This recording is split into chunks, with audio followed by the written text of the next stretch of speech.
Ladies and gentlemen, start your engines.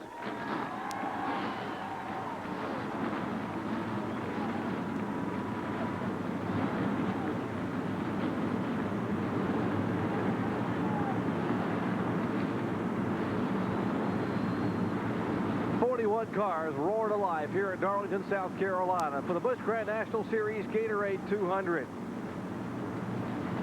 Back in the pack, getting strapped in, the Goodrich Chevrolet's Dale Earnhardt. And this man, 50-year-old Harry Gant, going for an unprecedented 4th consecutive win here in the fall Busch Grand National Classic. He has not finished out of the top 5 here since 1987. Exciting Busch Grand National Racing coming up next from the track Too Tough to Tame.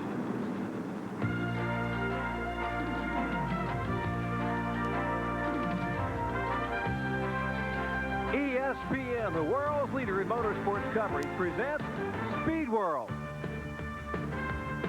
Just over 40 years ago, Harold Brazington found a cotton field just 2 miles west of the sleepy little South Carolina town of Darlington. Now, he transformed that cotton field into a high-bank super speedway. Little did he realize it would go on to be the granddaddy of all stock car arenas. And we are here at Darlington International Raceway for today's Busch Grand National Series Gatorade 200. It is a beautiful day for racing. Hello, everyone. I'm Jerry Punch, along with two-time NASCAR champion Ned Jarrett. And Ned, this has to be one of the toughest parts of the Busch Series schedule all year long. They come from the ultra-competitive high banks of Bristol International Raceway to a track so unforgiving like the track Too Tough to Tame here. And given the drivers who have won here over the years, it looks like experience has to be the key to getting a good finish. Well, Harry Gant is going for his 4th Gatorade 200 in a row here at Darlington, and certainly he is one of the most experienced drivers in the field, but he'll have to draw on all of that experience this afternoon. He's starting back in 18th position, but behind him are a number of NASCAR Winston Cup drivers who you usually see up front, and I think we will, because of their experience, see them moving up into the top 10 as the race goes on. But starting that far back could get them in trouble because there's not much room to maneuver around a wreck if something happens in front of you. Another disadvantage that they have by qualifying that poorly, they'll have to pit on the backstretch. And Ed, one experienced driver will be starting up front of this 41-car field. That's Greg Sachs, subbing for the injured Darrell Waltrip. But the rumor is that Sachs may himself need relief today. How about it, Benny Parsons? Jerry, I just talked to Greg Sachs. He's not planning on getting out of the race car. He said Darrell Waltrip, the owner, went back to Nashville. I got to hang in there for 200 miles. What happened, folks? Practicing the Tide Chevrolet Thursday morning for the Heinz Southern 500, he crashed and broke 3 bones in his foot. It was so painful pressing the accelerator, they had to put this, a piece of aluminum on the sole of his foot so he could press the accelerator. It must have worked pretty well because Greg Sachs is on the pole. Piece of aluminum and all. Greg Sachs in the Superflow Chevrolet starting up front. His pole sitting speed 155.056 miles per hour. Let's take a look at the starting line of the Sears Diehard starting grid. We'll take our first break. There are 41 cars in the field. A lot of veterans back in the pack will be chasing. We come back for the green flag after this.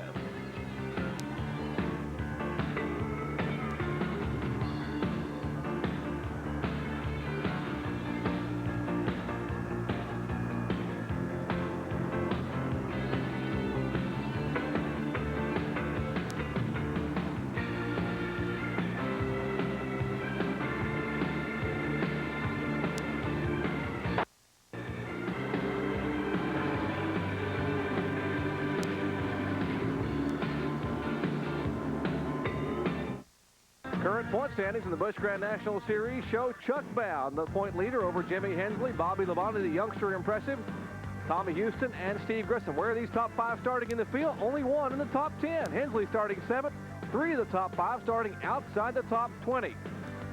They'll have their work cut out for them to maintain their point standing today. Getting set for the green flag, field 2x2, 41 strong on the 1.366 mile granddaddy of all super speedways. Headed out of turn 4. Pete Babb getting ready to wave that green flag and get the Gatorade 200 underway. Green flag flies, and they head to turn 1.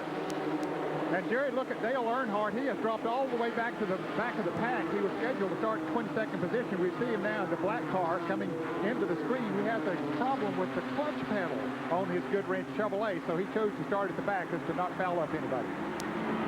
It's heating up front in a hurry. Sacks in the car number 17, pulls in front of Rick Mast, our winner a week ago. And there's Mark Martin on the bottom of the racetrack, getting passed by the car number 25 of Jimmy Hensley.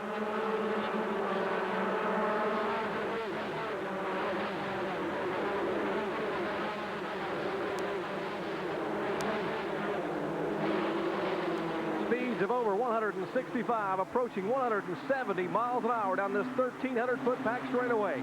Coming out of turn 2, Greg Sachs subbing for Darrell Waltrip. In the Busch Grand National Series here, driving a Super Flow Chevy. In comes the Buick of Rick Mast in second spot. Then a rookie driver, and had an impressive run for the driver of the car number 34, Jack Sprague. And this is his first time running at Darlington. I'll tell you, that's quite an impressive run.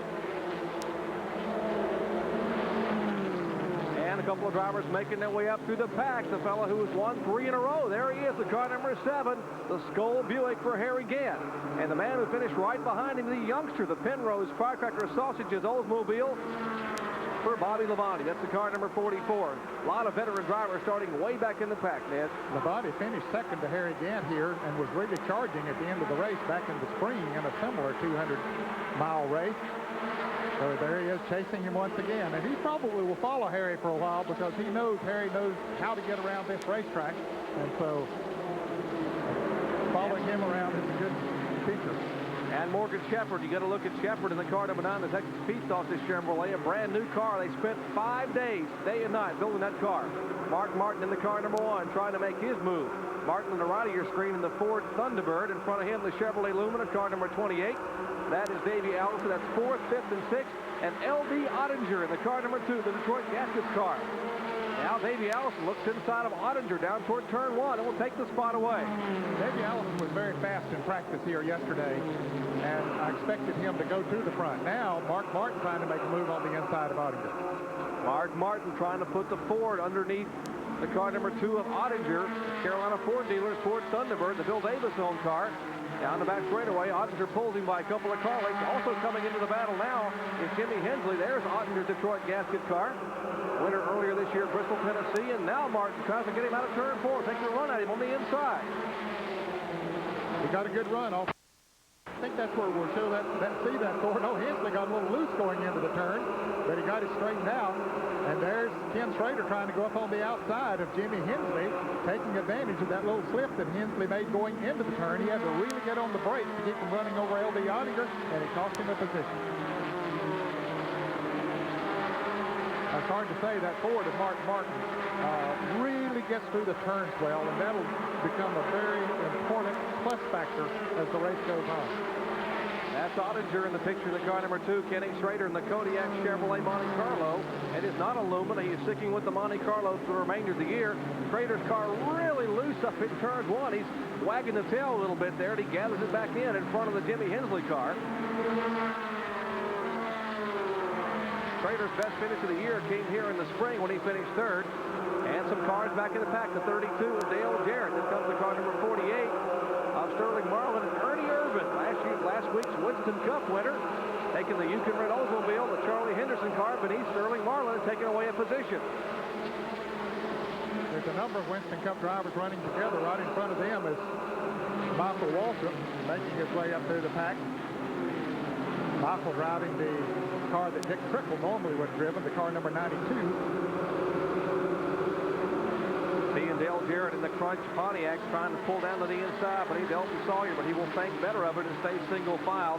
A tough racetrack here, and now Jarrett just tries to sneak beneath him in turn 3. That's Irvin behind him in the black and orange numeral car number 75. Jarrett goes around Sawyer. Now Irvin will make a move out of turn 4. That was a good move by Ernie Irvin. He got speed coming off of the turn and moved right around. Here's Rick Mast trying to put a move on Greg Sachs, but can't quite do it as it came off of turn 2. Heading into turn 3 now. Chevrolet of Greg Sachs, the Buick, the Raven Boats Buick of Rick Mast, who won at Bristol, Tennessee, and there's trouble. That is the car number 27 of Elton Sawyer, the Gwaltney Meats Buick, and he has spun out of turn 2. Caution flag on the speedway. You see a couple of tires having been cut down, and Sawyer will make his way around the pit road. There's Elton Sawyer. Virginia driver in the Gwaltney Beach Snacks. And Jerry, car number 48 of Sterling Marlin apparently was involved as well. He was coming up through the pack along with Michael Waltrip, Ernie Irvin, and Dale Jarrett, but he apparently hit the car number 20. There you see the smoke coming from the Motorsports Designs car number 48. Let's see if we can see what's happened. There's Marlin down on the inside, and it looks like the right front of his car just clips Elton Sawyer a little bit and sends Sawyer around, and it did damage to both cars. Sawyer spins to the inside of the racetrack. Doesn't look like he hit the inside wall, so the damage should be minor. We're under caution for the first time today here in Darlington, South Carolina for the Gatorade 200. Stay with us. We'll be back after this.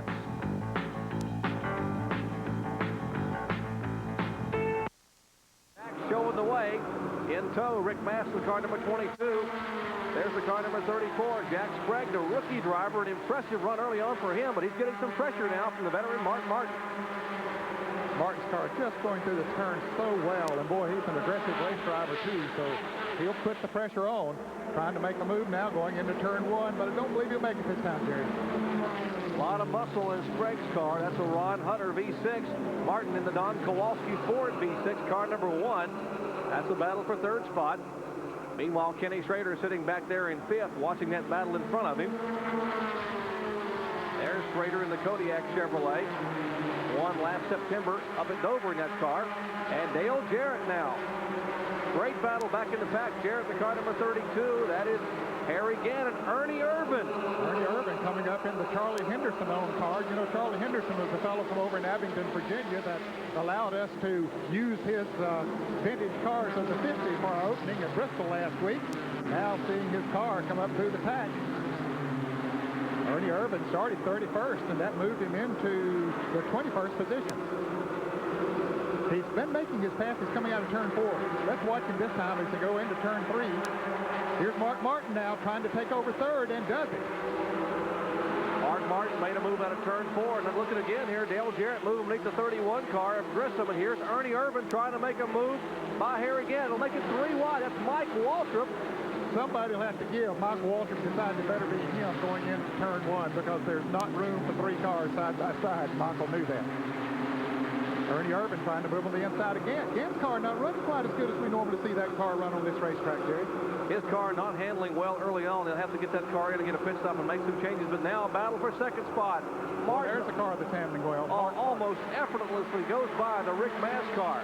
And Ernie Irvin is still on the move. He has gone around the Steve Grissom machine. Irvin, that big black and orange Zerble you can rent Oldsmobile. Making a move now on the outside of Dale Jarrett in turn 1. Irvin doing some very gutsy driving here. Harry Gant now tiptoeing down on the inside. He's made his way by Grissom. Gant getting a little bit of pressure now. A lot of pressure from Michael Waltrip in the split-fire Pontiac, car number 92. Meanwhile, back up front, a battle for the lead. Greg Sack trying to hold off the challenge of Mark Martin, but Martin jumps in the throttle and takes the lead in turn 1. And Rick Mass now trying to take advantage of that, but Sack shut the door on him.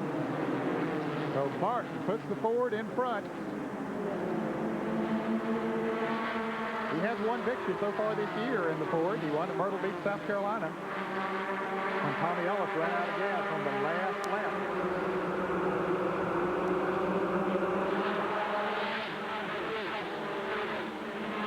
Mark Martin driving the Carolina Ford dealer's car, prepared by Bill Davis and the crew. Showing the way here early on. And the car number 5, a tough break for Ward Burton. The older of the Burton brothers. Ward, of course, is Jeff Burton's older brother, 28 years of age, from Virginia. And a lot of smoke came out of that car, and he brings it down pit road. Had a good qualifying run here, Jerry. Started in the 11th position and was running 10th when he had the problems. Challenge back in the pack again. That's Schrader trying to make a move inside of Sprague. And here is Michael Waltrip in car number 92 moving around L.D. Ottinger, and watch the car number 7 of Harry Gant also. He's beginning to ramble a little bit. He was dropped back for a while, but trying to pick back up some of those positions. A lot of veteran drivers back in the pack having to tiptoe early on. That's Gant in the car number 7. Morgan Shepherd behind him in the car number 9. Tommy Houston, the veteran driver from Busch Series Racing, in the car number 6. And you see, that is Michael Waltrip moving by. There is Gant and Shepherd. two veteran Winston Cup campaigners. Grew up on the short tracks racing each other around the Hickory and Asheville, North Carolina area. That's Ed Barrier in front of him in the car number 33, the Pharaoh's Truck Stop entry, and L.D. Ottinger, the Detroit gasket car. Well, Jerry, you can't say that you can't pass on this racetrack because Ernie Irvin has moved from 31st to 13th position in 21 laps. Well, Ernie makes it exciting, doesn't he? Yeah, he does. He really is moving up through the pack. They've nicknamed him Swervin' Irvin down in the garage area, but he certainly puts on a show. And now a battle again. Here's Barrier making a move underneath Ottinger. Harry Gant can't quite get by. There's Morgan Shepherd and Texas Pete Selsa's car. The Roses Stores Buick for Tommy Houston back in, that's the car number 6. The blue, white, and red numeral Buick.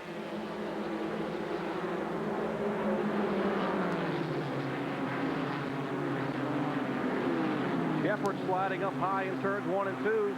Houston trying to get beneath him.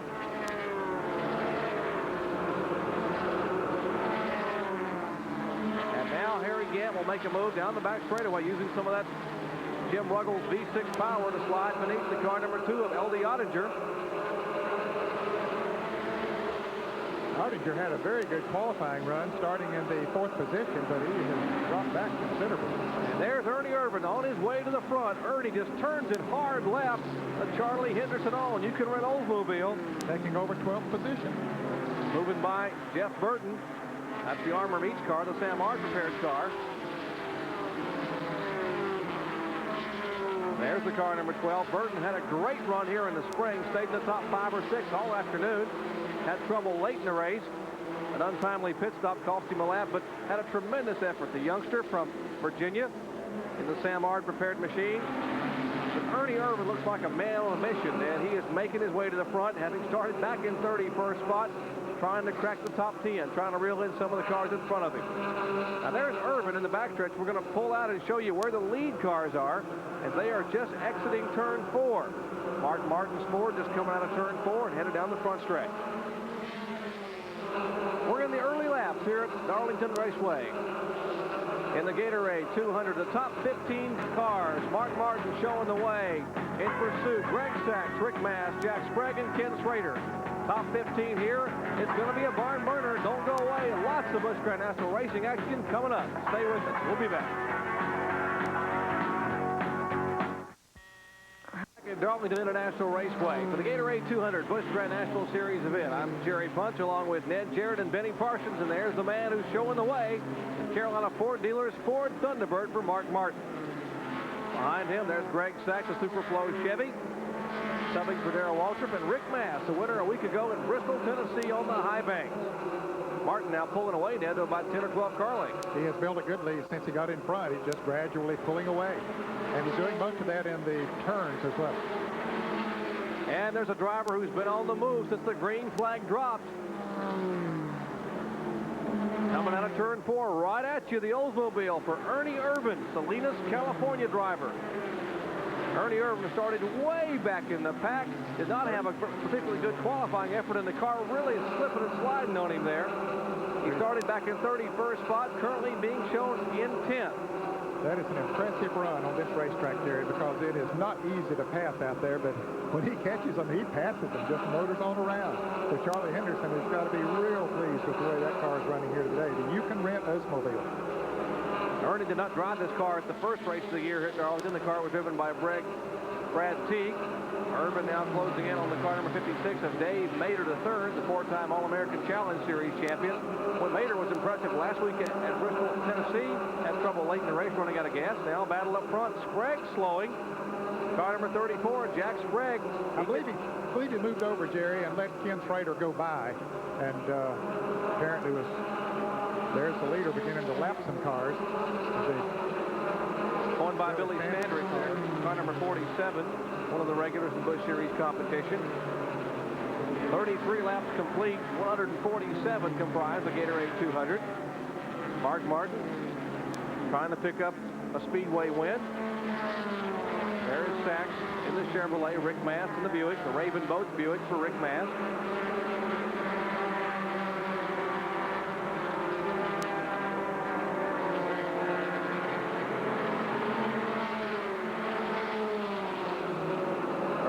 Irvin now making a move underneath Mater. He has made that move and taken away the 9th spot.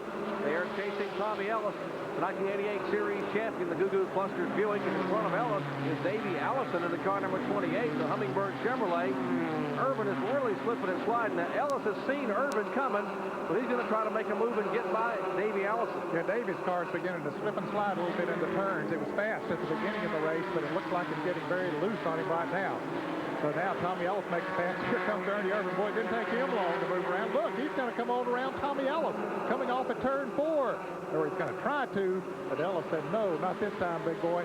You got to work a little bit harder than that.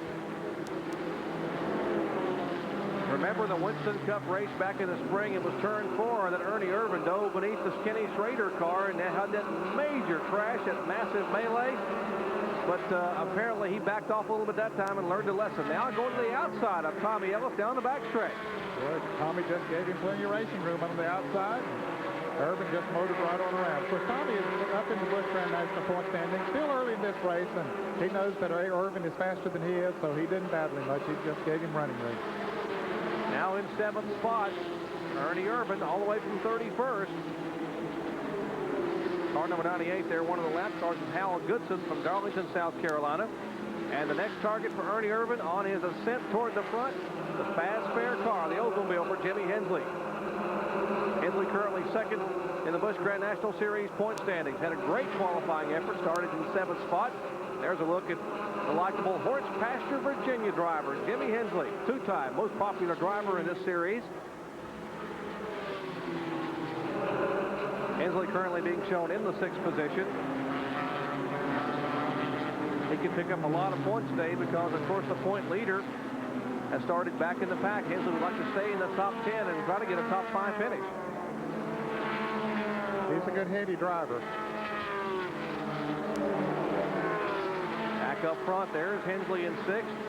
Moving back up and we'll pick up our lead car. That's Martin, the Carolina Ford dealer's car. And Martin is really starting to put some ground between himself and the 2nd place car of Greg Sachs. There is Sachs and Mass, 2nd and 3rd.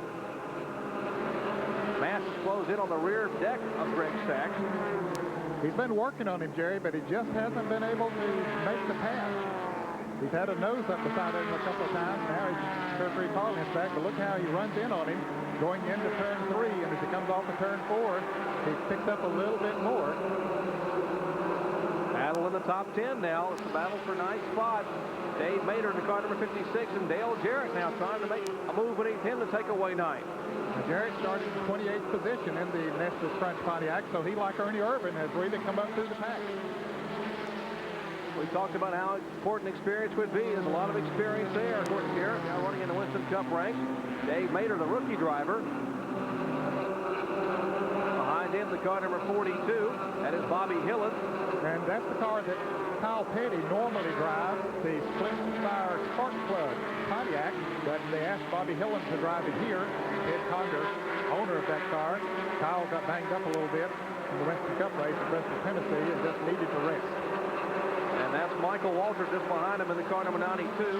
Michael Walter stopping for Dick Trickle in the Motorsports Designs Pontiac. He goes around. Bobby Hillen takes the spot away. Mark Martin is showing the way here on lap 40 of 147, which comprise the Gatorade 200. A great crowd on hand for exciting Busch Series action. Stay with us. We'll be back. Back in Darlington, South Carolina for the Gatorade 200 Busch Grand National Series event.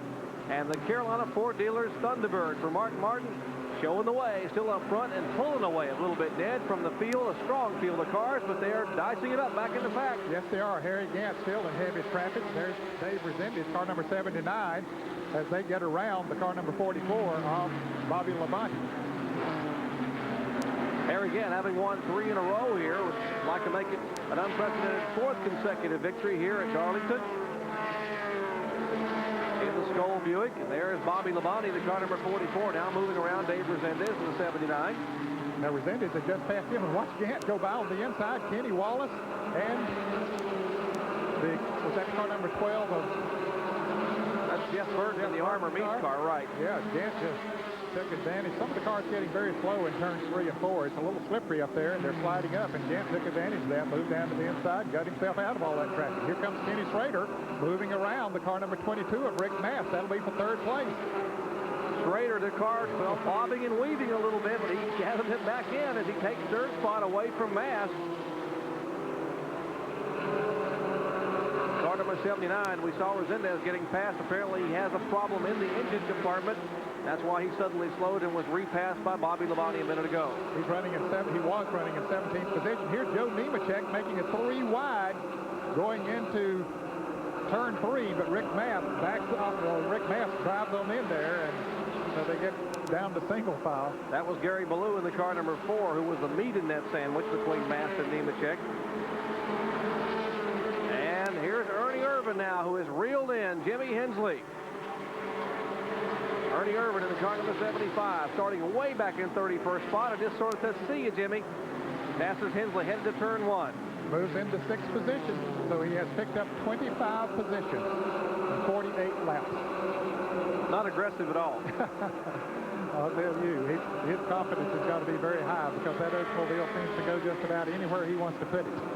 He's not known for qualifying real well, but apparently he runs the car just to the ragged edge in the race.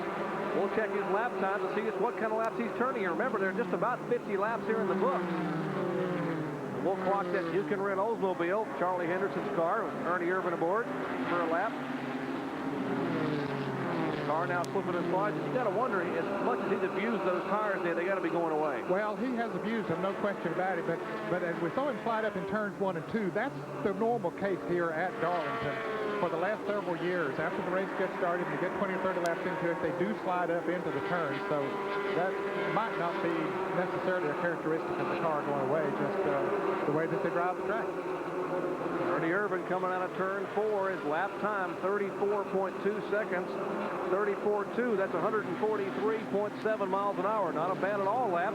Well, not too bad, but they slowed down considerably, Jerry, from what they qualified at. I clocked Mark on my stopwatch. We'll clock him officially here on the ESPN time clock, but I had him at about a 33.93 a little bit ago, which is a little faster than Ernie Irvin was running.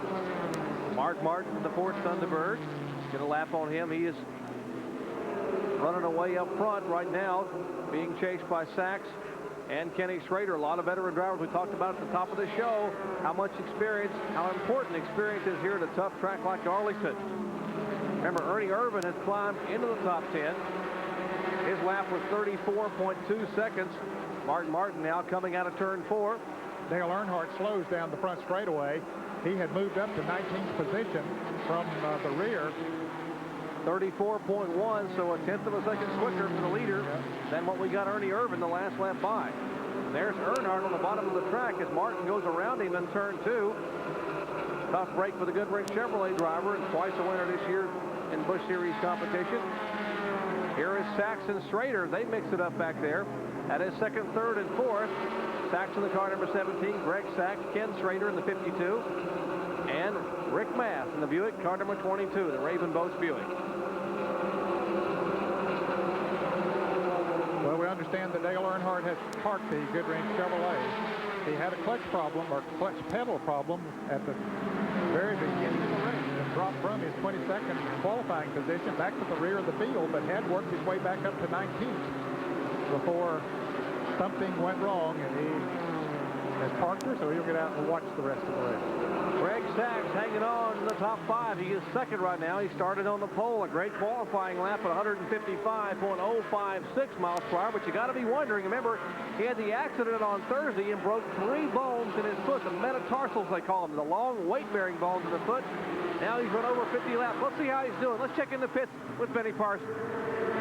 Jerry, I talked to Eddie Jones, the crew chief on the Superflow Chevrolet. He said Greg is feeling fine. He's fighting in loose condition right now. The car a little bit loose. The back end wanting to get out from under it. As soon as they make a pit stop, they'll adjust it and hopefully go on from there. Well, Greg Sachs hanging on. He'll have a lot of racing to do on a weekend here at Darlington. Busch Series racing, Winston Cup racing, but he's doing fine right now, and it's evidenced by the fact that he's keeping the Superflow Chevrolet in the 2nd spot.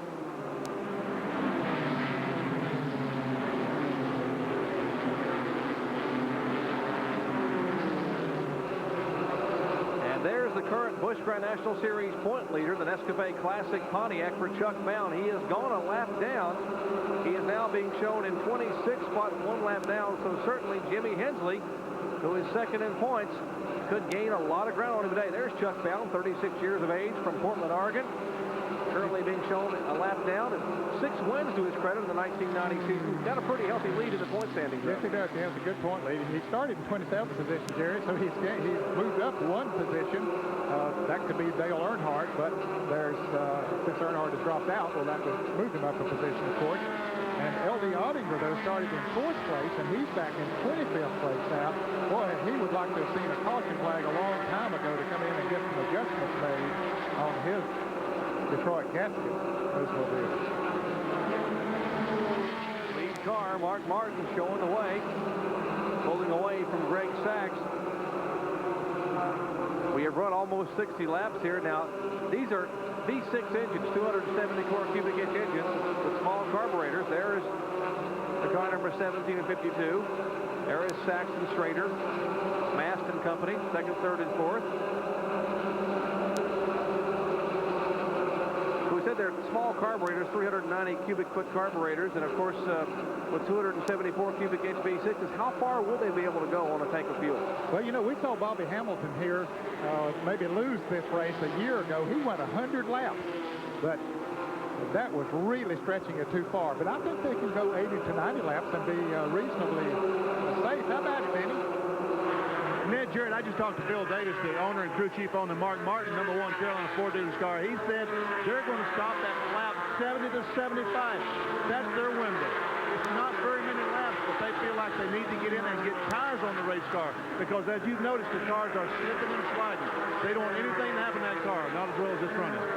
Well, that's a good point. That could be another reason, of course, for a stop, but they need to go at least to the halfway point in case the thing should go green the rest of the way. Well, halfway would be 74 laps of 147, which comprise the Gatorade 200, and there's Ernie Irvan, who just took the 5th place away here, and so Irvan is on his way to the hunt. Mark Martin showing the way here in the Gatorade 200. Lots of racing laps to come your way. Stay with us.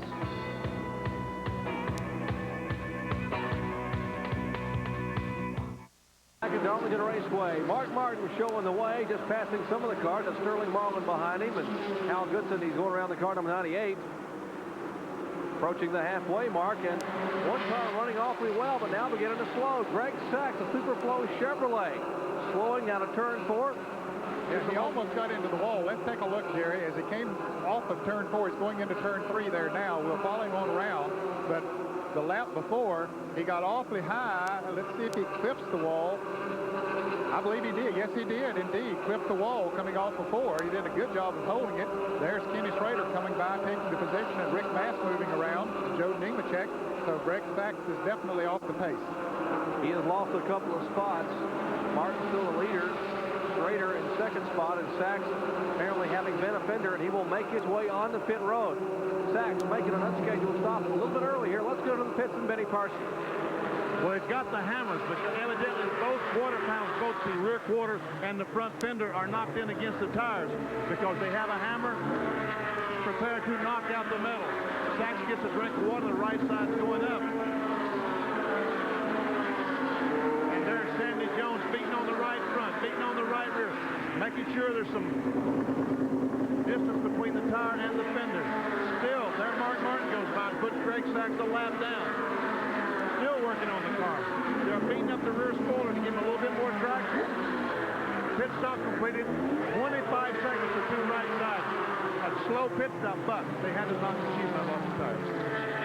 And he will go a lap down the leader, Mark Martin, who is scheduled to pit in the next 4 or 5 laps. You heard Benny Parsons say a little bit ago that he had talked to Bill Davis, who is the car owner and crew chief on that Carolina Ford dealer's car. And the halfway point would be lap 74, which is just 5 laps away. Martin probably could go a little further on field, but they don't want to risk it here as well as this car's running. Back in the pack, we're watching Mark Martin there. Dale Jarrett has just moved around Ernie Irvan and has taken over the 5th position. Martin just running flawlessly around here. No problem with that Ford, although he has slowed as everybody else has as the tires have heated up. But Here's Harry Gant into the pits now for his pit stop.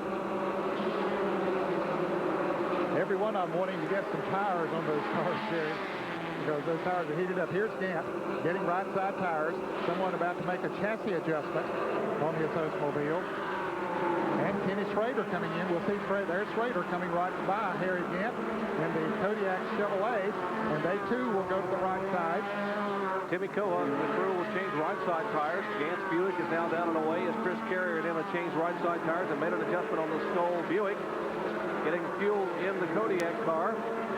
Remember, Schrader's best finish of the year came here in the spring. They pulled the jack out 16.6 seconds. Pretty good stop for Timmy Cohut and the crew. This is the car that Schrader owns himself.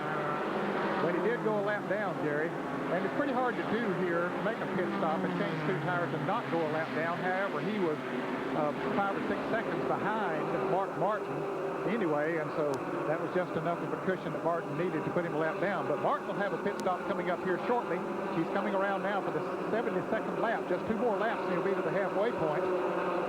And I expect he'll want to go at least to the halfway point before he makes his pit stop. Mark Martin, 7 Busch Series events here at Darlington Raceway. His best finish was second back in April of 1989. He has yet to win in Busch Series competition here at the track Too Tough today. This is the car that he's used to win on ESPN at Rockingham, North Carolina Motor Speedway back in the spring of '88. Looking for Mark Martin to make an entry on the pit road. Remember, under caution, you're only allowed to change 2 tires in Busch Series competition, but under the green, you can change as many as you want if you just have time and you got a quick crew. Mark Martin now coming through turns 3 and 4. Laps clicking down, 73. Rick Mass coming into the pits. He was the second place car, the Raven Boats Buick, the winner at Bristol, Tennessee, just a week ago. And here comes Martin in for the service on his car. They're going to the right side. I don't think they're going to put 4 tires on it. They're only looking at right side, as far as Mass is concerned. Man Apperson, Nick Pace, and the crew now changing right side tires on the Raven Boats Buick for Rick Mass. Clock running there. They have the tires on, fuel going in the car, cleaning the grill. There comes Jimmy Hensley pitting just in front of Mass as the Fast Fair crew going to work on his Oldsmobile. And our leader coming out of turn 4, Mark Martin, heads for the pits. Bill Davis is there for servicing Martin's car. Let's go to Benny Parsons. Hey, Jared, you hit it right on the head. Exactly halfway, they bring the car in for fuel and tires. Changing the right side. As you said, they're talking about changing 4 tires on this automobile to be sure that they can keep the stagger correct. There's no worn tires. And they are changing 4 tires. And Jack comes around, goes under. Robbie Pemberton changing the left front, finally gets a look. Tire comes off. Bill Davis hands it to him, puts it back on. And away he goes. Great pit stop for Mark Martin. 26 seconds here is the car number 92. That is the Michael Waltrip driver. He's driving, of course, subbing for Dick Trickle. They are changing tires. Now this is on the backstretch. The drivers that qualified way back in the pack, Winston Cup drivers, had to pit on the backstretch. Dale Jarrett has become the leader of this race in the Nestle Crunch Pontiac. He has yet to make a pit stop. And Mark Martin is not too far in front of Jarrett, so Martin did stay in the lead lap. There's Jarrett now putting the lap on Tom Peck. And there's Robert Preston right in front of him. Just out of the screen was Mark Martin. So Mark Martin is still in the lead lap with 4 fresh tires. Dale Jarrett, the Nestle's Crunch Pontiac. Jarrett has run here a number of times over the years in Busch Series competition. In fact, has run 15 times here. And in every single race the Busch Series cars have been here, he's finished 3rd twice. He makes a move inside the Robert Presley car down the back straightaway. That's Bobby Hamilton, the car number 8. There's Dale Jarrett, driver of the Nestle's Crunch car number 32, 33 years of age, from Hickory, North Carolina. He's going to have to stop for gas before too long, or a pit stop. He needs tires as bad as he needs gas. In fact, he's going to do it right now, Jerry. He's pitting on the backstretch. He slows down to get the car under control, headed into the pits on the backstretch. John Irvin, Kenny Knupp, Mark Shook, and the crew are going to work now on the Nestle's Crunch Pontiac as it's getting busy here in the pits. He's in the backstretch, and behind him it looks like Ernie Irvin is also coming in. So Jarrett and Irvin, 2 veteran drivers, getting service in the back pit. Now Now, the Zerex crew won the pit stop championship at Indianapolis, Indiana during the running of the Kroger 200. Let's see how quick they can get him out of the pit here. Well, they can make the tire change awfully quick, Jerry. The backman's still doing a little bit of work there. 16.9 for took time to put the fuel in. You got to be sure to get it full of fuel because you might not have another caution and you need to go have enough fuel to go the rest of the way.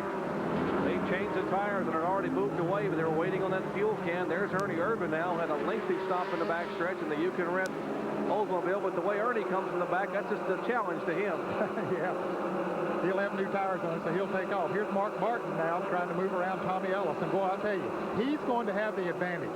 He had that advantage already. He was running out front, but then to get 4 tires and everybody else just taking on 2, that's going to give him an even better advantage. Of course, he could afford to put on those 4 tires because he had a pretty good lead.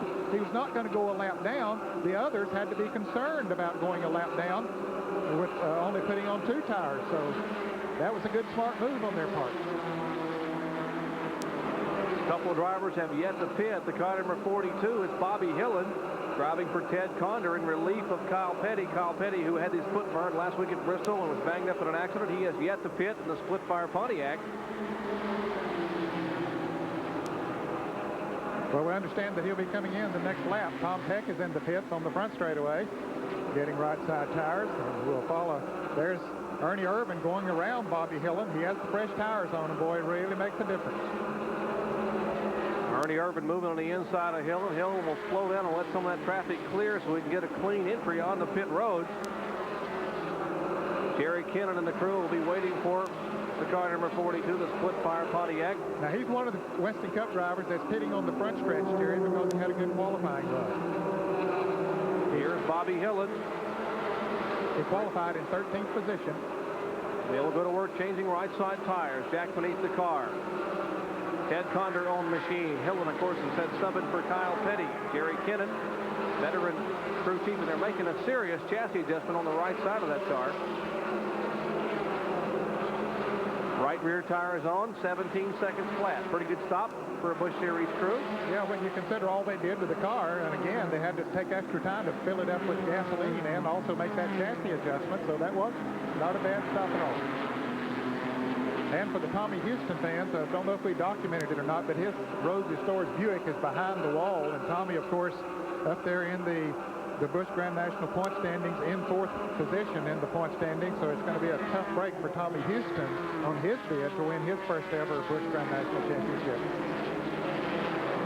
Here's Sterling Marlin coming down pit road in the car number 48. He was being shown as the leader. Sterling Marlin will come in for his pit stop. He's pitting on the backstretch, involved in an early skirmish for the only caution that we had when he and Elton Sawyer got together. So Mark Martin will become the leader now once again. That's the Fred Turner-owned car out of Greensboro, the Olds Cutlass. Ron Hunter engine inside the car that Sterling Marlin is driving. Motorsports Design, Sunoco-sponsored car. Mark Martin now coming out of turn 2. He will head his way as Sterling now gets the car down off the jack and heads back out, 20.4 seconds.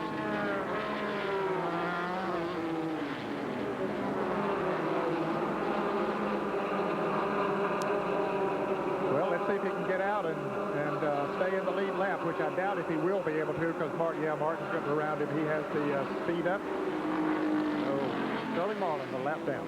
So a series of leader pit stops has taken place on pit road, and we're back where we started from with Mark Martin showing the way here in the Gatorade 200. Stay with us.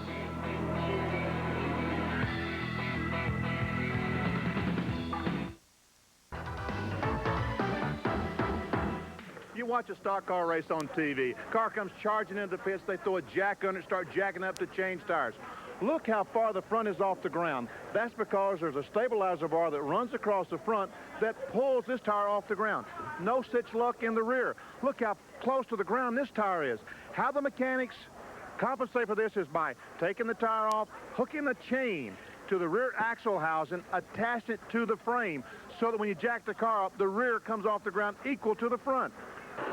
You think these race cars are complicated, but wasn't that simple? Indeed it was, Benny Parsons, and it's simply a great day for Mark Martin here as after 93 of 147 laps, he's showing the way. Rick Mast trying to hold on the second spot. Schrader, Michael Waltrip, and Dale Jarrett. And Ed, we hit it on the nail early on. Experience paying off. It has certainly paid off. The Winston Cup drivers, and Rick Mast is the only one in the top 5 that has run all of the Busch Grand National races so far this year. Now, he's running a lot of races. Well, here's 75, Ernie Irvan coming into the pits. This would be an unscheduled pit stop for him. It looks like he's going behind the wall, indeed into the garage area and out of the race. Ernie Irvan was running in 8th position. He had a rather long green flag pit stop, so he was running 8th when he came in, so now he's out of it. Tough break for the Salinas, California driver.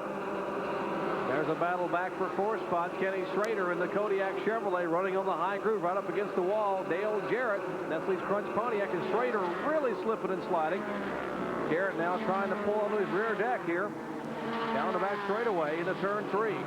About 3 laps ago, Michael Waltrip went around Schrader. Here comes Jarrett now, trying to move on the inside. As Schrader's car goes high, and Jarrett takes the position, moving into 4th. The handle having gone away from Kenny Schrader in the Kodiak Monte Carlo Chevrolet, he now slides back to 5th spot as Jarrett takes the 4th position away. Boy, look how high Schrader goes into the turns. I said a moment ago, you know, that becomes the groove. The groove's not that high. Boy, look at him fight that car. He is really having trouble getting through the turns with that Chevrolet. You know, the Monte Carlo, that's one of the winningest, I guess the winningest car that there's ever been in NASCAR Winston Cup competition. And it was always a good handling race car, but he doesn't have the right setup under that car today. It's gone away now. Car really getting loose every time he touches the throttle. The rear of the car trying to break away. Just moments ago in turn 4, Ned, he touched the throttle, and here's what happened. Yeah, the back end just comes around, and he did a great job of saving that car to keep it from going all the way around. Thank goodness he had a little room between he and the wall, or he would have, when he overcorrected it, or he could have overcorrected and got into the wall. There's Kenny Schrader, veteran driver, coming from the open wheel ranks of USAC competition, and certainly an accomplished Winston Cup competitor. You saw what kind of experience he has. He gathered that car back in. There's Dale Jarrett. An impressive run last week in Bristol, Tennessee, in both the Busch race where he finished 2nd and the Winston Cup event where he led for a number of laps there in the Wood Brothers car. There's Michael Waltrip, Motorsports Designs Pontiac, the John McKenzie sponsored car. He's subbing for the injured Dick Trickle, who would normally have driven that car. Trickle was set on the pole in that car at Charlotte early in the year and finished 2nd to Dale Jarrett there in the Busch Grand National Series event. Jerry, right now there are 14 cars on the lead lap. Of course, Michael Waltrip running in the 3rd place. Of course, leading is Mark Martin. In 2nd, Rick Mast. 3rd is Michael Waltrip. In 4th is Dale Jarrett. 5th is Kenny Schrader. And then comes Bobby Hamilton. And, well, let's see. Well, here's running Rick. 6th. Okay, go ahead. Here's Rick Mast in the Raven Boats Buick, and Mast, of course, currently in 2nd spot, picking up his first win of the year, the 33-year-old Rockbridge, Bass, Virginia driver. And Mark Martin really pulling away. Now, remember, Martin came in and changed 4 tires under green. Robin Pemberton and some of the folks who work on his Winston Cup crew have changed 4 tires in that car. That's the top 5. Of course, Martin, the leader. So I would expect that a lot of these drivers, like Mast and Dale Jarrett, these guys would love to see a yellow flag and come in and get some fresh left side rubber. Well, yeah, they would, I think, Jerry, even though some of those drivers like Jarrett and Michael Waltrip are pitting on the back stretch, they would have to pit after all of those that are pitting on the front stretch, but still, with only 14 cars in the lead lap, it would give them an opportunity to come back into the field. So, yeah, I'm sure they would like to see a caution so they could get some fresh tires. Tremendous crowd on hand here as Mark Martin showing the way at the Darlington Raceway. The track too tough to tame. Lots of laps left. Don't go away. Back at Darlington Raceway, Mark Martin showing the way. But we understand that Greg Sachs is flowing again. Here he is, indeed, down on the inside of the racetrack in the Darwall Superflow Chevrolet. So Sachs, the pole sitter, having his problems here today. Entering pit road right now. Greg Sachs, a 37-year-old driver from Mattituck, New York, rolling slowly down pit road. Let's check in with Benny Parsons. Jerry, I don't really know what the problem is. The car just walked out. They have the pit board in front. It looks like an oil pump belt has come off the car. That's the word I'm getting, that the oil pump belt or fan belt, one, has blown off the car.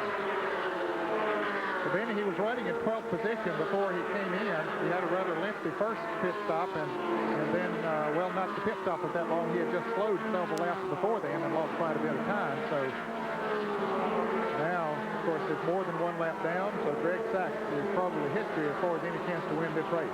That's Eddie Jones, the crew chief there, talking to Sachs. They take the window netting down, and the crew, the Superflow crew, having put that hood back in place, and they will push Sachs behind the wall. Sachs subbing for the injured Darrell Waltrip, both in Busch Series racing and, of course, in the Winston Cup ride, the Tide Chevrolet. Mark Martin showing the way up front here in the Carolina Ford dealers Ford Thunderbird. Martin did not fare well in the first race here early in the year. He was involved in an early lap crash with one of a number of cars that were eliminated early on. On lap 22, he and Kyle Petty, Dale Jarrett, Ronald Cooper, among others, were involved in a crash when Dave Resendez blew an engine, but what a difference he's having today here. A tremendous run for him. We understand that the pulley on the crankshaft broke on car number 17 at Greg Sachs. There's the points leader, the Nescafe Classic Pontiac of Chuck Bound, and the car number 2 just to the right of your picture there, that is L.D. Ottinger. They have been mixing it up on the racetrack, and let's see what happened just a lap or so ago.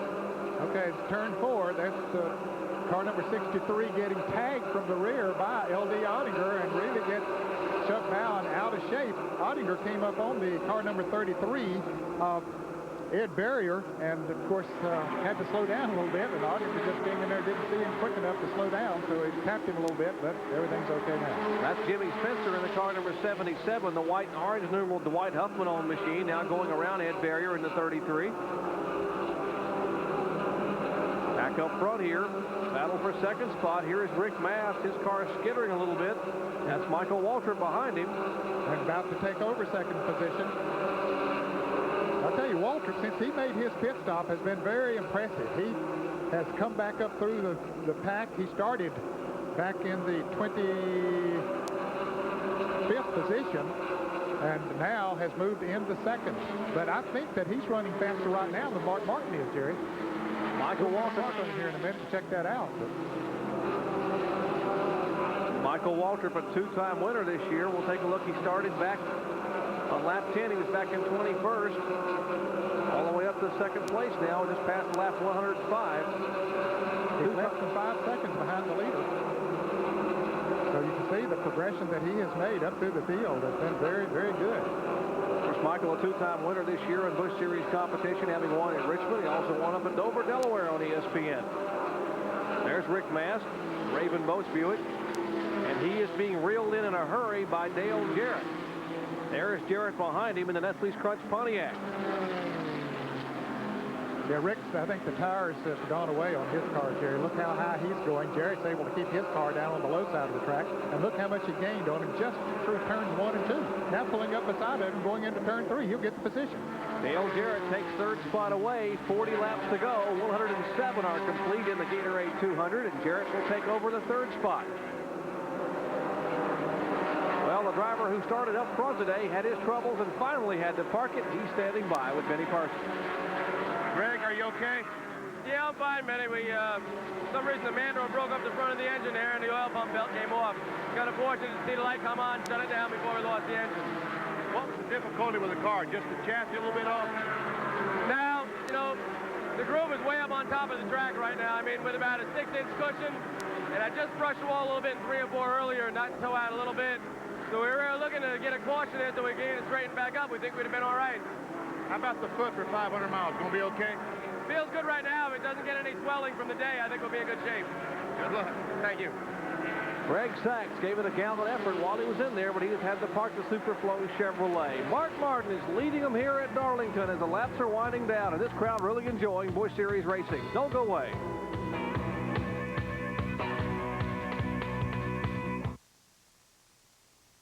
The 1982, Benny Parsons breaks the 200-mile-per-hour mark. 1984, Johnny Rutherford is the first driver to reach 215 miles per hour. 1985, Bill Elliott becomes the Winston $1 Million winner. 1987, Alain Prost breaks Jackie Stewart's longtime winning record with his 28th win. If there's a record to be broken, you'll see it on TSN's racing programs. They put you in the driver's seat. Back at Darlington Raceway for the Gatorade 200, Jerry Punch, Ned Jarrett, and Benny Parsons bringing the lap-by-lap coverage to you here in Busch Series Racing, and Mark Martin showing the way. Awfully strong day for the Carolina Ford dealers, Ford Thunderbird. There's the man we talked about earlier, the defending champion of the Gatorade 200, has won 3 in a row, trying to make it 4 in a row. Harry Gant in the car number 7. Well, he's moved up in the top 5, Jerry, for the first time today. He's now running in 4th place. He just moved around Sterling Marlin. Of course, Sterling's a lap down, and the right of the screen there is Kenny Schrader, who continues to slip and slide. He is in 5th place right now. So Gant is the 4th place car. And a little bit ago, he was trying to get around Kenny Schrader. Let's take a look at what happened. Well, while we take a look at that, Rick Mast is coming into the pits for an unscheduled pit stop. His car has gone completely away. You see Schrader's car go very high in the turn, as he did a little bit earlier when Dale Jarrett went around him, and Gant just drives right by on the inside. And that was to take over the 4th spot. There's Rick Mast, the Raven Boats Buick crew. Man Apperson and Nick Pace changing left side tires. Bobby Jones, who owns the Winston Cup car that Rick Mast drives, they're overseeing some of the pit operation, and Mast is down pit road. So that car really going away with those left side tires wearing out. Yes, and that put him a lap down, Jerry, and now there are only 8 cars on the lead lap. As Rick Mast goes out of the pits and gets his speed up, he did go a lap down to Mark Martin. As a matter of fact, he's going to have to hurry, or he'll go 2 laps down, because Martin is going into turn 1, and Rick's trying to get his speed up. In fact, he's not getting his speed up. Something very slow in Rick Mast's car as he goes up the backstretch.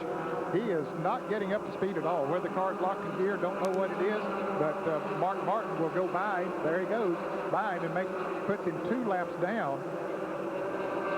Mark Martin moving underneath the Dana Patton car down in turns 3 and 4. But a tough break for Rick Mast. They are waiting for Mast back over here on the front stretch pit area, but he is slow, very slow, coming around through turns 3 and 4. Let's check in with Benny Parsons. Jerry Punch, when Rick Mast went by me down pit road, the engine sounded terrible. Nelson Crozier, my spotter, tells me that the engine quit before he could get all the way around the racetrack. He's back in the pits now, and I guess he's going to try to figure out how to keep the engine running. What a difference a week makes. Last week, a flawless evening in Bristol, Tennessee, picking up his first Busch Series win of 1990. Had a great run here today, but he is back on pit road with the hood up. I got my unofficial watch on Mark Martin this lap. We'll see him, and then we'll see where Michael Waltrip is. 34.5 seconds for Mark Martin on that lap, and now Michael Waltrip is only 3.8 seconds behind. A little while ago, he was 5 seconds behind. He is gaining. Very stout race car Michael Waltrip is driving today for Dick Trickle, the injured driver. Of course, this is the car that settled the pole in Charlotte back in May. Finished second to Dale Jarrett. Car number 92, owned by Mac Martin, built by Larry Penn. It's a Ruggles V6. There's Dale Jarrett. Jack Sprague in the pits, an unscheduled, well, I say unscheduled. I expect they're coming in for left side tires on some of these cars, as Rick Mast did there a moment ago. Mast is back in the pits with the hood up, as we see Mark Martin put another lap on Ed Barrier in car number 33, and Kenny Schrader is about to head to the pits. He was running in the 5th position. Schrader was slipping and sliding on the racetrack. I expect he wants some left side tires on his car. Nope, Schrader's going behind the wall, so Kenny Schrader is out of the 5th place car. Is out of the race. And we'll show you the car number 92. That's Michael Waltrip going around the Dana Patton car. He's the 2nd place car. Now he is trying to reel in the leader, Mark Martin. Great run for the Motorsports Designs Pontiac of Michael Waltrip. There's the car number 32, the 3rd place car. Likewise, a great effort by Dale Jarrett, the Nestle's Crunch car. John Irvin, the crew chief on that machine. Looking back for the 4th place car, number 7 of Harry Gant. There he is, just coming into turn 2. The Skoll car, Gant's car bobbing a little bit there. The Ed Whitaker on Buick. Gant being shown in the 4th spot. As we mentioned, Kenny Schrader, who was being shown in the top 5 a minute ago, had made an unscheduled pit stop. Harry Gant now going beneath Billy Stanridge out of turn 4.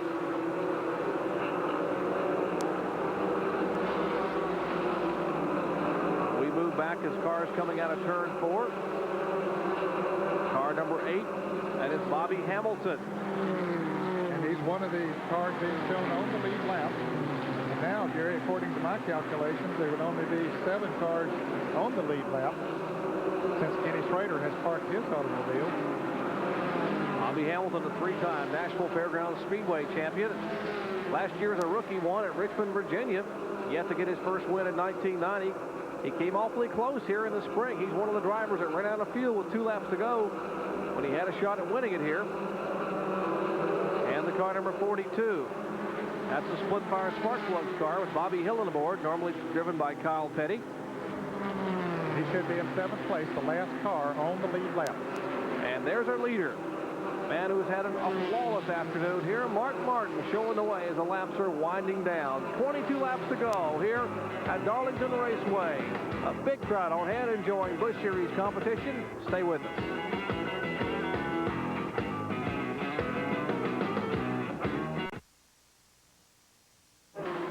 Back at Darlington Raceway, Mark Martin showing the way in his Ford Thunderbird up in turns 3 and 4. And Martin is beginning to slow. He's slowing in out of turn 4. Yes, something might have gone wrong with the engine. He makes a hard left down on the pit road. Barely missing the pit wall, and the car now coasting slowly. What a tough break for the Batesville, Arkansas driver. He is headed for the pits.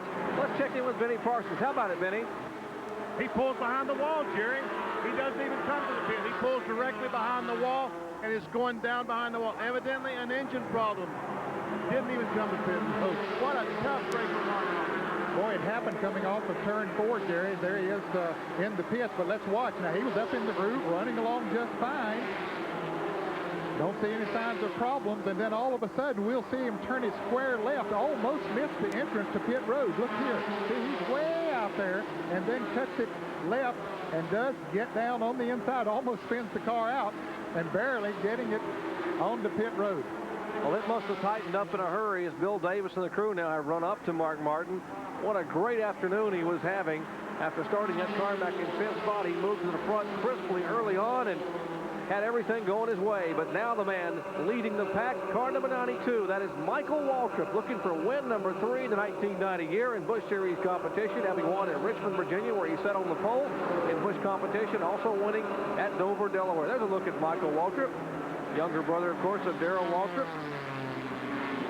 He's a little less than 2 seconds ahead of Dale Jarrett now, who is in 2nd position. And 92 coming into the pits. Michael Waltrip in the Motorsports Design Pontiac coming into the pit. So Jarrett will take over the lead. I would not have thought that he would need to pit, Jerry. They got less than 20 laps to go. But let's see, they'll probably put left side tires on it. No, they're just putting gas in it. So evidently they didn't get enough gas when he was in there before. He made an awfully good pit stop when they made their green flag pit stop, and maybe that's the reason. He didn't take on enough fuel. Must not have gotten the car full of fuel and could cost him a chance at winning here. Dale Jarrett now being shown the way. There's Michael Waltrip's car coming back up to speed after a quick 3.5-second stop in the pits. And the Nestle's Crunch Pontiac of Dale Jarrett starting back in the pack. Jarrett started in 28th spot, now being shown as the leader. Now the question is, did they get his car full enough, Ned? Well, he was in for a pretty good little bit, Jerry, and he ran about 77 or 78 laps, so he had certainly less than 100 miles to go when he made his pit stop. I would think that he'd be able to make it. Well, let's check in the pits with Benny Parsons, who's standing by with a fellow who's got to be a little bit disappointed. Mark, what happened? Well, we lost our engine, Benny. I tell you what, that Carolina Ford dealer's Thunderbird was just right. It was just running easy out there. The motor let go. Wasn't meant for us today. Did you learn anything that might help you tomorrow? I wish. Probably not. You wouldn't build anyway, would you? No way. Martin, he's still smiling. Well, he's got to be smiling because of the great effort he gave today. Dale Jarrett showing the way as the laps are winding down here at Darlington Raceway. Trying to pick up his 2nd win of the year. It's going to get exciting. Don't go away. We'll be back.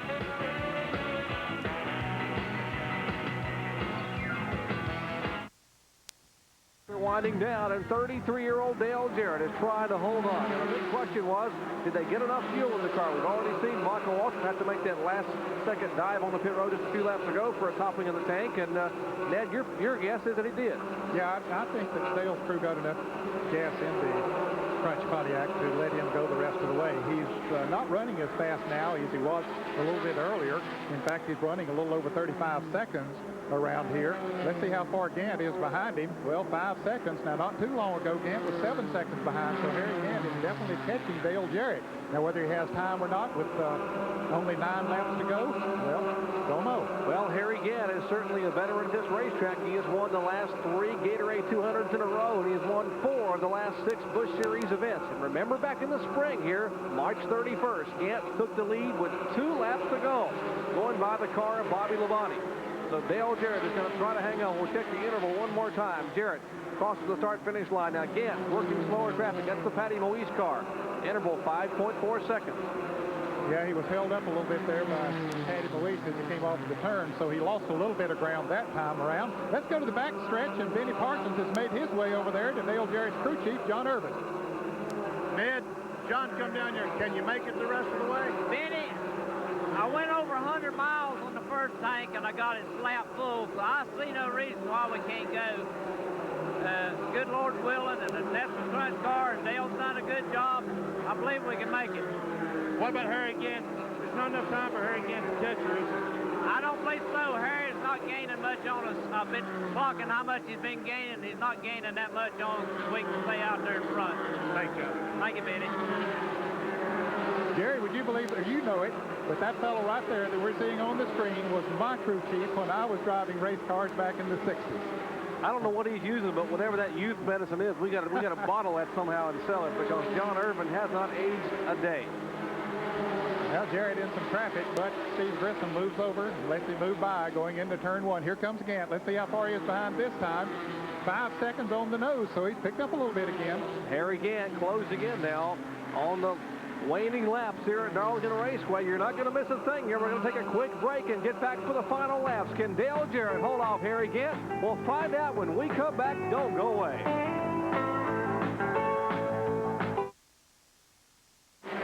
Dale Jarrett showing the way in the waning laps here at Darlington Raceway, trying to pick up win number 2 in the 1990 season. 5 laps to go, but the interval is getting shorter and shorter. Jarrett having to tiptoe. Got to be concerned. Did he have enough fuel on board? Remember, he only got right side tires.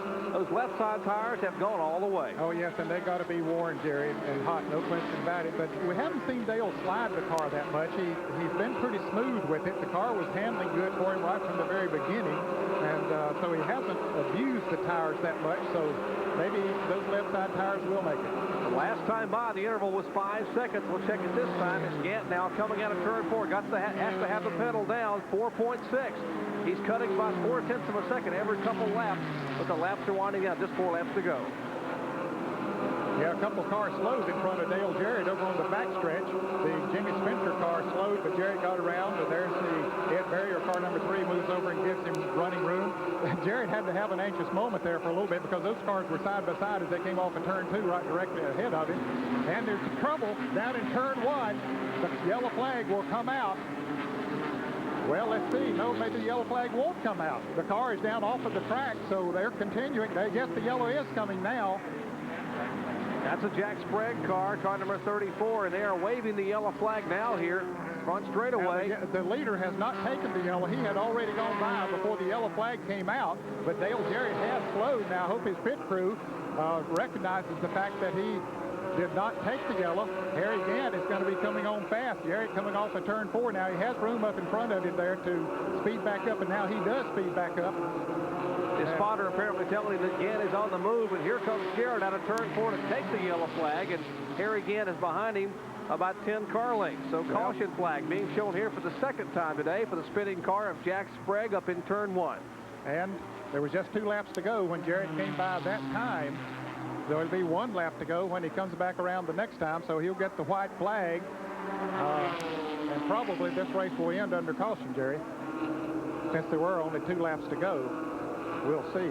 We're certainly not making the call for NASCAR, but we'll just see what the situation is. Pete Babb standing on the flag stand, holding the white flag and the yellow flag. He has not yet waved the white flag. Dale Jarrett showing the way, starting way back in the pack today in 28th spot.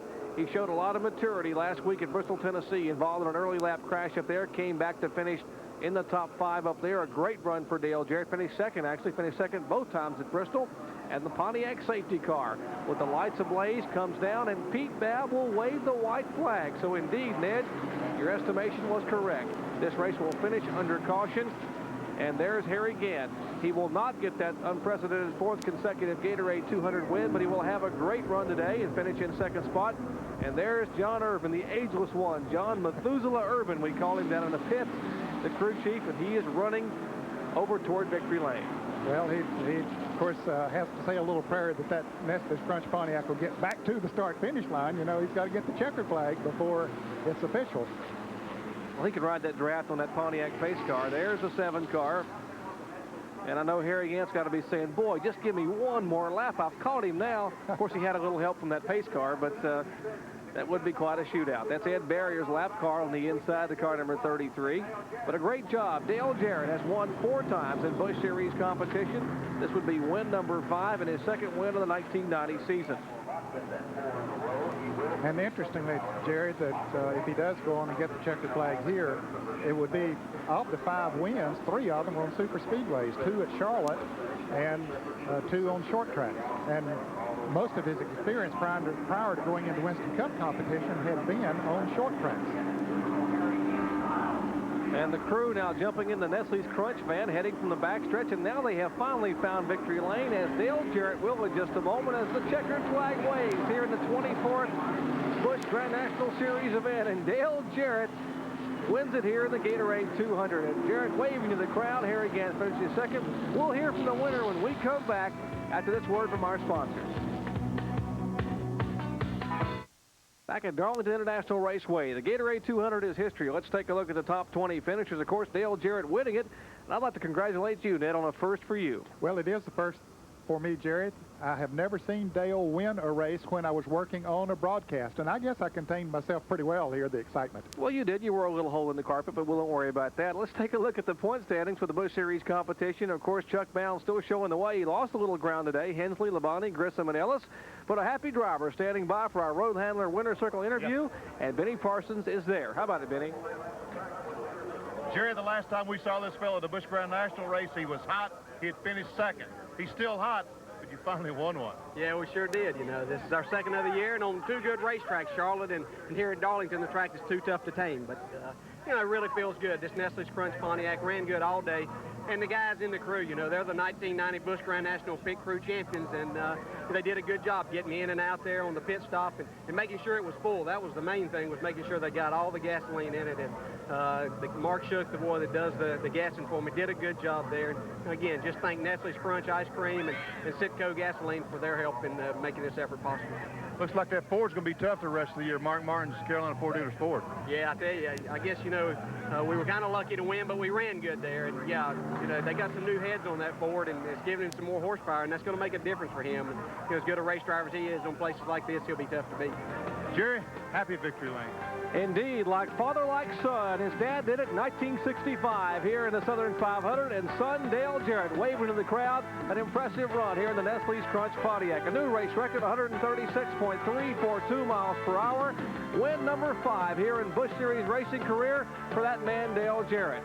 For Benny Parsons and Ned Jarrett, I'm Jerry Punch saying again, congratulations to Dale Jarrett, and so long from Darlington Raceway. Yes, sir.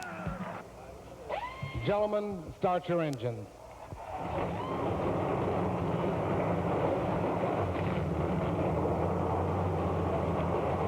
The stories today, 36-year-old Chuck Bound, the current Grand National point leader.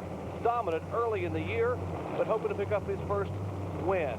Jimmy Hensley, the veteran driver, has already won once on the Speedway this year. Would like to make it a 2nd Speedway win on a 1-mile racetrack. But the youngster everyone is talking about, 27-year-old Gaston, Alabama driver Steve Grissom, currently 4th in the points. He'll be in it today. Stay tuned.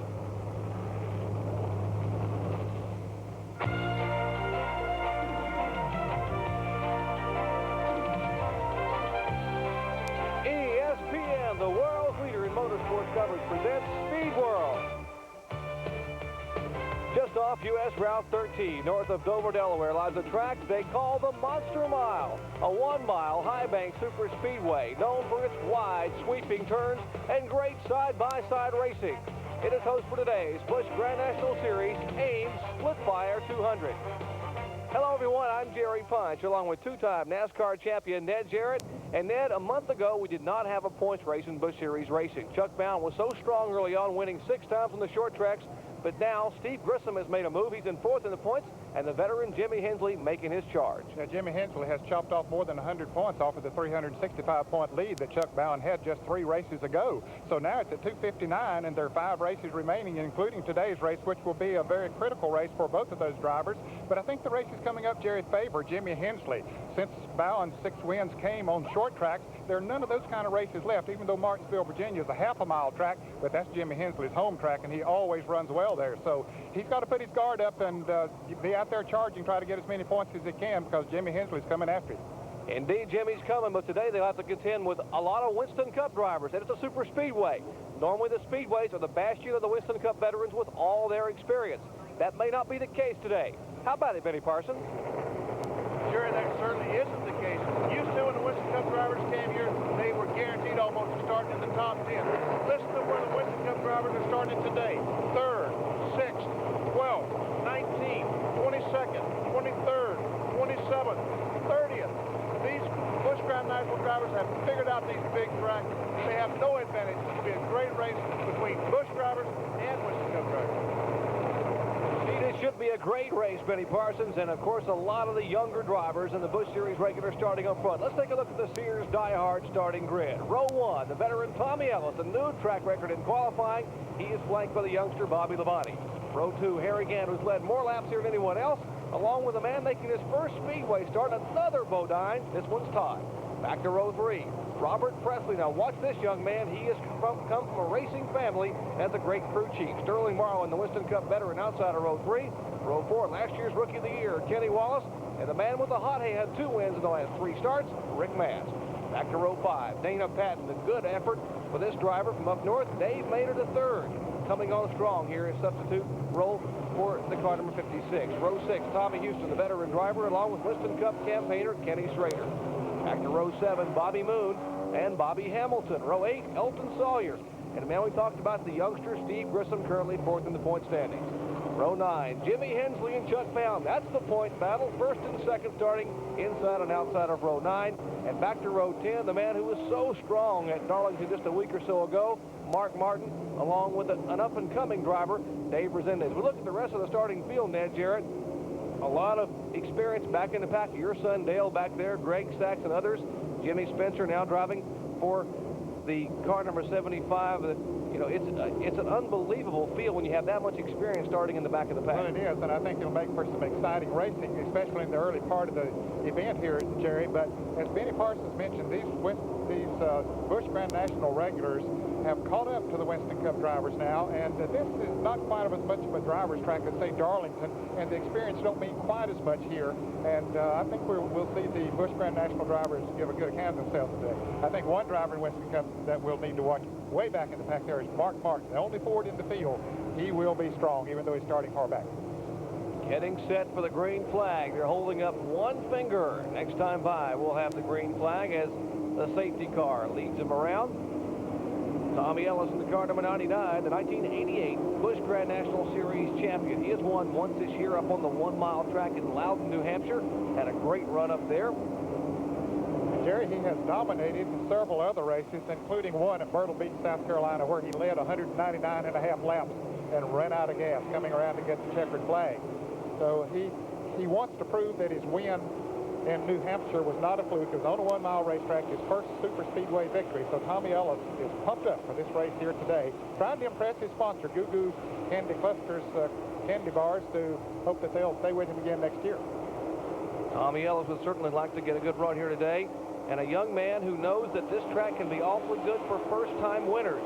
That is Bobby Labonte outside the front row. Labonte sat on the pole here back in the spring. He remembers that a few years back, a young man by the name of Rick Mast came here in the spring and sat on the pole, and came back in the fall and picked up his first ever Busch Series win. It could happen again, and this time it could be Bobby Labonte. Getting set for the green flag as a safety car now coming out of turn 4. A nice crowd on hand as they stand and wave and cheer for their favorite Busch Series driver. Pete Bass waves the green flag, and we're underway at the Monster Mile.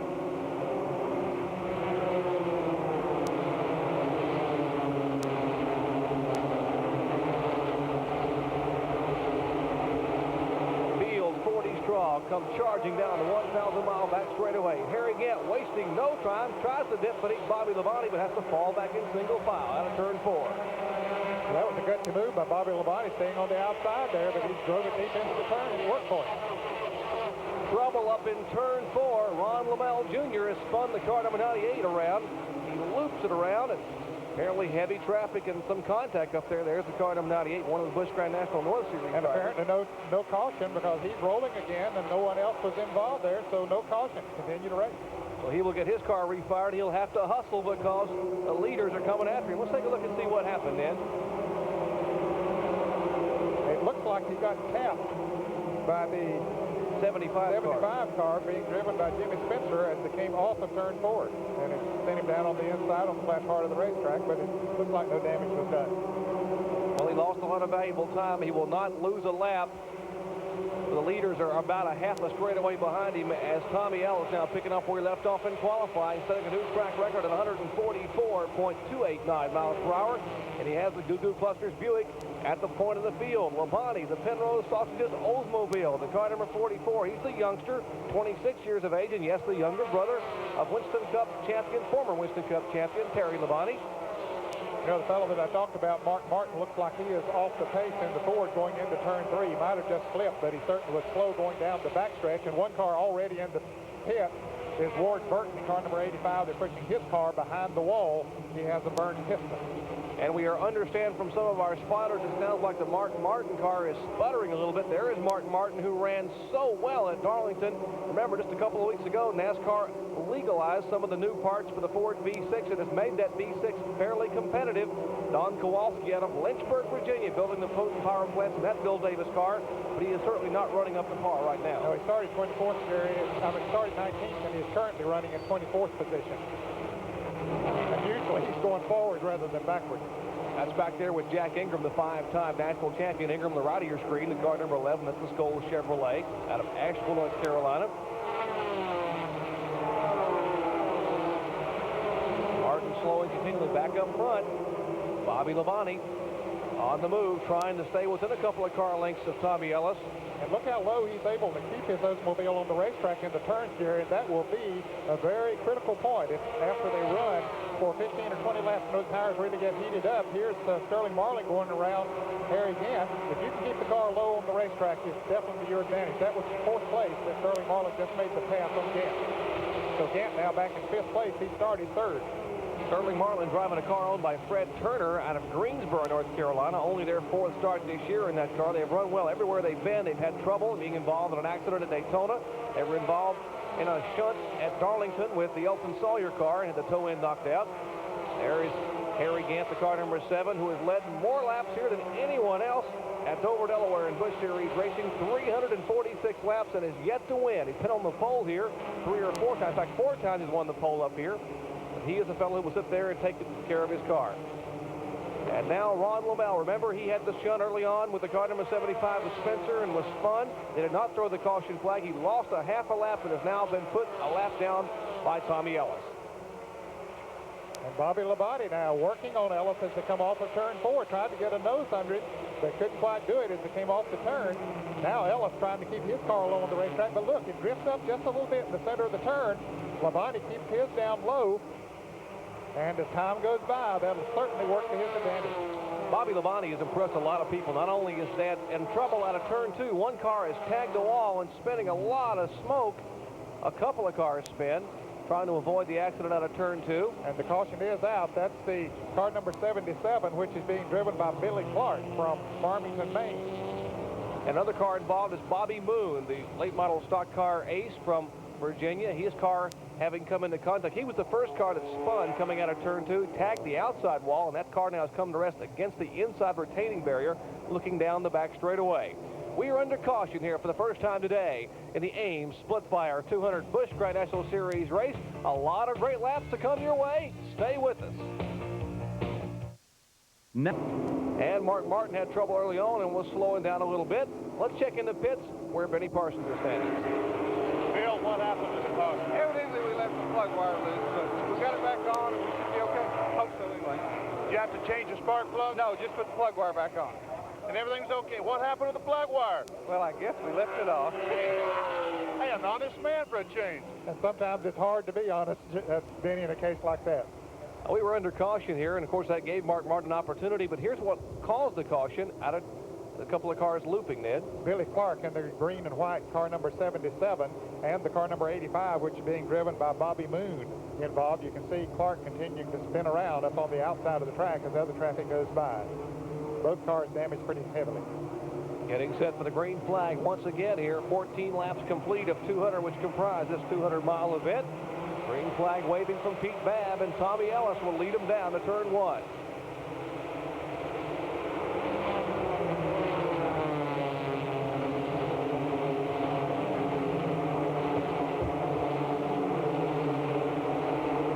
Ellis your leader, then comes Bobby Labonte, and Sterling Marlin in third spot. Harry Gant hanging on the fourth.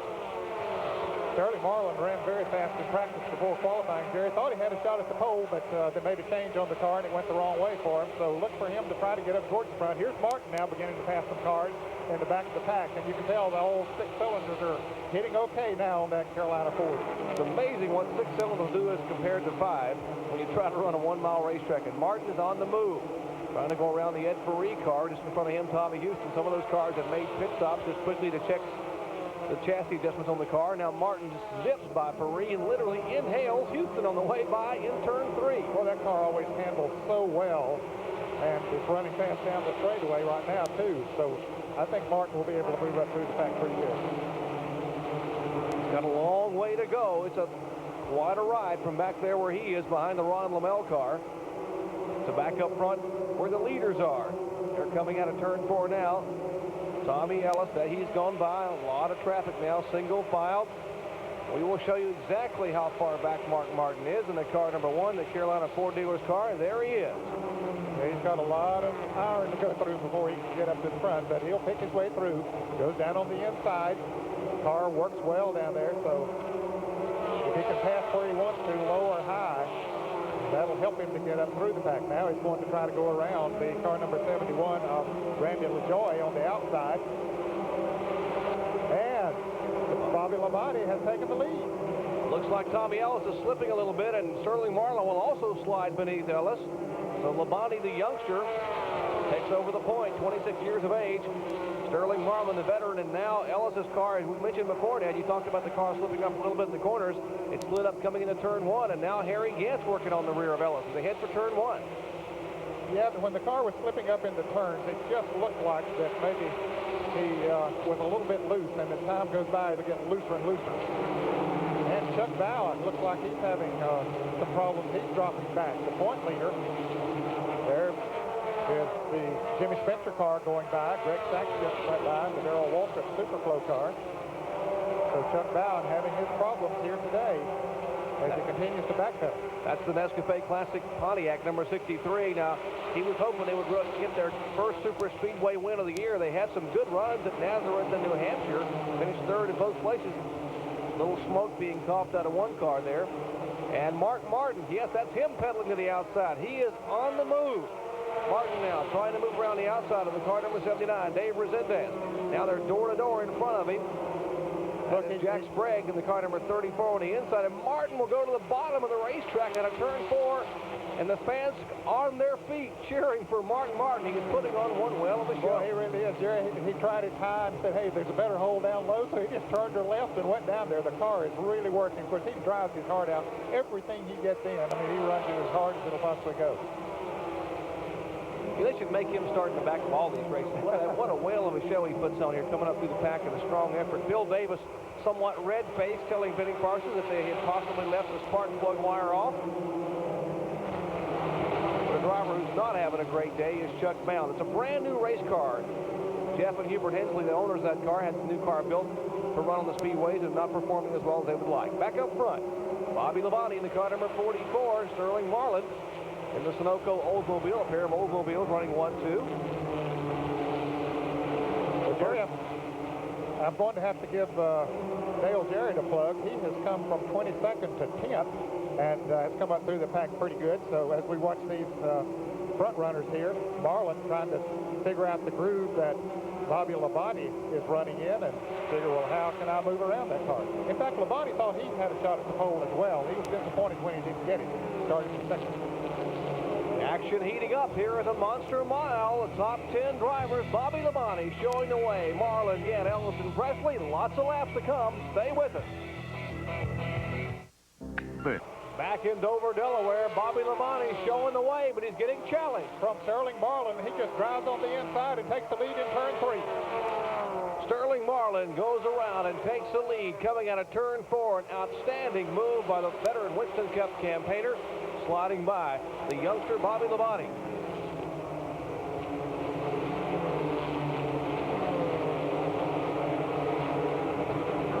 Action fast and furious. Martin making his way through traffic. That's Jimmy Hensley, currently second in the point standings, and Jimmy Spencer behind him.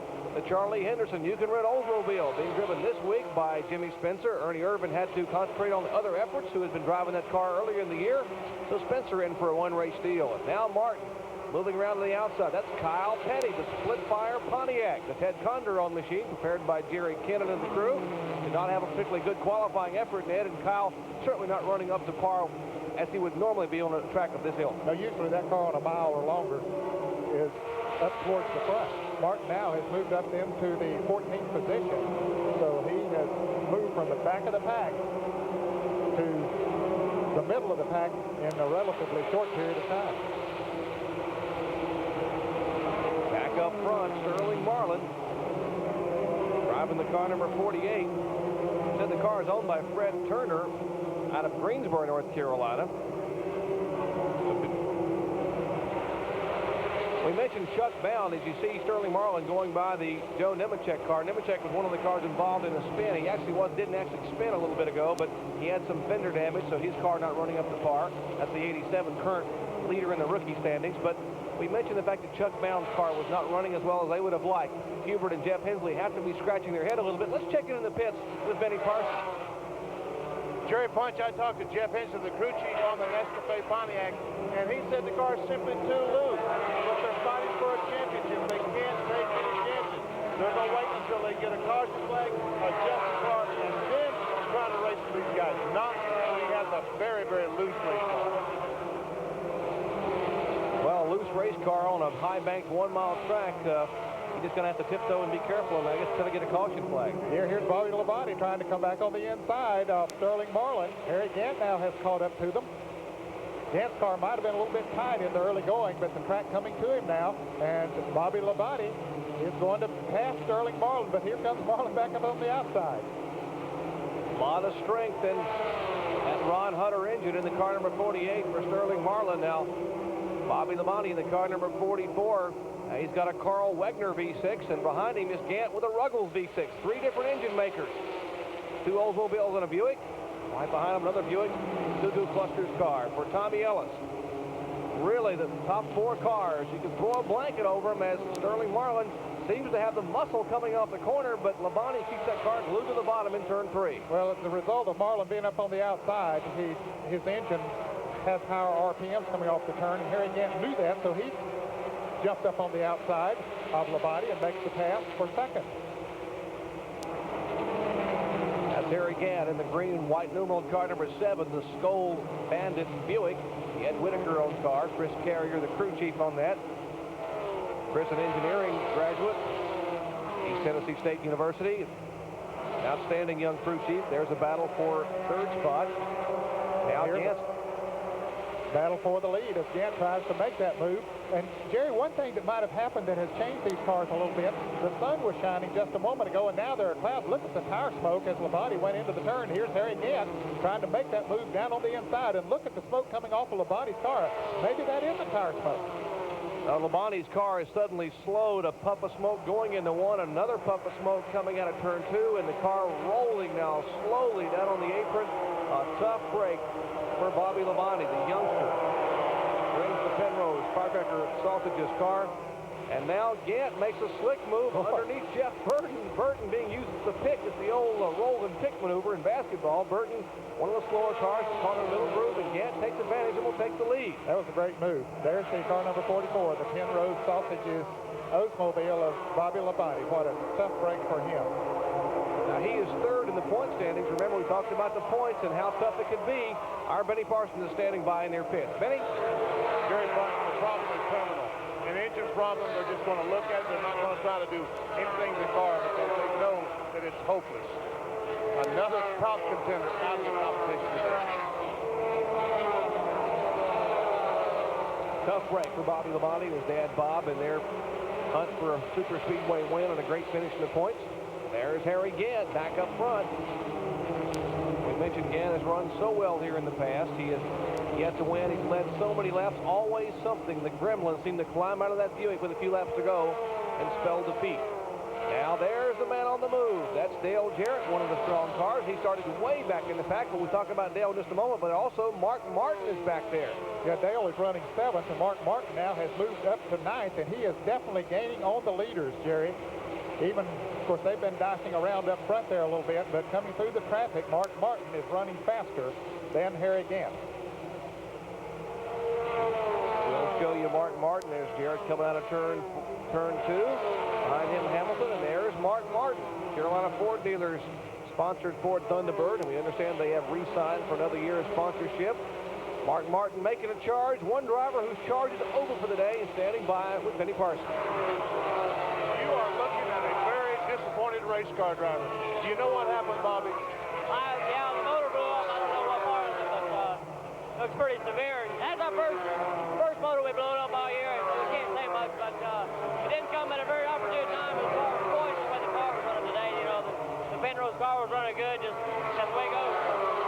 Were you just waiting for the end of the race? Were you not running that hard? I was running pretty hard, you know. The couple guys were running real fast. Our car's a little loose, but we got back to lead and then start seizing up after that. So it was going to be close, I guess.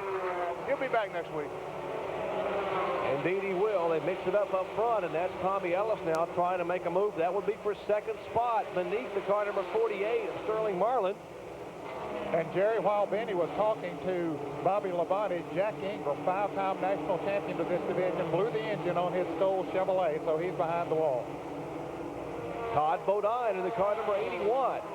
You wouldn't believe it, but this is the youngest of the Bodine. I don't know if there are any more Bodines hiding up in Chemung, New York, but Todd Bodine, the youngster, younger brother of Fred, of course, and Jeff Bodine, making a good move. And here's a battle. A couple of veteran drivers. The car number 32, that's the Nestle's Crunch Pontiac for Dale Jarrett. They're battling for 6th position. Jarrett's running 6th. Mark Martin is running 7th. They ran side by side, Jerry, for about 2 laps.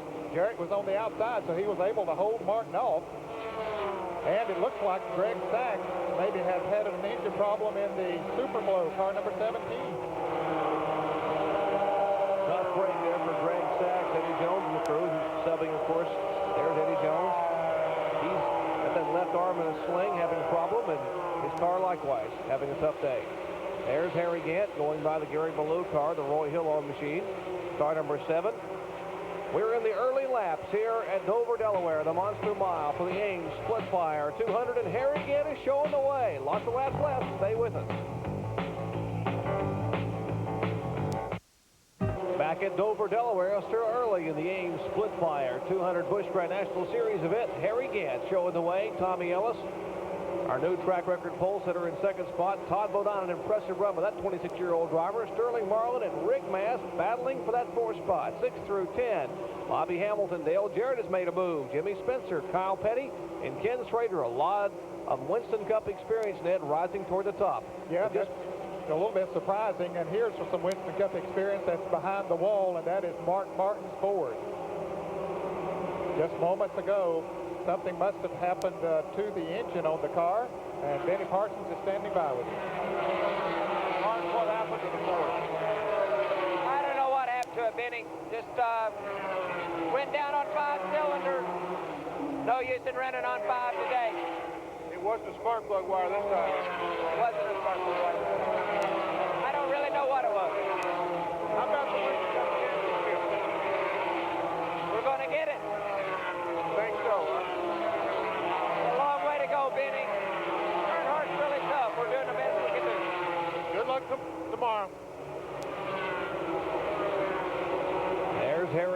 car number 7. Once he got in front, Jerry, he was able to pull away from Tommy Ellis, who is now running in 2nd place. Sterling Marlin was up there for a while. He's dropped back to 5th place now. But Gant just weaving in and out of traffic as he laps those cars. There are 17 cars now on the lead lap as he moves around the car number 86 of Dana Patton. Gant has one win this year in Busch Series racing. That came early in the year at Darlington, South Carolina. The track too tough to tame. He has been here at Dover, Delaware on the Monster Mile 7 times. His best finish, 2nd, coming this past June.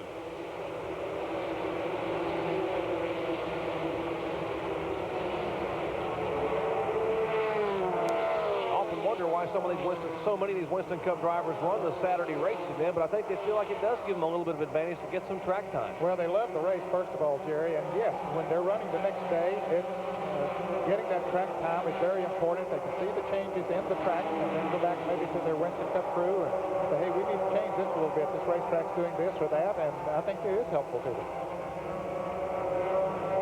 There's Harry Gant, the leader, moving back to car number 99. Tommy Ellis in 2nd spot. He is in heavy traffic.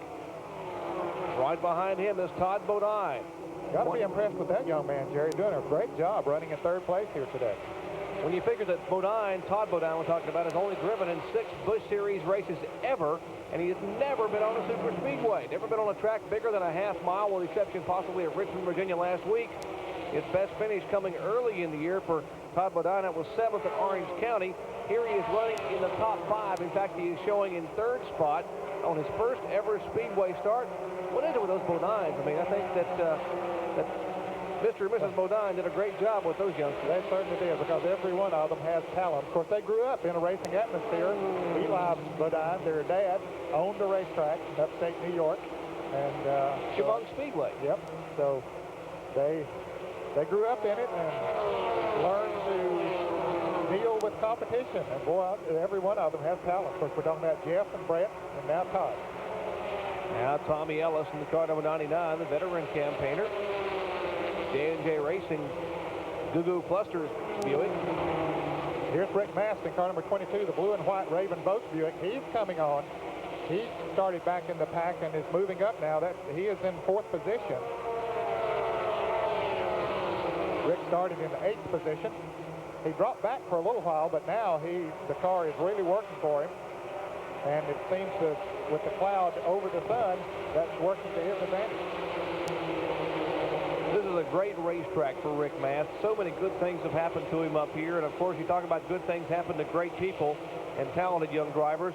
He has won twice in the past 3 Busch Series events. And it couldn't come at a better time as far as running these races in front of the Winston Cup people who watch the Busch Series every week. Well, I tell you, they do watch these races and see who is doing what out there, and there is a lot of talent that has come out of this division on into Winston Cup racing, and we're going to see more of it next year. Rick Mast, we're talking about there, of course, will be driving a Winston Cup car full-time for Richard Jackson next year, the Skoll Oldsmobile number 1, and Bobby Hamilton supposedly is close to a deal for next year, so they do impress people when they're running out here on Saturday afternoon and gives them a chance to move on up. Rick only has 2 full-time employees working for him, and those 2 men, Man Apperson and Nick Pace, do a tremendous job in that Raven Boats Buick getting prepared for the Busch Series racing. Now Mast beginning to close in now on Todd Bodine. Mast Buick to the right of your screen, that's Bodine in the car number 81. That's the Ames department store in Pontiac. Right in front of them is the car number 99 of Tommy Ellis. That's 2nd, 3rd, and 4th, all right together. Jerry, I said a moment ago that Jack Ingram had blown the engine on his Skoll Chevrolet. There was smoke coming from it, but they did something to it, got him back out on the racetrack. He's back in the pits now, but Jack Ingram is not out of the race. So for his many fans around the country, we want to update him on that situation. Now he is going behind the wall, so my comments were correct later on. You know, some drivers just seem to take to certain racetracks, and I guess we talked about how strong Harry Gant's been over the years at Darlington and how well some of the drivers have run here, Earnhardt at Dover. Well, this track's been awfully good to Rick Mast. 3 years ago, it was very special to him. Tell us about it, Rick. You know, there's somebody by the name of Jerry Finch that came to me at Dover in 1987. I'd set a track record. I was sitting on the pole here. I think ESPN did an interview with me. ESPN, for some reason, didn't air that interview. Jerry comes to me later. He says, Rick, you're one heck of a race car driver. When I talk to you, no problem. But when you got on that TV camera, something went wrong. So you need to fix that. So, I fixed it, Jerry. Here I am 3 years later.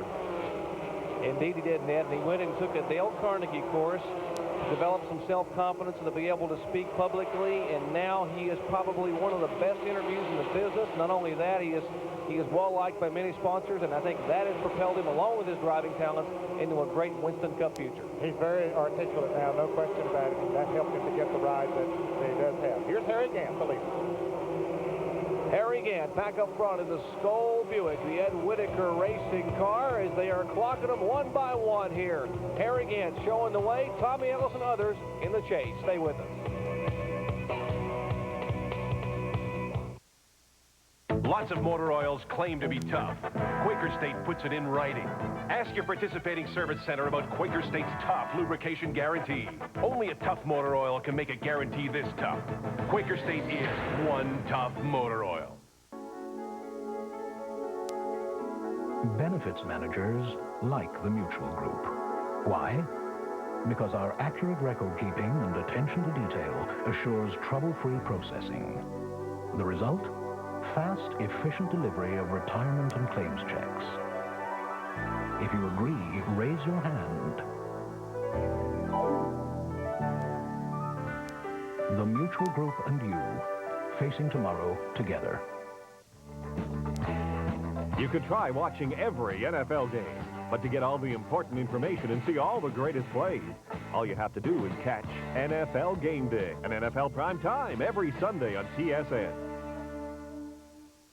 Welcome you back to Dover, Delaware. Benny Parsons and Ned Jarrett, and I'm Jerry Punch, bringing you exciting Busch Grand National Series racing action, and Harry Gant is showing the way.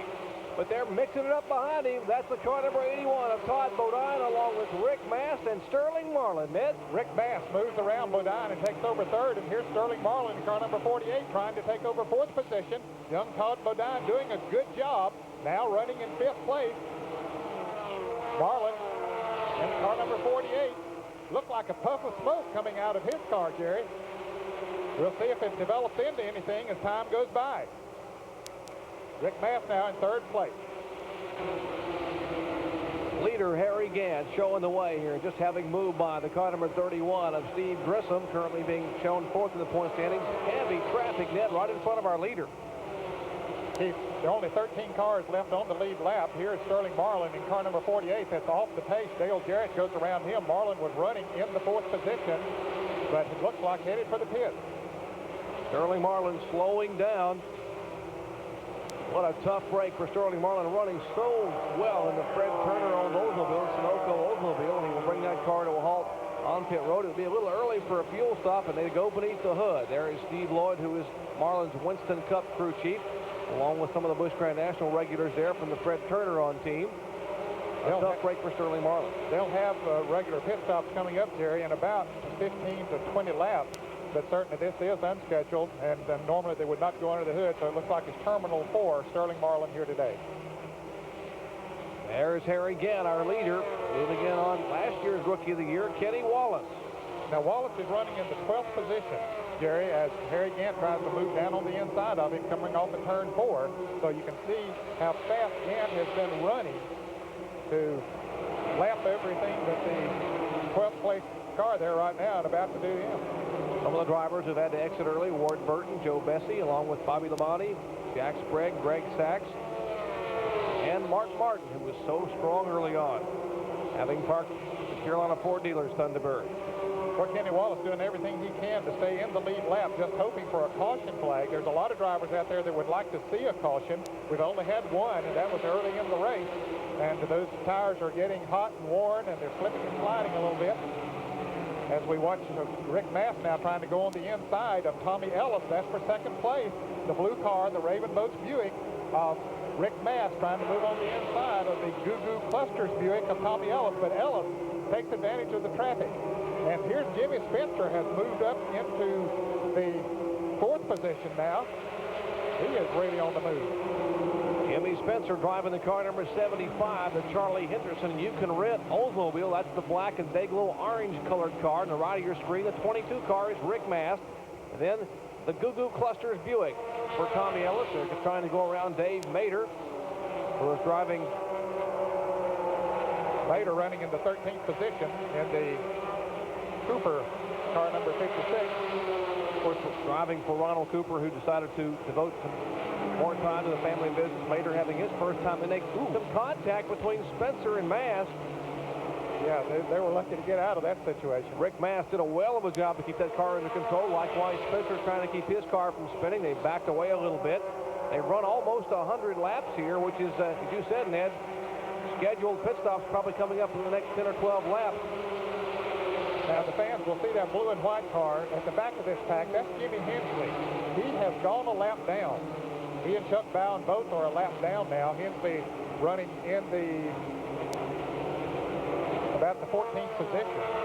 But he is one lap down. Let's take a look again. It's a close call here then in turns 1 and 2 as a couple of cars now get together. Well, you can see Jimmy Spencer in the black car on the inside of Rick Mass, and they touch a little. Spencer goes sideways and gets the car gathered back in before he gets up into Mass. If he had gone back into him, Jerry, I think he would have spun both cars. They're running it on a slower car, and Spencer just couldn't quite get the car halted in time, and they had some contact, both of them being veteran drivers, able to hang on. That is Mass, the car number 22. He is in third spot. Spencer is in fourth position, and just behind them is Todd Bodine. So you see the third, fourth, fifth place cars there on your screen. Well, they have not made a pit stop, and we have completed 94 laps. They've got to be concerned about fuel, but I wonder how the tires are doing. Let's check in the pits with Benny Parsons. Jerry Punch, you can see the tires aren't doing too good. This is the left rear of Gary Ballou's automobile. Blistered and chunked badly, as if these drivers didn't have enough to worry about. Look at those tires. Now then, are the tires going to make it? We'll have to check with the leaders and see. Well, we can check with the leaders up front, and there they are. Of course, there is Kenny Wallace trying to hang on. Wallace in the car number 36, but Gant will slide by. Wallace would like to have been able to stay in front of Harry Gant. That's Tom Peck, the McConnellsburg, Pennsylvania driver, just in front of him in the blue and white numerals car number 96. Peck had his best run of the year here early in the spring. A great top 5 finish. And he's currently running in 10th place as Harry Gant tries to move on the inside of him to put him a lap down. So now there are just 10 cars in the lead lap, and if he does get around Peck, that will only leave 9 cars in the lead lap. And Rick Mass now being passed by Jimmy Spencer in the car number 75. This is the car that Ernie Irvin drove a couple of weeks ago on ESPN at Darlington, and there's Todd Bodine, really distinguished himself very well for the first time on a track bigger than 3/4 of a mile. 26-year-old driver from Chemung, New York. There is Kyle Petty in the SplitFire Pontiac along with Jimmy Hensley.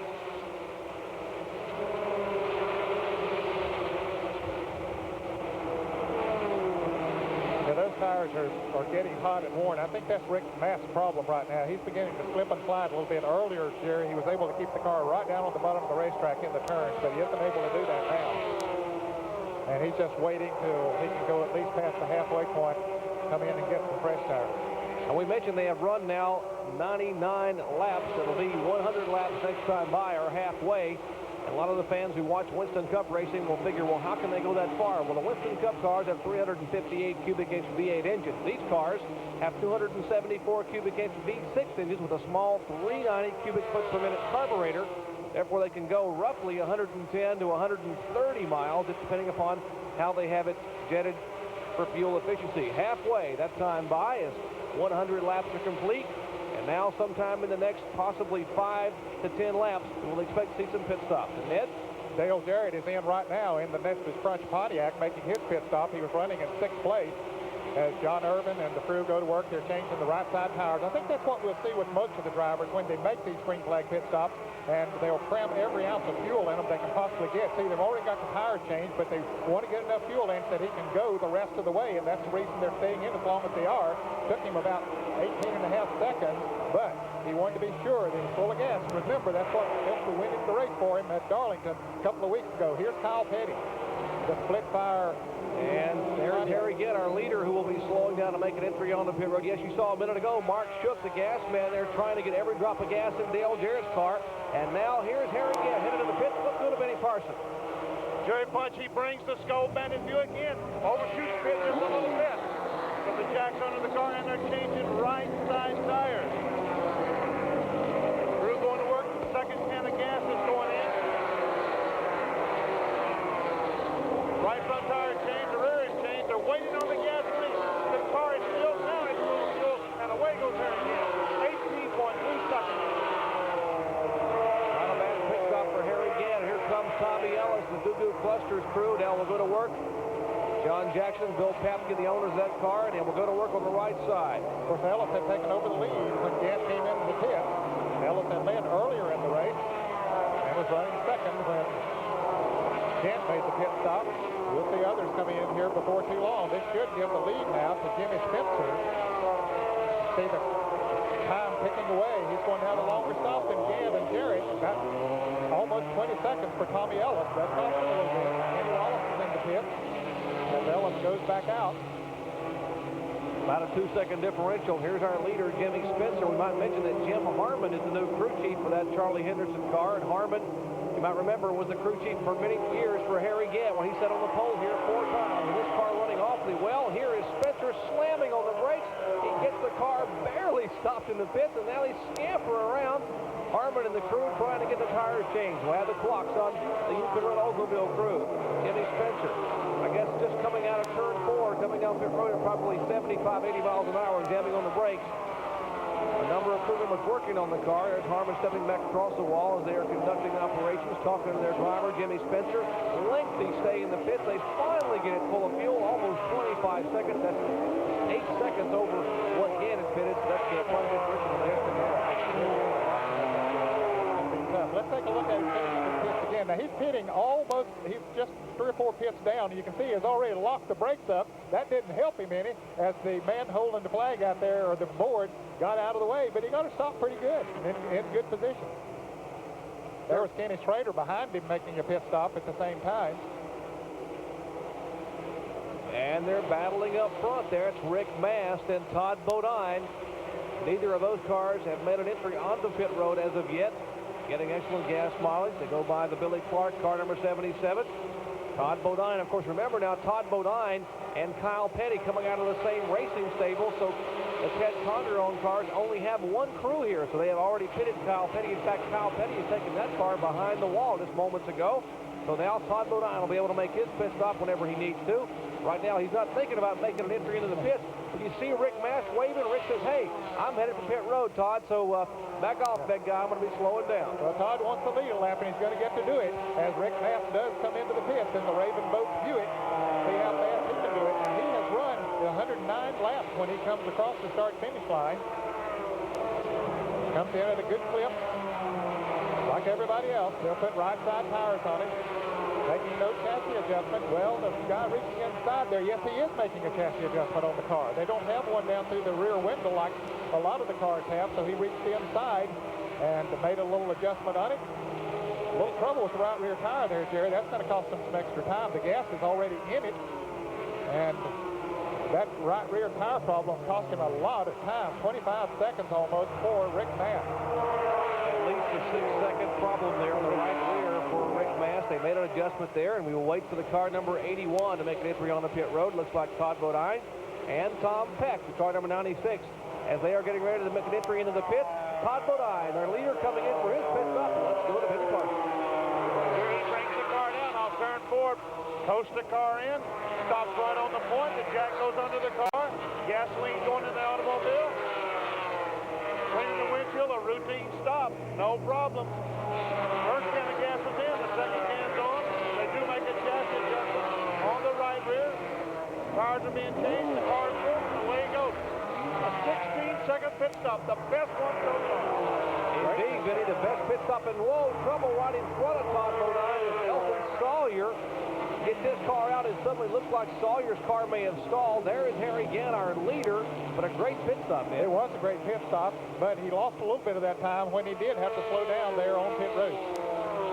We are past the halfway point here in Dover, Delaware in the AmesSplitFire 200. Everyone's made a pit stop. It's going to get serious. Don't go away.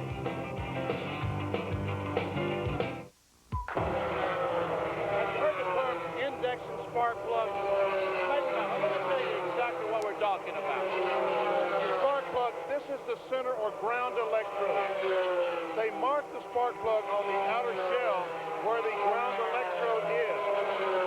Then they screw the spark plug in the cylinder head, making sure that when the spark plug is tight, the ground electrode is at the top. See the black line across the top? The ground electrode has to be at the top. Why? Because when the piston comes up, if it's at the bottom, the piston will hit the spark plug and close the gap, and leaving the spark plug not to fire at all. The problem is to get 6 spark plugs, you may have to go through a couple of hundred to find 6 that tighten up perfectly. That is indexing spark plugs. Well, I didn't know that, Benny. Thank you. I appreciate learning that. I'm sure the fans out there will too. Certainly a lot of work goes into preparing one of these cars and getting everything just right. And of course, if you get that piston to start tapping those spark plugs, you won't have a long afternoon. No, you certainly won't. You'll have a short one. Look here, Jerry. Kenny Wallace, after they made pit stops, back out in front of Harry Gant. He had gone a lap down, but he made a good pit stop, got back out in front of Gant, and Gant has not been able to get around him. Currently, Wallace is running in the 9th position. There are 9 cars on the lead lap, and Gant just can't put him a lap down. Kenny's got to be saying, Harry, go away. Go play with someone else. He's just trying everything he can to stay on the lead lap, and he is on the lead lap by a good maybe 14 and a half, 15 feet. We'll show you the second place car. That is Tommy Ellis, our pole sitter, running second right now. And a great run for the Richmond, Virginia driver, former series champion, and carrying the Zuzu Clusters sponsorship and standard candies. And right behind him, Ned, is the car number 81 of Todd Bodine, who is running in the 3rd position. So Bodine having a great run here this afternoon. Running in the 4th position would be the car number 75 of Jimmy Spencer.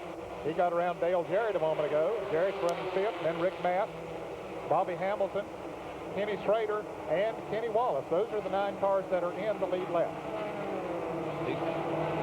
And we'll let some of the cars go through as what we call our field snapshot. We allow you fans to be able to pick up your favorite car and driver. We will take a shot there. Pete Babb on the flag stand as he's watching the Busch cars coming out of turn 4. There is Harry Gant again, dogging the rear deck of Kenny Wallace in his Pontiac. Wallace has re-signed with Cox Wood Preserving for 1991. They will change the color of that car from the green, white, and yellow to primarily a black car with some green and yellow next year. Now, Kenny Wallace in car number 36, we saw him about to make a move on Ken Schrader. There he is coming off his turn. Now, that would be for 8th position. Schrader, one of the cars in the lead lap, running 8th. Kenny Wallace running 9th. You got 3 green and white cars running right together. How many years ago was it that you absolutely wouldn't put green on a race car? You really wouldn't. Of course, that's the car that, if that car of Kenny Schrader's looked like a land yacht, it's one of the Monte Carlos that used to run a long time ago, of course, and a few years back, and now they've gone to the downsized cars.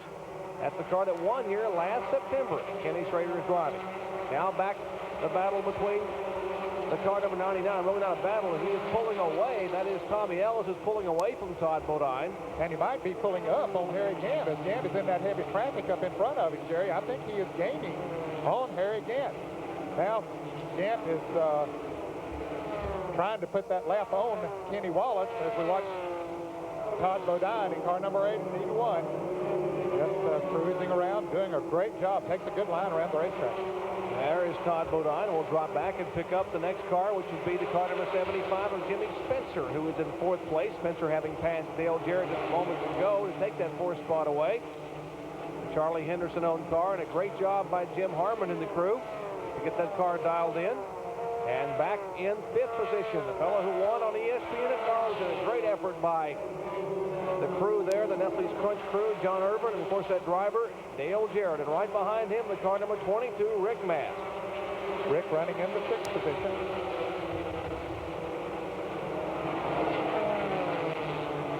And some of the drivers you see who have not had good days here at the Monster Mile. Out of race, Bobby Labonte, of course, who had a great run going early on with engine trouble. Mark Martin likewise.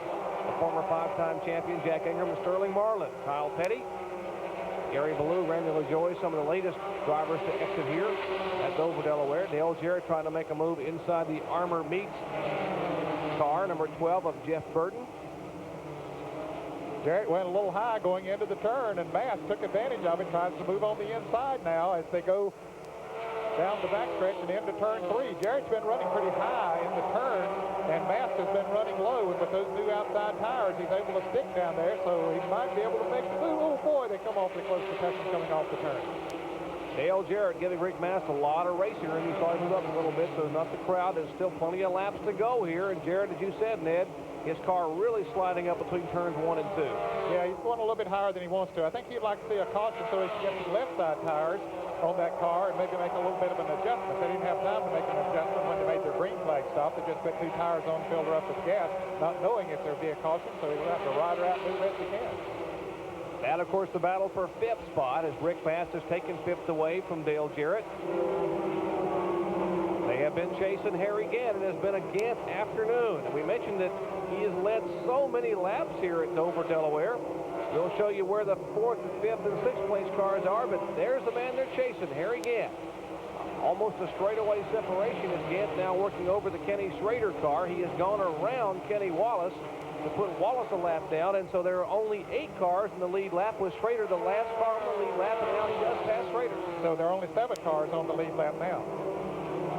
Harry Gant showing the way here as 138 laps complete at the Monster Mile, and great Busch Series competition here on the 1 Mile Super Speedway. Gant showing the way here in Dover, Delaware in the AmesSplitFire 200. There's Ed Whitaker, all smiles. His car is up front. Stay with us. Where you can feel it in your heart.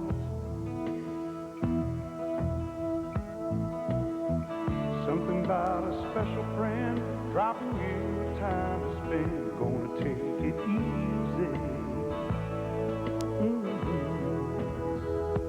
Well, there's nothing halfway about this. It says it all. Can your motor oil survive the punishment today's engines dish out? Circulating it twice as fast, working it twice as hard, breaking it down and causing it to lose its viscosity. That's why you need an oil with the additive that does more to help prevent viscosity breakdown. Castrol XLR, the oil engineered for today's car.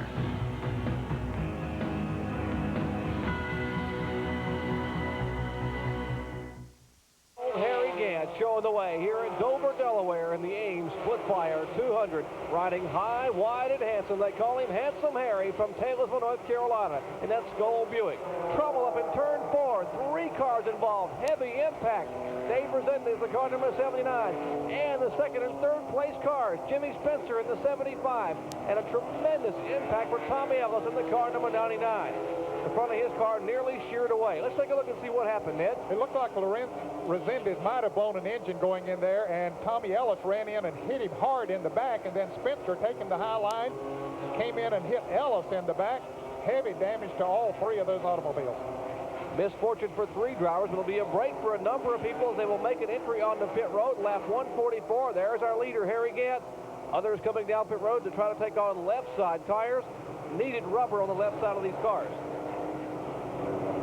We are under the caution for the 2nd time today here at Dover, Delaware. A violent impact up in turn 4. Harry Gant and the others on pit road. Lots of racing to come your way. Stay with us. Awesome speed. Outstanding skill. Split-second timing. This is CFL Pro Football Spectacular, the funniest action video of the year. There's bone-crushing blocks, devastating hits, and positively brutal quarterback sacks. Pro Football Spectacular has it all and more. Legendary quarterback Ron Lancaster leads his all-blunder team through a fun-filled football fiasco like you've never seen. From a ripe tomato to very hot potato. From frenzied fans to the most fouled-up football you've ever seen, Pro Football Spectacular is definitely in a league all by itself.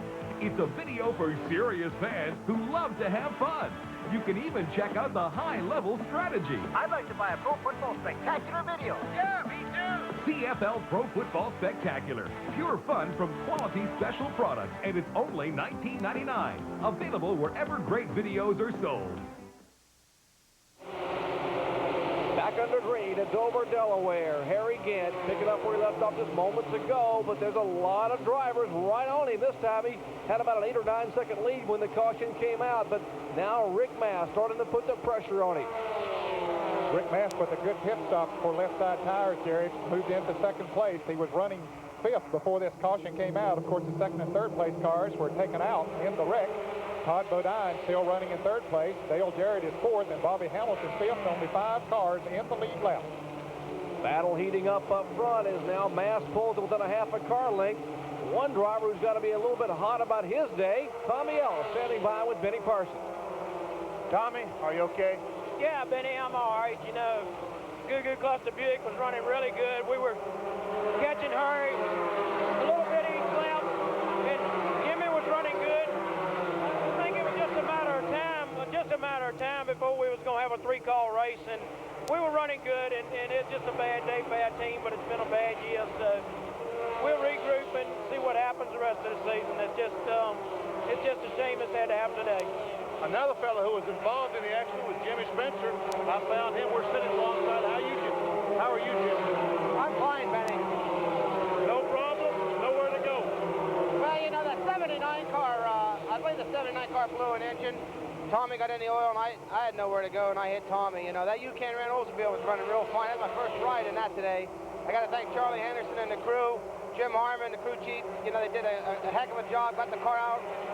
I think we had to race one, but you can't win them sitting in the pit. Jerry, we're going to rest the rest of the day down here. Jimmy Spencer and Tommy Ellis, you don't find any better than that. I mean, Tommy Ellis, a great race driver, and Spencer likewise, but they're trying to heat up the battle here. And Todd Bodine, a youngster making his first ever Speedway start in Busch Series competition. I thought his first time on the Speedways, and he ran a couple of the new sportsman races, what they call the NASCAR Sportsman Division, at Charlotte Motor Speedway, finished 2nd twice. But in this kind of competition, it's his first race with this kind of drivers. Doing a great job. As you can see, Harry Gant has pulled away a little bit from Rick Mast, but Rick has his hands full with Todd Bodine. And Ken Schrader got into the wall a moment ago coming off of turn 4. He's coming off of turn 2 now, but apparently did some damage to his Kodiak Chevrolet. Ken was running in 6th place, 1 lap down, but now looks like he's headed for the pit. Let's see what happened then just a minute ago. Schrader on the outside there, bumping with another car. And they get together. That's Steve Grissom down on the inside in car number 31. And Schrader gets into the wall just enough to do some damage to his car, and he's headed into the pits and behind the wall. Tough break for the defending champion of the AmesSplitFire 200. Schrader there getting service from the Kodiak crew. Timmy Kohut is crew chief. That's the car that Kenny Schrader himself owns, not one of the Hendrick stable machines. See that impact in the right rear. His day is over with, but another driver whose day is going very, very well is Harry Gant in the Skull Bandit Buick. Gant showing the way, leading over Rick Mast and Todd Bodine. Yes, the fans are enjoying it too. Don't go away.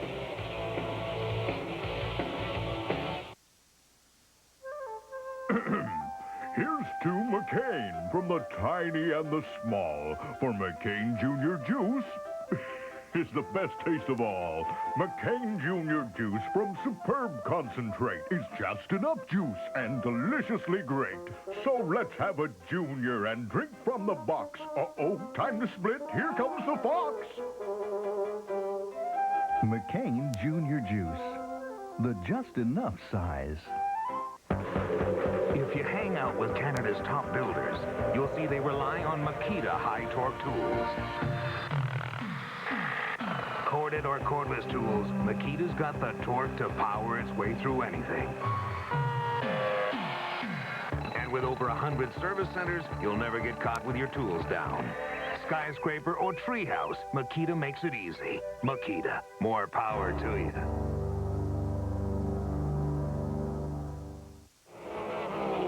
Back at Dover, Delaware for Busch Grand National Series racing.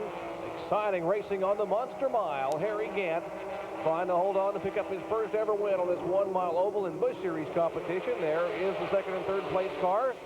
That's Rick Mast in 2nd place, and in 3rd is the car number 81 of Todd Bodine.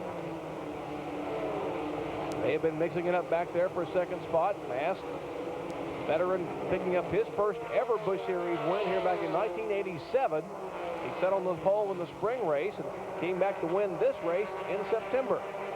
There's the separation you see between Gant, the leader, and Rick Maston, car number 22. I don't know if Gant has backed off once he got out. He picked up a pretty good lead there, but it has stabilized, Jerry, so I don't know if Rick Maston has picked up his speed a little bit or if Gant has just decided, okay, this is as fast as I need to run to keep him back there and keep this distance between us. But Mast might have picked up a little bit because he has opened up a couple of car lengths over Todd Bodine, who was trying to pass him about 5 laps ago. There you see the front 4 cars at the top of your screen. That's Dale Jarrett, the Nestle's Crunch Pontiac, the winner at Darlington and at Charlotte earlier in the year. You see the cars as they file by one. Pick up your favorite driver and car. They come out of turn 4 right toward you there in turn 1. There's the car number 77. Looks like Gant. That's actually not Harry Gant, the Skoll-sponsored car of Billy Clark, one of the Busch Grand National North. There comes Harry Gant, and indeed, Ned, it looks like Rick Mast is trying to pull away a little bit from Todd Bodine and is closing on Gant. Yeah, they're definitely gaining on him. Gant is running about a tenth of a second slower than Rick Mast is right now, so he certainly has time. There are about 34 laps to go, and he has time to catch him if he continues to go at that pace of about a tenth of a second a lap. We mentioned Harry Gant has run here 7 times.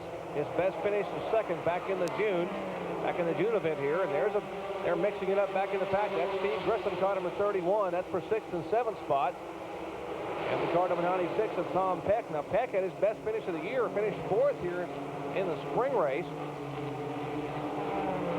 Grissom, a 2-time winner in 1990.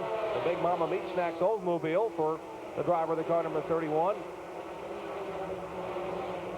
And Rick Mast is closing up front. In fact, Mast and Bodine are closing on Harry Gant. It was about 8 car lengths. Is down now to about 4. Yeah, Mast is using a little bit higher groove than Gant is, Jerry. Let's watch him as we go into turn 3, and you can see Gant dip right down on the inside of the racetrack, and Mast running about a groove and a half higher, and it's working for him. I don't believe Harry Gant's waiting on anybody. If he could pull away now, he would, but he seems to be pretty helpless. Gant's running on the very bottom of the racetrack, and Mast really drives it deep into turn 1. The car wagging the tail a little bit. He gathers it back in and still closing. Boy, he can smell that possible victory up there as he sees Gant continue to go low. Now, Gant is one of the best at searching out a groove on the racetrack, but he feels comfortable, I guess, running down low, but he needs to look in his rearview mirror because the second groove is working better. Rick Mast is definitely working better. See how high he goes, and Gant stays right down on the inside, and Mast is able to pick up on him. However, Gant will slide out in front of him coming off of the turn and shut him off, but he'll eventually get him if they keep racing that way. If Gant doesn't move up. Now, maybe his car won't work up there. He might have already tried it, and it might not work. A pair of Buicks up front. Right behind them, the Pontiac, the Ames Department Store's Pontiac of Todd Bodine. And there's the battle again for the 6th and 7th spot. And their car number 25 back there, that is Jimmy Hensley, and the car number 36 going beneath Hensley, that's Kenny Wallace.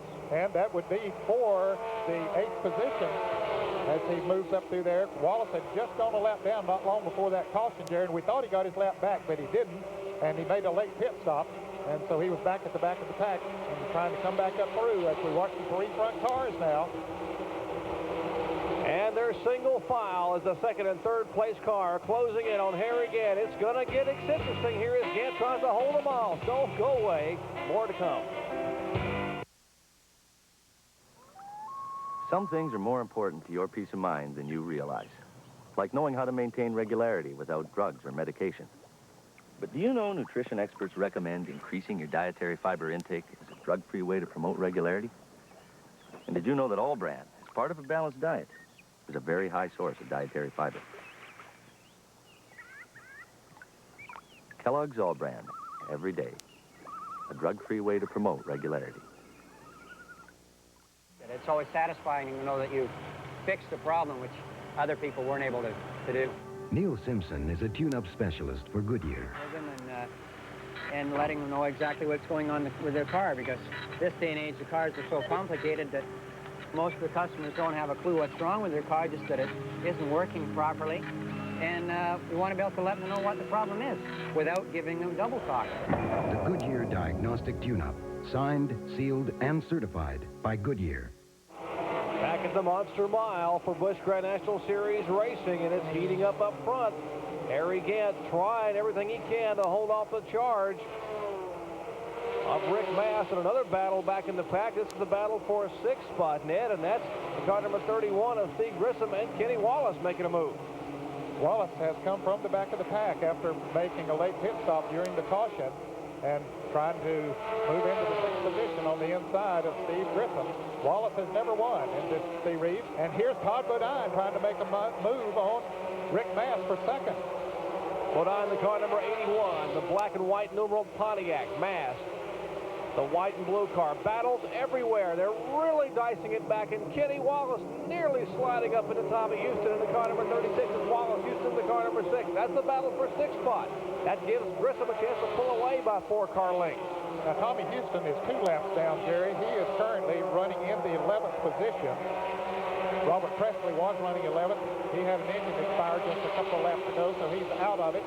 So Tommy Houston trying to hang in there, but it is the battle for the 6th position between Wallace and the car number 31.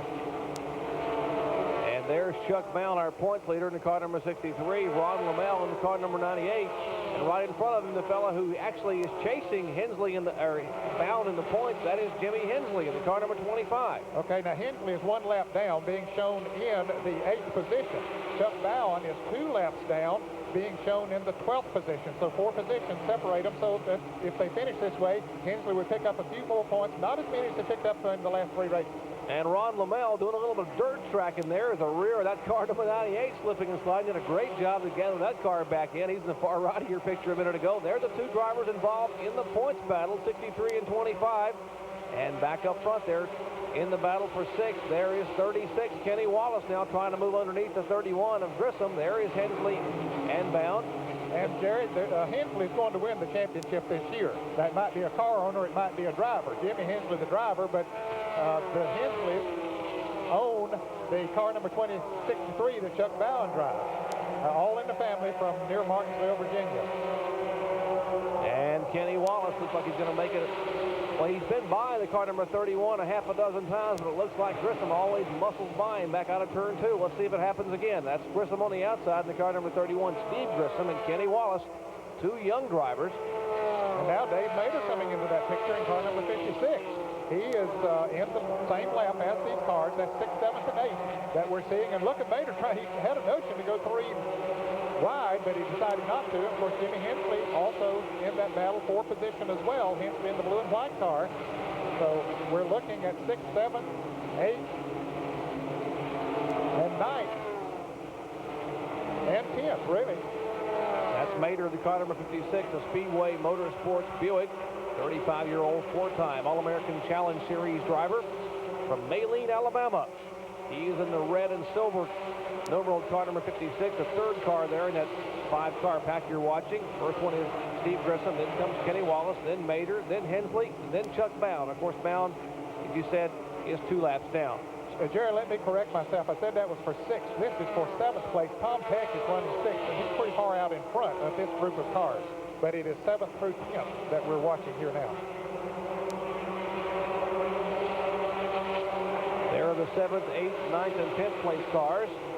And we will let those cars pass out of view, and we'll pick up the lead car. That is Harry Gant. Skull Bandit Buick. Ed Whitaker car. Gant showing the way here as laps are winding down. A little over 10 laps to go. Gant trying to hold off Rick Mass and Todd Bodine. Can Gant pick up his first ever win at the Monster Mile? We'll find out when we come back. Many Canadians live in isolated areas. They visit the city to take in the culture, the fine restaurants, the symphony, the theater,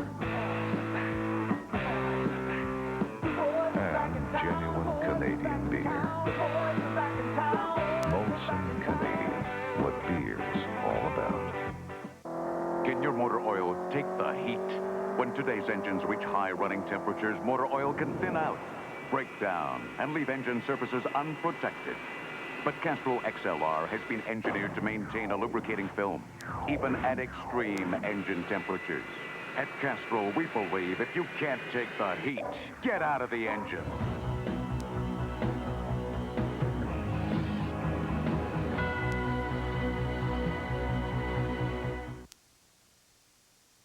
One tough customer, Harry Gant, still holding off the charge. A car length away, Rick Mass.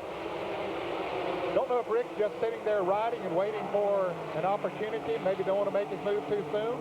They have less than 10 laps to go. He's going to have to move pretty quick, Jerry, if he has anything left. He might not have anything left, but they're coming up on some pretty heavy traffic now, putting laps on other cars, and don't know whose advantage that will be. Gant has moved up on the racetrack a little bit from what he was running earlier. He saw Mass coming up using that second groove and was working well for Mass, so Gant decided, hey, maybe I better move up there as well. Remember back in his formative years, Ned, Harry Gant was first racing here in some of the old late model sportsman races, and of course when he first got his start in Winston Cup racing here, this was a track that really propelled Harry Gant into the forefront. He ran a car owned by Jack Beebe in a Winston Cup race and ran what they called the Gant groove, right up against the wall. Everyone said this was Harry Gant's racetrack, and he would win here every time he came. Well, he's won twice in Winston Cup competition, but he has yet to go to victory lane in Busch Series efforts, and he's about 5 laps away from doing it for the first time today. And he has led more laps in Busch competition than anyone else, but he just hasn't been able to lead that last one, but he's getting closer. I think Ed Whitaker told him before the race that they went out there and they measured the car before the race, and it'll fit in victory lane. So if you go ahead and win it, we'll get it in there somehow. Coming up from L.D. Ottinger, the Detroit Gasket Oldsmobile, putting another lap on him. 5 cars in the lead lap. 3 of them are on your screen. Dale Jarrett about 3 seconds behind that, and then Bobby Hamilton another 3 or 4 seconds behind Jarrett. And right in front of the leaders, that battle continues between the car number 31. That is Steve Grissom and Kenny Wallace. 2 young drivers you're going to hear a lot about here in the future years in Busch Series racing and probably in Winston Cup racing. You see Gant, Mast, and Bodine, the front 3 cars now closing in as laps are winding down. There's 3 laps to go. A lot of traffic in front of Harry Gant. This could have an effect now. Harry is going to have to get this traffic very smoothly and pick them off one by one and still keep one eye peeled back there on Rick Mass. Yeah, and these guys are up here battling for positions themselves, so they can't just pull over and get out of the way, because if they do, their competition's going to pass them. So Harry is going to have to be careful going through that traffic. Dave Mader moves down into car number 56 and gives him room up on the outside. Now Mader's a 9th place car. Right in front of him is Kenny Wallace in 8th. Then comes Grissom in 7th. And they will get the white flag this time. It was 2 laps to go last time by. And we'll watch for Harry Gant to get the flag next time by from our chief flagman. The Wallace does move over, giving the running room that he needs. And now Steve Grissom moves to the inside of the track. I'll tell you, that was a gentlemanly move on both of those drivers' part to move over while they were racing position and let the front runners go by. That was great. Harry Gant coming out of turn 4, trying to hold off the car number 22, and Gant takes the checkered flag here at Dover, Delaware. Harry Gant and the Ed Whitaker crew celebrating there in the pits. Ed Whitaker has finally gotten a victory at the Monster Mile, and there's the happy Harry Gant getting saluted with a big wave from Rick Mass. We'll talk to Harry when we come back.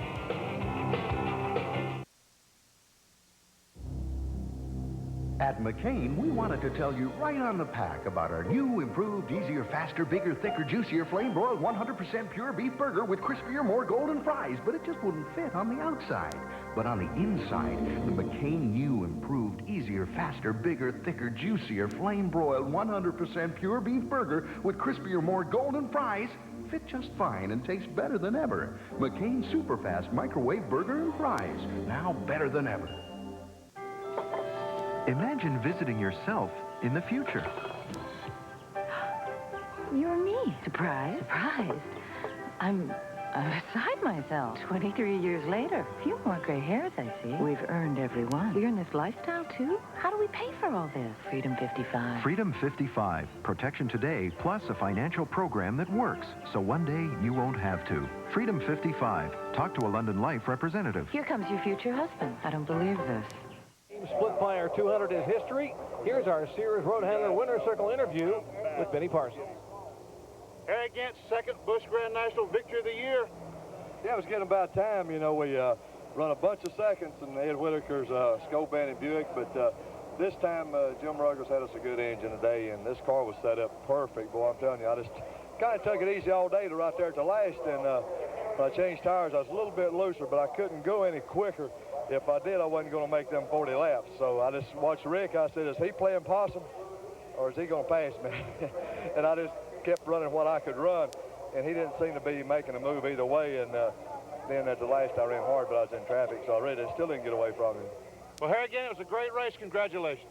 Thank you, Benny, and I just got to say thanks to the Ed Whitaker team, the Skoll Buick, and, Detroit Gasket and Starvin Marvin. You know, we're just tickled to have all these sponsors on the car, and we'll be back next year, and Ruggles keeps punching these good V6s in here. We'll be in business.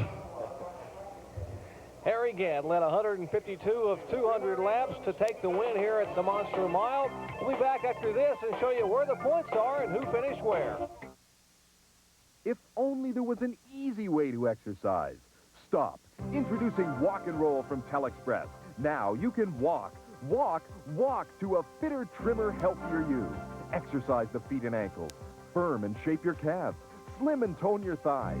Define the hips. Tighten and shape the buttocks. Rediscover that waistline and flatten the tummy. 18 padded rollers. 6 white indicate walking zone. Extended black rollers for rollback. All cushion impact. For a leisurely stroll or a brisk walk. Great for a jog, speed walking, or a run. Fully assembled and satisfaction guaranteed. Order Walk and Roll today on this exclusive Telexpress offer and get fit for 3 easy payments of $43. Just put one foot in front of the other and walk and roll. Don't send any money. Just call 1-800-541-6667. We'll bill your credit card 3 monthly payments of only $43 plus shipping and handling. Just 3 monthly payments. So call 1-800-541-6667 now. Brought to you by Molson Export. Nothing halfway about it. X says it all. Back at Dover, Delaware, where Harry Gant had just picked up his 13th career Busch Grand National Series win, but then a great run from some young drivers. Todd Bodine in particular finishing third in his first ever super speedway event. We see Jimmy Hensley coming home in 10th place. He was second in the point standing, still remains there as Chuck Bowen comes home 12th, so Hensley only able to pick up 7 points on the leader here today. Let's take a look at those points. Of course, Chuck Bowen still leading Hensley, but now by 252 points. Steve Grissom moved to 3rd spot. Why? Because Bobby Labonte finished 37th. He will drop back to 4th. And Kenny Wallace enters the top 5 on the strength of an 8th place finish here. After 8 tries, that crew there, the Scoll Bandit crew, gets to put a car in victory lane. 50-year-old Harry Gant picking up his 2nd win of the year.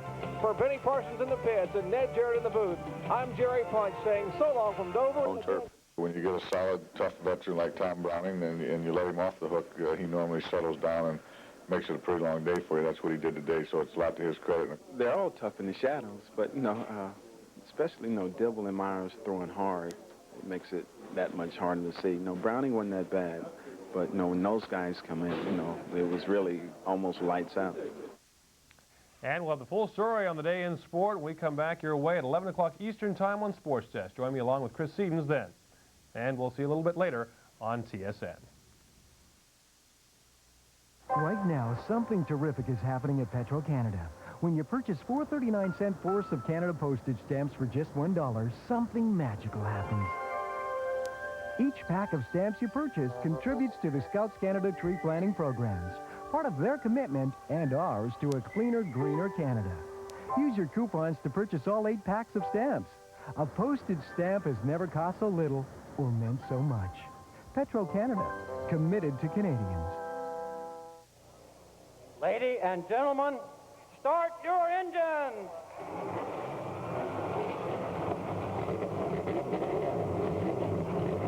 With only 5 races remaining in the 1990 Busch Grand National Series schedule, current point leader Chuck Bowen has good news. He is back on the short tracks where he has won 6 times this year.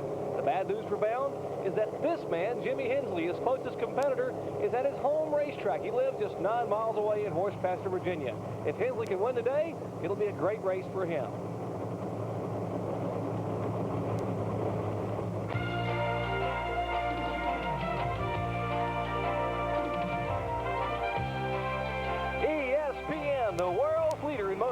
Coverage presents Speed World.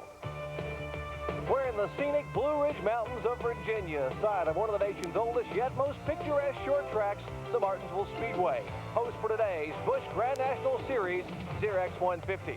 Hello everyone, I'm Jerry Pudge, and welcome again to an exciting Busch Grand National Series short track racing here in Virginia.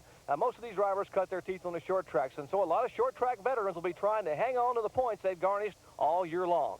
Chuck Bowen, our current point leader, trying to keep in front of a challenging Jimmy Hensley and Steve Grissom, and a couple of other young drivers, Bobby Labonte and Kenny Wallace, rounding out the top 5. I'm joined again today by two-time NASCAR champion Ned Jarrett. And Ned, the points battle is certainly an issue today, but also a lot of other stories up front. Some young drivers trying to make a name for themselves before this season's over. Ed Barrier and Jeff Burton both qualified very well for this race, Jerry. Neither of them had a victory in this series, and it couldn't come at a better time than here today as they try to impress some potential sponsors because they don't have their plans worked out for 1991.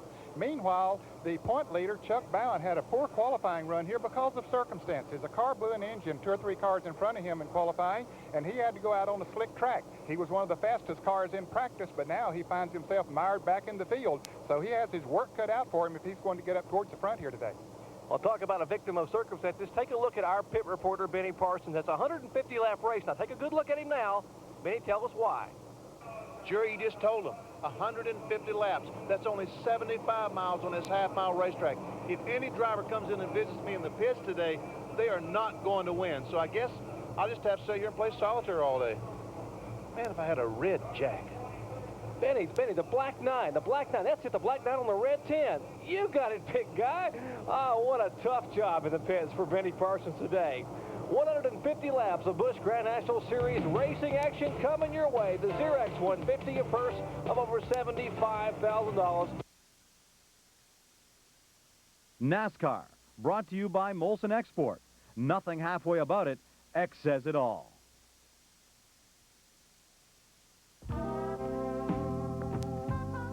Cleanest room.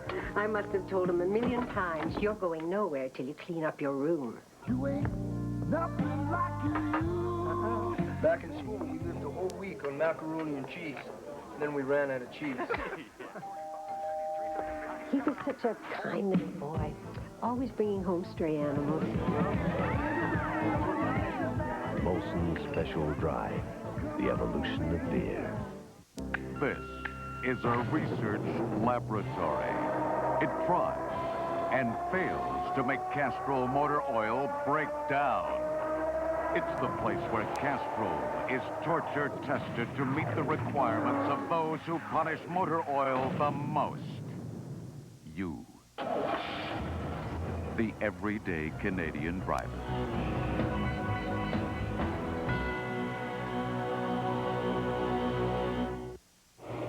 Back in Martinsville, Virginia, at Martinsville Speedway for the Zerex 150. Let's take a look at the Sears Die Hard starting grid. Becoming the 16th different pole winner for 1990, qualifying the Raven Boats Buick at 90.499 miles per hour. Rick Mass will lead the charge along with Robert Presley outside of row 1. Row 2, the veteran Tommy Ellis, the youngster Jeff Burton from South Boston, Virginia. Back to row 3, young drivers Ed Barrier and Bobby Dotter, some of the hungry men Ned Jarrett was talking about moments ago. Jimmy Hensley, the veteran inside row 4, and Max Prestwood, the Winston Racing Series national champion. Back to row 5, Elton Sawyer and the Winston Cup competitor Jimmy Spencer. Row 6, a 3-time winner here, Tommy Houston and Kenny Wallace. Row 7, 5-time national champion Jack Ingram and the young sophomore sensation Bobby Labonte. Row 8, Dave Mader and Billy Standridge. Back to row 9, Wayne Patterson from late model stock car ranks and Bobby Hamilton. Row 10, there's our point leader, Chuck Bowen, along with McConnellsburg, Pennsylvania driver Tom Peck. Row 11, Jack Sprague, Dale Jarrett, watch him to come from deep in the pack. Row 12, Cecil Eunice, a running Arc of Fame, and Steve Grissom. Back to row 13, Jay Fogelman, a young driver who will make a name for himself very much next year in this series, along with Patty Moise. Bobby Moon from late model stock car ranks, and Tommy Sigmund from the Hickory Speedway area. Back to row 15, Dave Resendez and Mike Porter making a re-entry into racing from Princeton, West Virginia. row 16, L.D. Ottinger, along with Joe Nemechek. Getting set for the green flag, and then a 150-lap sprint race here. No pit stops, no fuel, no tires. Just turn left and hang on. As Benny Parsons said, if they have to come into the pits, they're in trouble. They do not plan to make pit stops, just flat out running from start to finish. And Jerry, we got a national champion, the Winston Racing Series national champion, Max Prestwood, in the field here today. Had a good qualifying run, starting up in 8th place. So it'll be interesting to see. He has run a few short track Busch Grand National races, but now that he's the national champion, a lot of eyes will be on him. Crowd on their feet here, and a good afternoon crowd in Martinsville, Virginia, getting ready for the green flag. Pete Babb waving that flag, and the Rockbridge, Bath, Virginia driver, Rick Mast, trying to pull ahead, but he is door-to-door with Robert Presley in turn 1. Presley trying to use that outside groove to sprint him off the turn, but it didn't quite work. As Mast holds on down at the inside, he should be able to get him going into turn 3. But look at Presley, he's hanging tight out there. Trouble in turn 3, 4 cars involved. Heavy contact. One car, number 27, spun. There is Rick Mast. He has likewise been tagged. He has come to rest in the front straightaway. Car number 22, that's our pole sitter, getting some heavy contact in the right front. You see the Buick has been shoved in somewhat in the right front. He's trying to get the car refired. Now he gets the car moving a little bit. There's Rick Mast, likable driver, 33 years of age from Virginia. What a tough break for the Raven Boats car on the first lap. That really is too bad because he was so pumped up. Has a new Winston Cup ride for 1991, came here and win the pole. And very unfortunate for him. Look what happened back in the pack here on that first lap, headed up to turn 3. We're in the backstretch now, Ned, going into 3.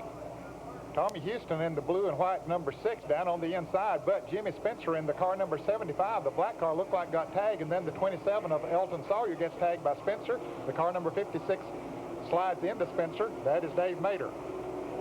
Mater involved, Spencer involved. Now let's take a look at what happened up front with Rick Mast. He and Presley come together. Mast car slides out of control when he's coming across and will tag the pit wall. Right front, then right rear. Oh, what a break for Mast. Rick Mast has made his way to pit road. Let's check in with Benny Parsons. Jerry, there's heavy damage to the right front of the automobile. They've knocked the fender completely off the car. They're underneath the car now trying to figure out just how bad the suspension is damaged. Man Apperson is telling them what they need to do. They need to put a tire back on so they can... I'm right in the pit crew's way. I got to get out of the way. The car is going on jack stands, so he's going to be here for a lap or two. The car is going on jack stands, Jerry. Well, so much for your game of solitaire, Benny Parsons, and so much for a great qualifying effort for that man, Rick Mast. He sits on pit road here in lap number 3. We told you there was exciting short track racing action to come your way. We only got 1 lap under green. We are back with plenty of Busch Grand National Series racing action after this word from our sponsor.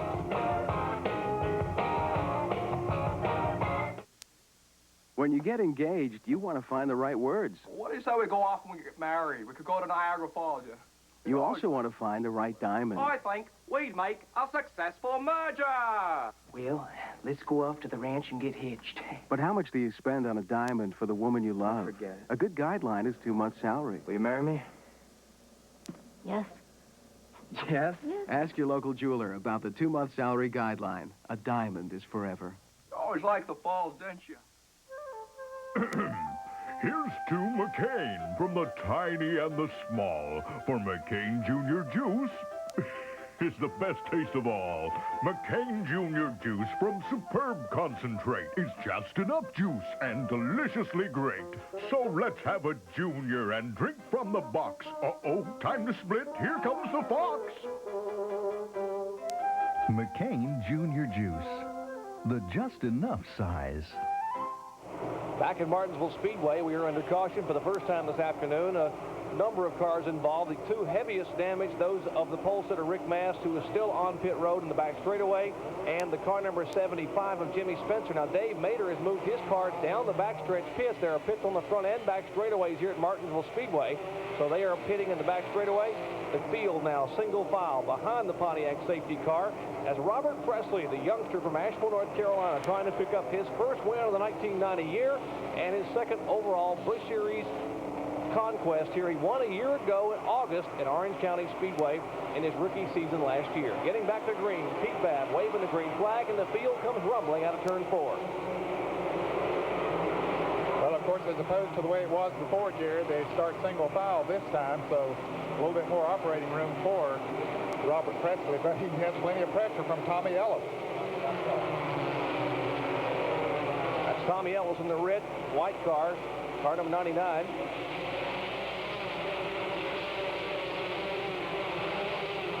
Well, they average a little over 90 miles an hour. They run up to 115 miles per hour on these straightaways. Two very long straightaways and very, very tight turns. The lead twosome there is Jeff Burton, and the car number 33 is Barrier. That's the car number 25 of Jimmy Hensley. And now contact. Short track racing action at its best as Ellis and Presley get together, and now Burton thinks better and falls back in single file. Here's Jimmy Hensley trying to make a move as Ed Barrier tries to go up on the outside. Hensley in the blue car number 25, the fast pair Oldsmobile. Just a minute ago, that little bump out of turn 4, Ned. And Ellis just gets into the back of the Alliance Trucking car number 59 of Robert Presley, and didn't spin him around, but it slid him a little bit. Here's a good battle. That's Tommy Houston, the car number 6. Bobby Labonte, 10th, 11th, and 12th. Bobby Labonte in the Penrose car number 44, trying to move inside of Houston. Houston in a Buick.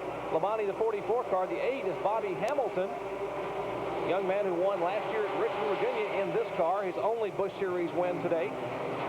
Gary, Tommy Houston's car is not working too well. I don't know what the problem might be, but he is backpedaling. Jack Ingram passed him a few laps ago, and Jack has run away from him. There's quite a distance between these two cars that we're seeing raced side by side and the next car up, which is Jack Ingram. Now Bobby Labonte looks like gets the measure of Houston, but Houston comes back up on the outside then. A lot of cars behind him. There's Bobby Hamilton and the car number 47, Billy Standridge. And here is Chuck Bound, our point leader, trying to make his way up through the pack. Yeah, he's back there with Dale Jarrett. Some of the other drivers there is Steve Grissom, currently 3rd in the point standings, the car number 31. He is right behind the point leader, and those cars are back in about 14th, 15th place. Back up front, you see back up in front of those cars, we should say, that battle for 10th, 11th, and 12th as Bobby Hamilton in the car number 8, moving underneath the Buick of Houston. Houston, the winningest active driver at Martinsville Speedway today. He has won 3 times in Busch Series competition. And as you said, Ned, Houston's car is not dialed in, at least early on. No, it normally would go towards the front, Jerry, but he's going a little bit backwards right now. He has the car back on the inside groove now. We'll see if he's able to run in that groove. He got caught on the outside there, and Bobby Labonte and Bobby Hamilton got by. Here are 2 cars battling for 14th and 15th. That's Dale Jarrett, the Nestle's Crunch car number 32, and Chuck Bound in the Nescafe Classics Pontiac. They are in 63 car. They are 14th and 15th currently. Now, they qualified back in the pack, and you may wonder, well, why if these cars are running so well, aren't they up in the top 10? There's a look at Dale Jarrett, a 2-time winner this year, currently being shown in 14th place. Well, Dale, remember when he won at Darlington, he qualified 28th. A couple of weeks ago at Richmond, he qualified 27th. He has not been qualifying that well this year, but the car has run well. Doesn't qualify well at all. Of course, we mentioned Chuck Bound was a victim of circumstances in qualifying. He started in 19th position here today, but he has a fast race car if he can just get up through the pack. And Steve Grissom, just on the right of your screen, that's the Big Mama Meat Snacks Oldsmobile. Grissom, a 2-time winner. This year he won at Pulaski County Speedway. Caution on the track, Jerry. Debris over in turn 2, reason for this caution. And that indeed will help these cars you're watching right now. Jarrett, Bound, and Grissom. We were just talking about these fellows trying to make their way to the front. That'll give them a chance to line back up single file and get a running start at the lead cars. Lap 15. We are under caution for the 2nd time today here at Martinsville Speedway. Debris in turn 2. Robert Presley, an impressive opening here in this Busch Series event. The 31-year-old driver from Asheville, North Carolina. Lots of laps left. Stay with us. Stomach troubles. They can blow in like an ocean storm, bringing heartburn, or upset stomach, or even diarrhea. That's why you should always have Pepto-Bismol on board. Pepto's special triple-action coating formula goes to work quickly to cool heartburn, calm upset stomach, and relieve diarrhea with a layer of effective soothing pink medication. Pepto-Bismol's triple-action coating formula turns tummy troubles into smooth sailing. Quick thinking, timing, agility, and brute strength are qualities that every fighter must possess. TSN presents a night of championship karate. From Lancaster, Pennsylvania, the U.S. Light Welterweight Karate Championship. The action will be fast and furious, with a title in the balance. There's no punches pulled, no quarter given in this popular ring sport. Don't miss the U.S. Light Welterweight Karate Championship. Saturday night, 9 Eastern, here on TSN. beautiful fall afternoon for racing here in Martinsville, Virginia. The lovely Blue Ridge Mountains of Virginia, just above the North Carolina-Virginia line. And one guy who's got to really be enjoying the afternoon is Robert Presley, who comes from a great racing family. His father, Bob Presley, a many-time track champion and short track winner up in the Asheville, North Carolina area, in the Hickory, North Carolina area. Robert Presley trying to get his first and possibly his biggest career Busch Series win. Leading early here, we're getting set for the green flag as he is being dogged by the veteran Tommy Ellis out of turn 4.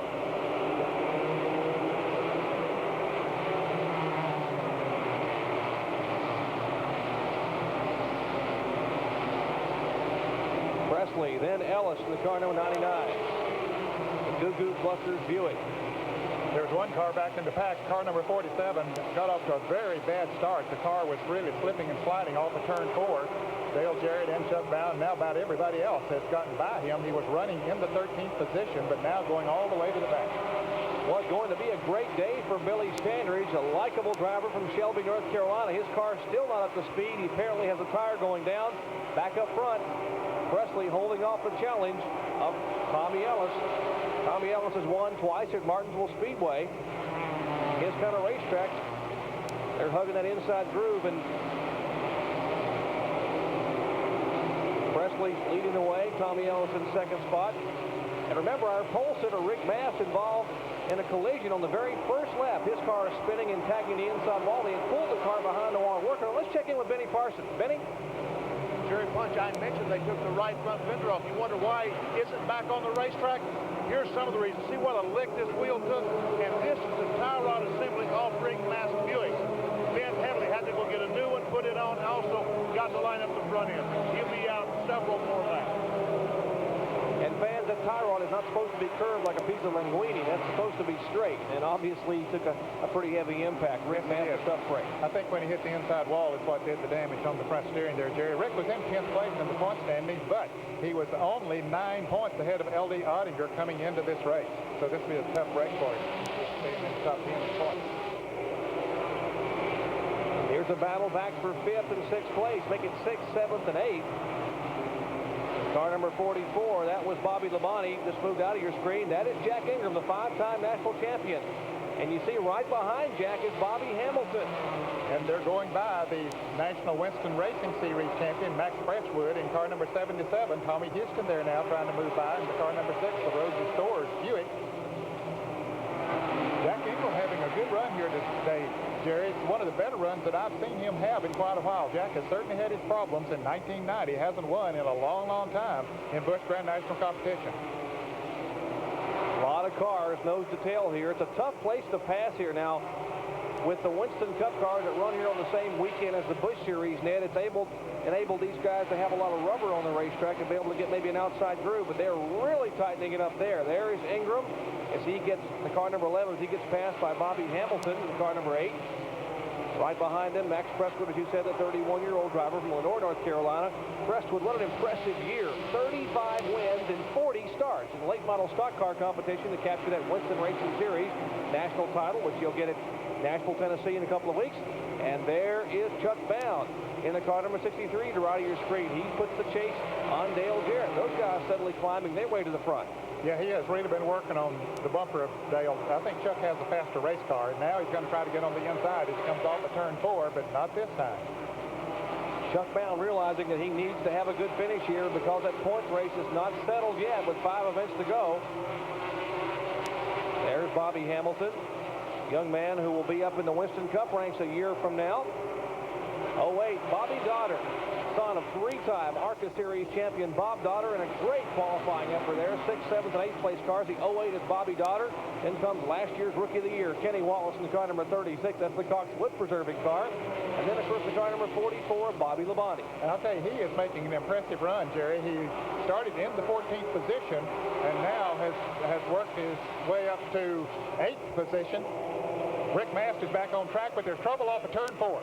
Couple of cars coming together out of turn 4. One is the Jack Sprague car and Dave Resendez. That's Resendez car you see sitting backwards there, just coming out of turn 4. Now Resendez jumps it in gear and jumps the throttle right in front of the leaders.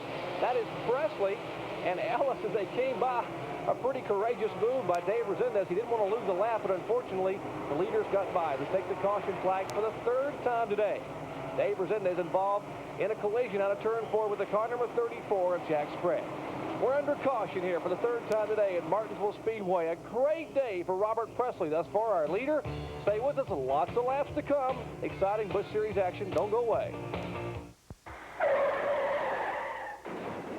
Any day now, fate can give your car the hook. It's a relief to know you have the right to choose who gets to work on it. Go for the best. The BASF Solid Gold Professionals. We are a national network of certified shops offering the exclusive Solid Gold refinish guarantee that covers you for 3 whole years. Look for the BASF Solid Gold sign. Our work is as good as gold. We guarantee it. If you hang out with Canada's top builders, you'll see they rely on Makita high-torque tools. Corded or cordless tools, Makita's got the torque to power its way through anything. And with over 100 service centers, you'll never get caught with your tools down. Skyscraper or treehouse, Makita makes it easy. Makita, more power to you. Back in Martinsville Speedway for the NASCAR Zerex 150, Robert Presley showing the way. Tommy Ellis, Jeff Burton, Ed Barrier, and Jimmy Hensley in the top 5. 6 through 10, a great run for Bobby Dotter, Kenny Wallace, Bobby Labonte, Bobby Hamilton, and the veteran Jack Ingram having one of his best runs of the year, currently being shown in 10th spot. 31 of 150 laps are complete. We are getting set for green flag racing action, and some of the veterans who did not qualify well are trying to sneak toward the front, but a young driver, 31-year-old Robert Presley, leads the charge. The green flag waves. And boy, did he get off to a good start as far as Tommy Ellis is concerned. The Dave Resendez car with the lap down, he was trying to beat Robert Presley into turn 1, but there's trouble in turn 1. 2 cars spinning and tagging the wall. Bobby Labonte, the left of your screen, the car number 44, and Tommy Houston. Tommy Houston, the veteran driver, 45 years of age from Hickory, North Carolina, in the car number 6. There's the leaders coming by to take the caution flag once again for the 4th time today. Those 2 cars now get righted and headed in the right direction. Houston pulling down pit road where his sons, Scott, Marty, and Andy Houston, those 3 youngsters who are his crew, sort of all in the family for Houston. He pulls a Rosa Stores Buick on the pit road. Well, Jerry, evidently he has some major problems because he really needed to go around the pit, around the track if he could. Let's watch it as he goes into the turn. There's Houston on the outside. You can see the car getting loose. Apparently a tire went down or something. And there's Bobby Labonte. There must have been grease or oil or something on that track because Labonte had got up a little high as well and spun. He spun first, and Houston then spun around as well. Tommy Houston's gone a lap down. Something possibly coming out of Tommy Houston's car as a Rosa Store Buick has now gone to pit road. Bobby Labonte makes his way into the pits in the back straightaway. We are under caution for the 3rd time today at Martinsville Speedway. We said it would be exciting short track action, as always in the Busch Series. Don't go away. Any day now, fate can give your car the hook. It's a relief to know you have the right to choose who gets to work on it. Go for the best. The BASF Solid Gold Professionals. We are a national network of certified shops offering the exclusive Solid Gold refinish guarantee that covers you for 3 whole years. Look for the BASF Solid Gold sign. Our work is as good as gold. We guarantee it.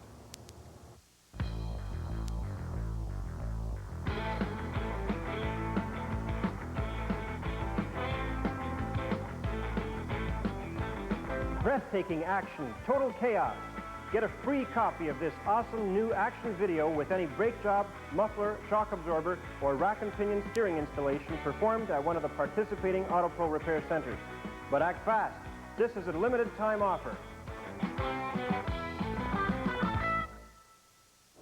We are back at Martinsville, Virginia, the Martinsville Speedway, hosting the Busch Grand National Series here at stop number 27 on the 31-race $4 million tour. A great race thus far. 3 drivers in the top 5 who have yet to win in 1990, including our current leader, Robert Presley. Pontiac safety car pulls off the track over in turn 3, backed into the back pits. They are single file. 1 lap car moving to the outside. That's the car number 79 of Dave Resendez, who spun earlier, but the green flag waving once again from Pete Babb. And he had a good running start as he beats Presley this time into turn 1. Trying to get his lap back. He goes high. And here's Tommy Ellis trying to get on the inside, and he spins. Tommy Ellis has contacted the left side of Robert Presley, and Ned, you call it exactly. Ellis trying to squeeze in there. It looked like there might be room. Now Ellis gets the car right at him, jumping on the brakes is Spencer and Labonte. No caution flag. We are still under green. Tommy Ellis does not lose a lap and loses nearly half a lap of distance. There's Ellis, his car not handling well. Let's take a look again. Well, you can see that Ellis tried to get down on the inside. He had room there, and then car number 59, Robert Presley, came down as he was trying to get under the 79 car and just squeezed Ellis out, and around he went. Car number 63 slowing drastically. Big trouble possibly for Chuck Bound trying to hold on to that points lead. His car, the Nescafe Classic Pontiac, slowing on the inside of the track, and they are passing him. Let's check in the pits with Benny Parsons. Jerry, the car was misfiring badly when it went by me. He's still on the racetrack, but he has serious problems. The crew waiting for him to make the decision whether to stay out or come in. We'll check with the crew and let you know. It has not been a good week. They were here last week and tested with that car, hoping to have a great run, a new race car, a car that's been very successful with them. I should say a very good race car, won 3 times this year with that car.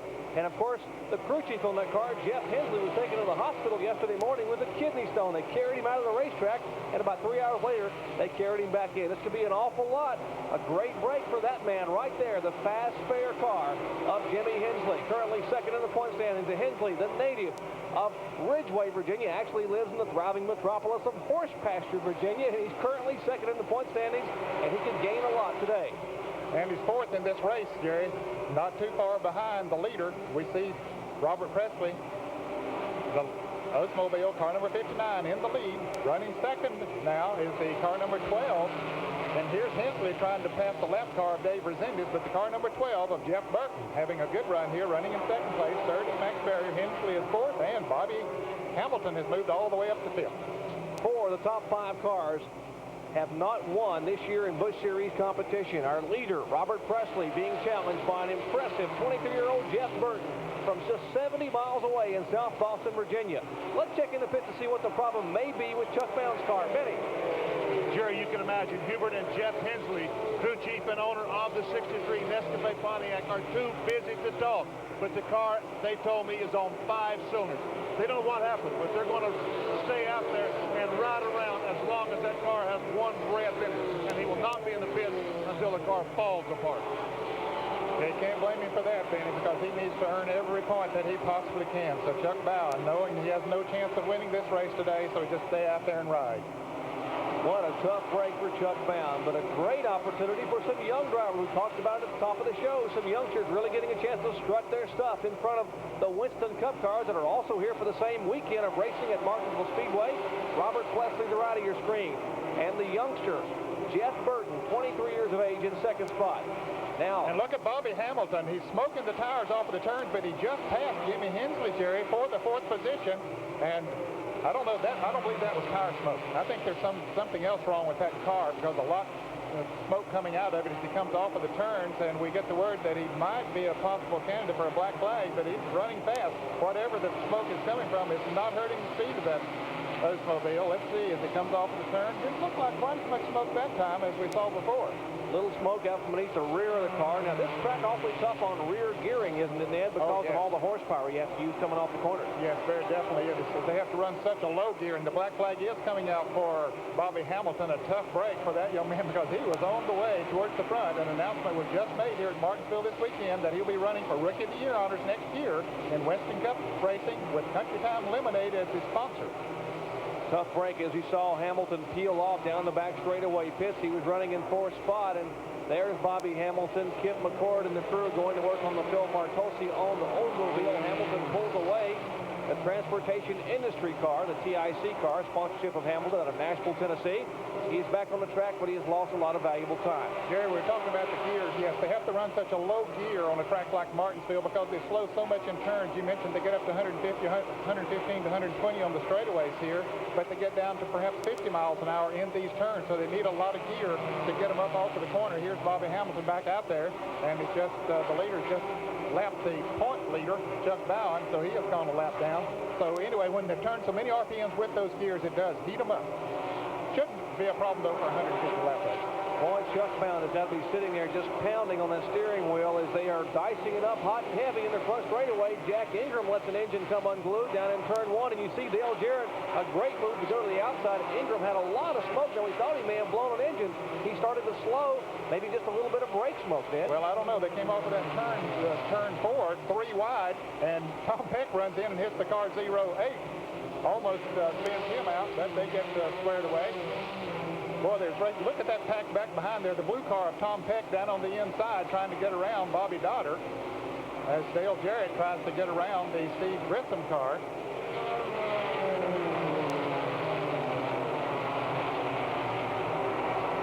And the car number 25 will keep you abreast of that point battle. Hensley has just gone around Chuck Bound, who is on 5 cylinders. This battle here between the car number 31 of Grissom and the 32 of Dale Jarrett. Jimmy Hensley back up to 4th now in his quest to gain some points as we watch this battle. This is for 6th and 7th place there. Hensley would have just been into 4th, and that would put the car number 36 of Kenny Wallace in 5th, and Grissom would be 6th with Jarrett 7th. There's Steve Grissom and Dale Jarrett as they go around the current point leader, Chuck Bound. Chuck Bound has not had a top 10 finish since August 11th. And it's been a tough couple of months for Bound. A tough couple of laps for this man, Bobby Hamilton. And he is, of course, as you can see, back in the pit. They can't figure out what's wrong with the car. Bennett, do they know what is the problem? And they don't know. They really don't.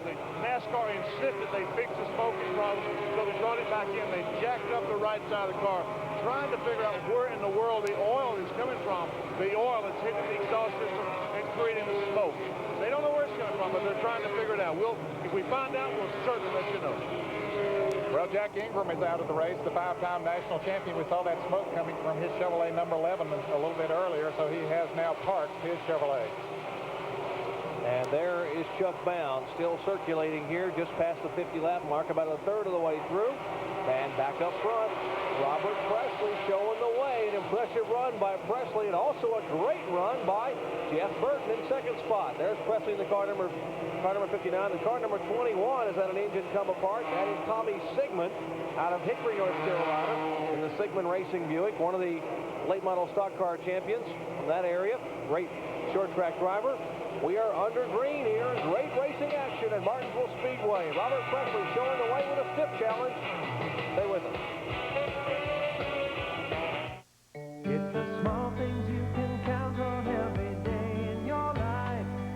A job done well, a friend's smile that make it all worthwhile. Radio Shack. This week at Radio Shack, save $70 on a TAD 412 telephone answering machine. Never miss another call with this dual cassette answerer. Has programmable security code, remote control operation, and much more. Radio Shack, touch technology. Wait a second, just hold it. Life's fast, no question, lots of hassles. My philosophy? Food shouldn't be a hassle. Pizza Pops. They fill that gap fast. When it's fast and good, take it slow and easy. Pizza Pops, more than just a snack. A philosophy. Pizza Pops. Inhale one today.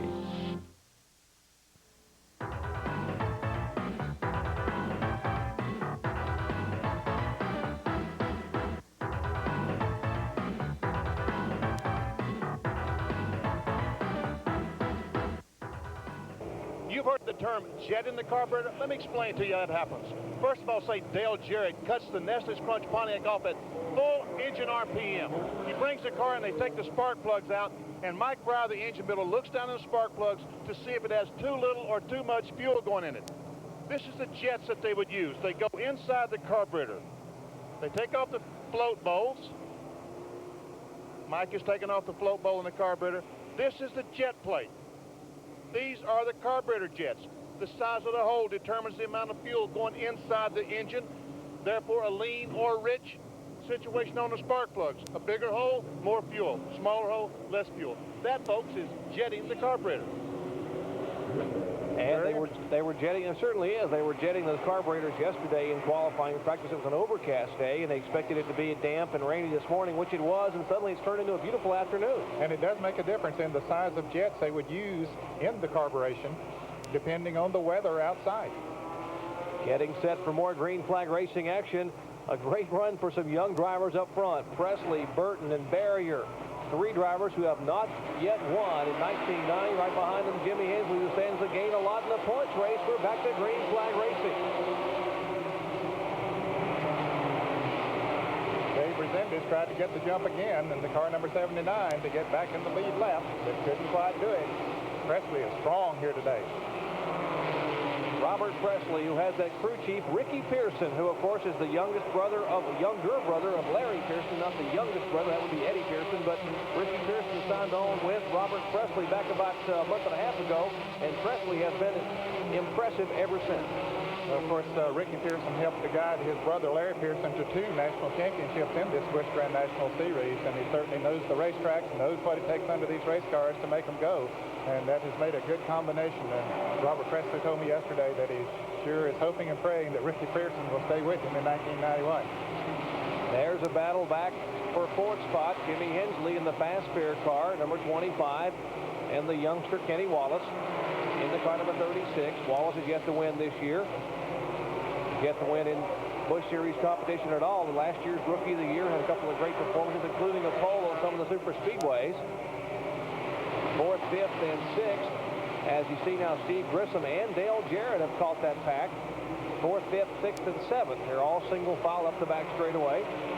Speeds at about 110 miles an hour, 108, 112 possibly. They slow to around 55 or 60 to turns and jump back in that throttle. Really turn the RPMs. Some of the motor builders, you saw Mike Fryer a minute ago telling me they turn sometimes 85, 8,600 RPMs on some of these Busch Series cars, depending upon how it's geared here on the straightaway. Contact there. That was Ed Barrier, the lap car, car number 79 of Dave Resendez, and that allowed Jimmy Hensley to pull right up on the back bumper. He had a notion to try to move inside, but Barrier closed that spot down there, so Hensley was not able to make the move. That's sort of like knocking and letting him know you're there, I guess. No doorbells in the back of those cars, so... all battling for position here. Now, the red car number 79, Resendez, is a lap down, as you heard us say a minute ago. He is running up there, but apparently holding up that lead.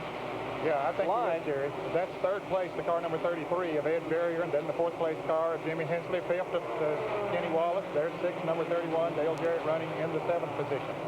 Those 5 cars to the right of your screen now as Barrier tries to get off the turn and get underneath. If he can open the door, they'll all follow him through. Ed Barrier in the car number 33 now slides on the inside beneath Dave Resendez. Resendez gets the brake coming off the turn. Some of the cars who have already parked it this afternoon, Presswood Ingram and Tommy Sigmund, along with Tommy Houston, who had trouble out in turn 1, apparently an engine problem. Now Barrier finally gets on the inside of Dave Resendez.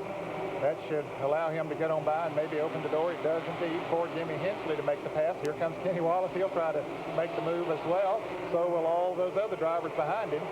If they can get up there soon enough while they got Resendez on the outside, they'll certainly try to keep him out there because that, ooh, boy, look at Steve Grissom. Looked like he got on the curbing down on the inside a little bit, almost bounced into the car number 79. I think, Jerry, that it's a little slick up high. The rain with the rubber that was put down in practice and qualifying yesterday, I think maybe the track is a little slicker. The rain washed all of that away, and that second groove is not working too good right now. Closing in on the halfway mark, just a couple of laps away from halfway. They are battling all back through the pack, and there is Grissom and Jarrett. They have both gone around the Resendez car, who unfortunately spun and lost a lap just about 20 laps ago. We will show you where the leader is. That is Robert Presley there. 31 years of age, leading a youngster from South Boston, Virginia, Jeff Burton, in 2nd spot. Back in 3rd spot, Ed Barrier. A lot of young drivers hoping to get a win. Don't go away. It's always satisfying to know that you fixed the problem, which other people weren't able to do. Neil Simpson is a tune-up specialist for Goodyear. and letting them know exactly what's going on with their car, because this day and age the cars are so complicated that most of the customers don't have a clue what's wrong with their car, just that it isn't working properly. And we want to be able to let them know what the problem is without giving them double talk. The Goodyear Diagnostic Tune-Up. Signed, sealed, and certified by Goodyear. Remember the freshness of summer, when everything is more alive. Everything seems fresher than any other time in the year. This is the taste of McCain. Tender young peas, specially selected and frozen within hours of being picked. Nothing added, nothing taken away. The fresh taste of summer. Not just a memory, a year-round promise from McCain. Halfway here in Martinsville Speedway, Busch Series racing action. Robert Presley qualifying on the front row, and the outside of the front row is led since the very first lap, and he is trying to hold off now the challenge. The Armor Star colors now being flown by Jeff Burton in the car number 12. He is giving him a lot of pressure right now, Jerry. That's car number 12 working very well down on the low side of the racetrack, but Presley guarding that groove very well. If he makes one little bit of a slip, Jeff Burton will be there. There's Jeff Burton, who started out in go-kart racing at age 8 on his first late model stock car race at South Boston Speedway, just about 70 miles from here in 1986. Went on to be a serious contender there, including the most popular driver at South Boston. As you see him going by, the hapless car number 63, and what a tough break they had. In case you just joined us, they have had trouble. Apparently, they have lost the cylinder in the chuck-bound Nescafe Classic Pontiac. They are on 5 cylinders, and he is helpless. He has to run around there underpowered and try to finish as many laps as possible. Gary, not too many races ago, he had a, over 400-point lead on Jimmy Hensley, but for 4 races in a row, he has lost points to Jimmy Hensley, and you would have thought he wouldn't be worried about points, but now that his car's only running on 5 cylinders, and Hensley up there running in the 4th position, he's got to be worried about it. So that's the reason he's staying out there, trying to gain as many laps as he can and get as many points. Back up front, indeed he is, Ned. Of course, you look at his finishes in the past month, he has not had a top 10 finish. Well, let's find out where the man who's chasing Chuck Bound is. That's Jimmy Hensley in the car number 25. Our leaders go by, Presley and Burton. Then comes Barrier, and there is Hensley. Running in 4th place, having a good run here today. Knows that if he can at least hold on to that position, that he can gain a lot of points. And who knows what can happen. He still certainly is not mathematically out of it. Jimmy Hensley, a 2-time most popular driver in the Busch Series ranks. We said this is his native racetrack. He has won 5 times, only twice in Busch Series racing here. He won twice in the old late model sportsman division, and he won once in the open wheel modified car. And here's the car number 31. Now, he has really made a move. Take a look. Started on lap 10 back in 16th spot, lap 30 to 15th to 10th, and now being shown in the 6th spot. He has had a good run up through the field. Of course, a 2-time winner so far this year. And Grissom has really climbed up in the points stand. He's currently being shown 3rd. He was not even in the top 5 when we went to Bristol, Tennessee just a few weeks ago on ESPN. He had a great run there, got into 5th, and then got into 4th after that run at Darlington, and now being shown in 3rd place after a great effort at Dover, Delaware just a week ago. And there's a spin up in turn 4. It's Elton Sawyer in car number 27. Elton Sawyer on the track for the 6th time today. We're going to have to go down there and put some liniment on that flagman's right arm as he has been waving that yellow flag. A rash of yellow fever here at Martinsville Speedway. The leaders now coming by. You see Elton Sawyer's car now sort of up on that curb, and now he backs it off the curb into the grass, and all that nicely manicured Clay Earls grass getting chewed up there. Let's take a look again, Ed. Okay, what happened? He went in the turn on the inside of car number 96. He went in there so hard, Jerry, that the back end just got out from under him. There's Bobby Moon making a great drive. That young driver has come from way back in the pack, up in 10th place now. He started 27th, but he made a good move around Elton Sawyer, but Elton just went in there under the 96 and couldn't hang on to it. Well, it's in the grass where it's slick now. And now he gets the car fired, and we will continue to follow the serial of the points battle. Remember now, Jimmy Hensley is in 4th place, but the current point leader, Chuck Bound, down on 5 cylinders, and they have to be scratching their heads in the pits. How about it, Benny? Jeff, what is wrong with the car? I guess we've either broke a valve spring or dropped the valve. We just lost the cylinder. You have nothing to do except ride around, correct? that's about it. You know, that's been the story of our season here for the last 3 or 4 races. But, you know, we've still got a pretty good point lead. We'll lose some points today, but we're not down by no means. So we'll keep riding around here and see if we can pick up some points and get out of here and still be leading this thing. What'd you guys do wrong? I mean, the gods are not smiling on you all of a sudden. No, I guess we used up all our luck through the middle of the season. We won like 6 races there in 3 months' time, but no, we've been real fortunate this year, and I really can't complain. But you know, things are getting pretty tight here for the Nestle Classic Pontiac on these points, tighter than we want it to be, but I think we'll be okay. Jerry's got to stand here and watch the car go around the racetrack slowly. Boy, that's got to be agonizing for Chuck Bound and Jeff and Hubert Hensley, who are the car owners there, as they watch their point lead dissipate here at Martinsville. Stay with us. We'll be back after this.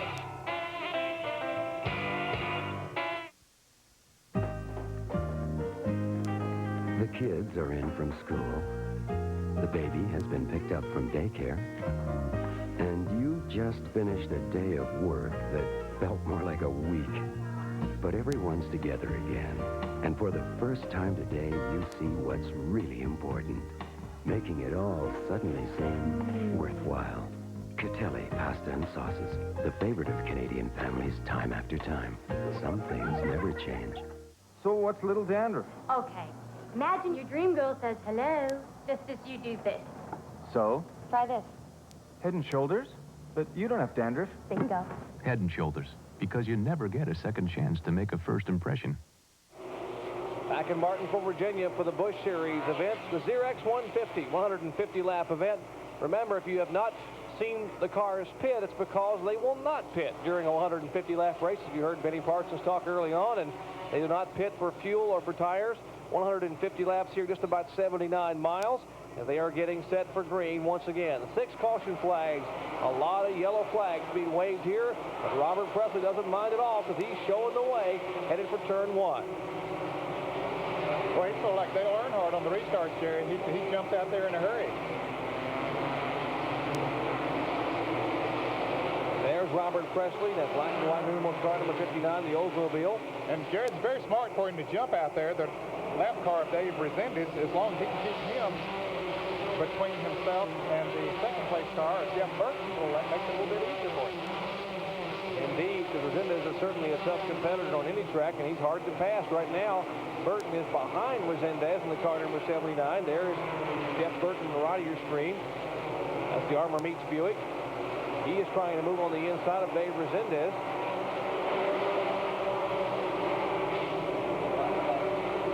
Well, we understand that the Elton Sawyer car has been black flagged, but maybe there's something dragging on the Walton Meats car. He's the car, the driver that spun out there a moment ago, and here he comes into the pit. He was already 1 lap down, so a tough break for Elton Sawyer.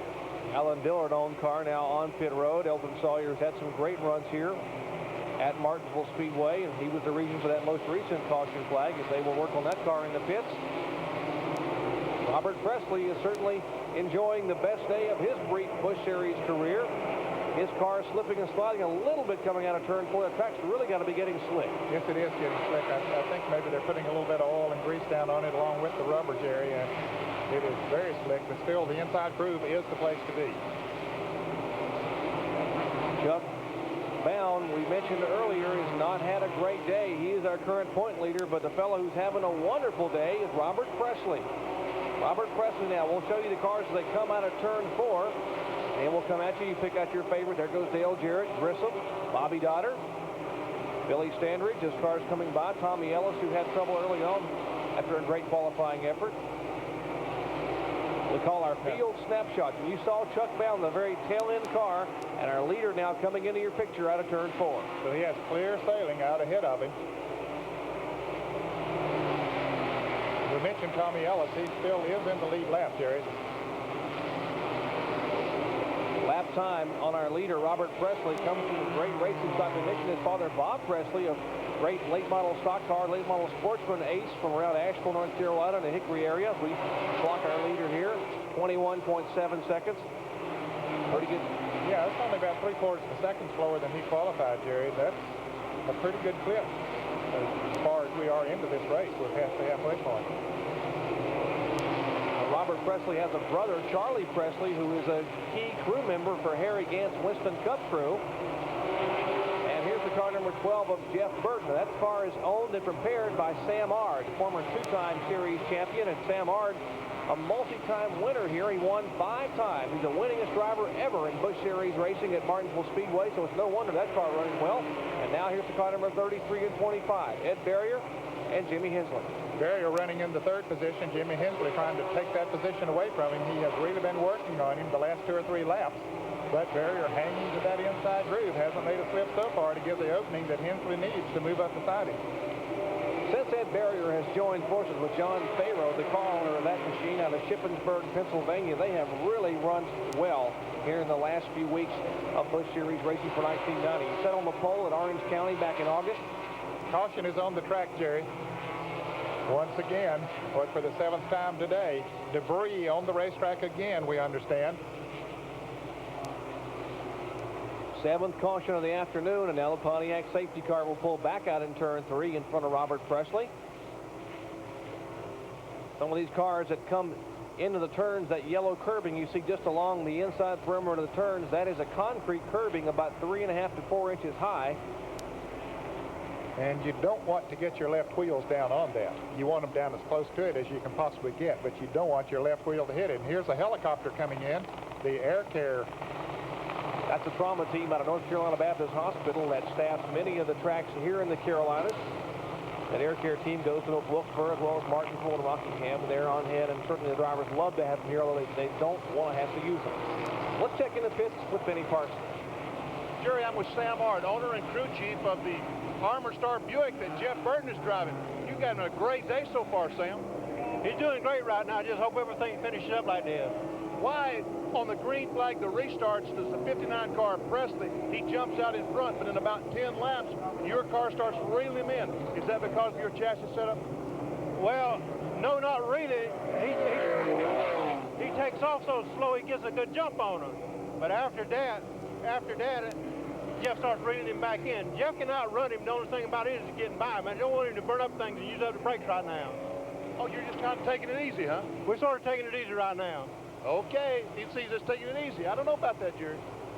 Well, he might be. If he's taking it easy, that cannot be a good sign for anyone else out there. And there is Chuck Bound. Now, if the race were to end right now, Chuck Bound on 5-cylinder seat leaving the pits, he could lose 63 points to Jimmy Hensley, but he would not lose the point lead. But Ned, as the season winds down following today, there would be but 4 events. So that would be a 300-miler at Charlotte, a race at New Hampshire, of course, a race at North Carolina Motor Speedway on ESPN, and then back here the season finale on October 28th, the Winston Classic at Martinsville. So that could really cut in the bounds buffer he might have, and it could put Hensley right there for the championship. Yes, it could, and I'll tell you, Chuck Bound would rather not have lost all those points than to get the green flag once again, but he's there now and nothing he can do about it.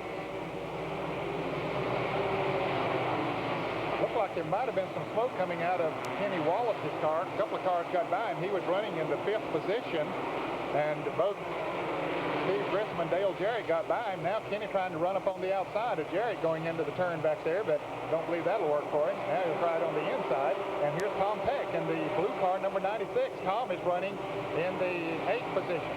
Let's take a look at what happened on the restart. Watch the car number 36 will be to the right of your screen as they come, just coming into your picture there, the smoke coming out of that car. As the green flag, he's coming up through the gears now, and the car now really puffing smoke as Dale Jarrett makes a move.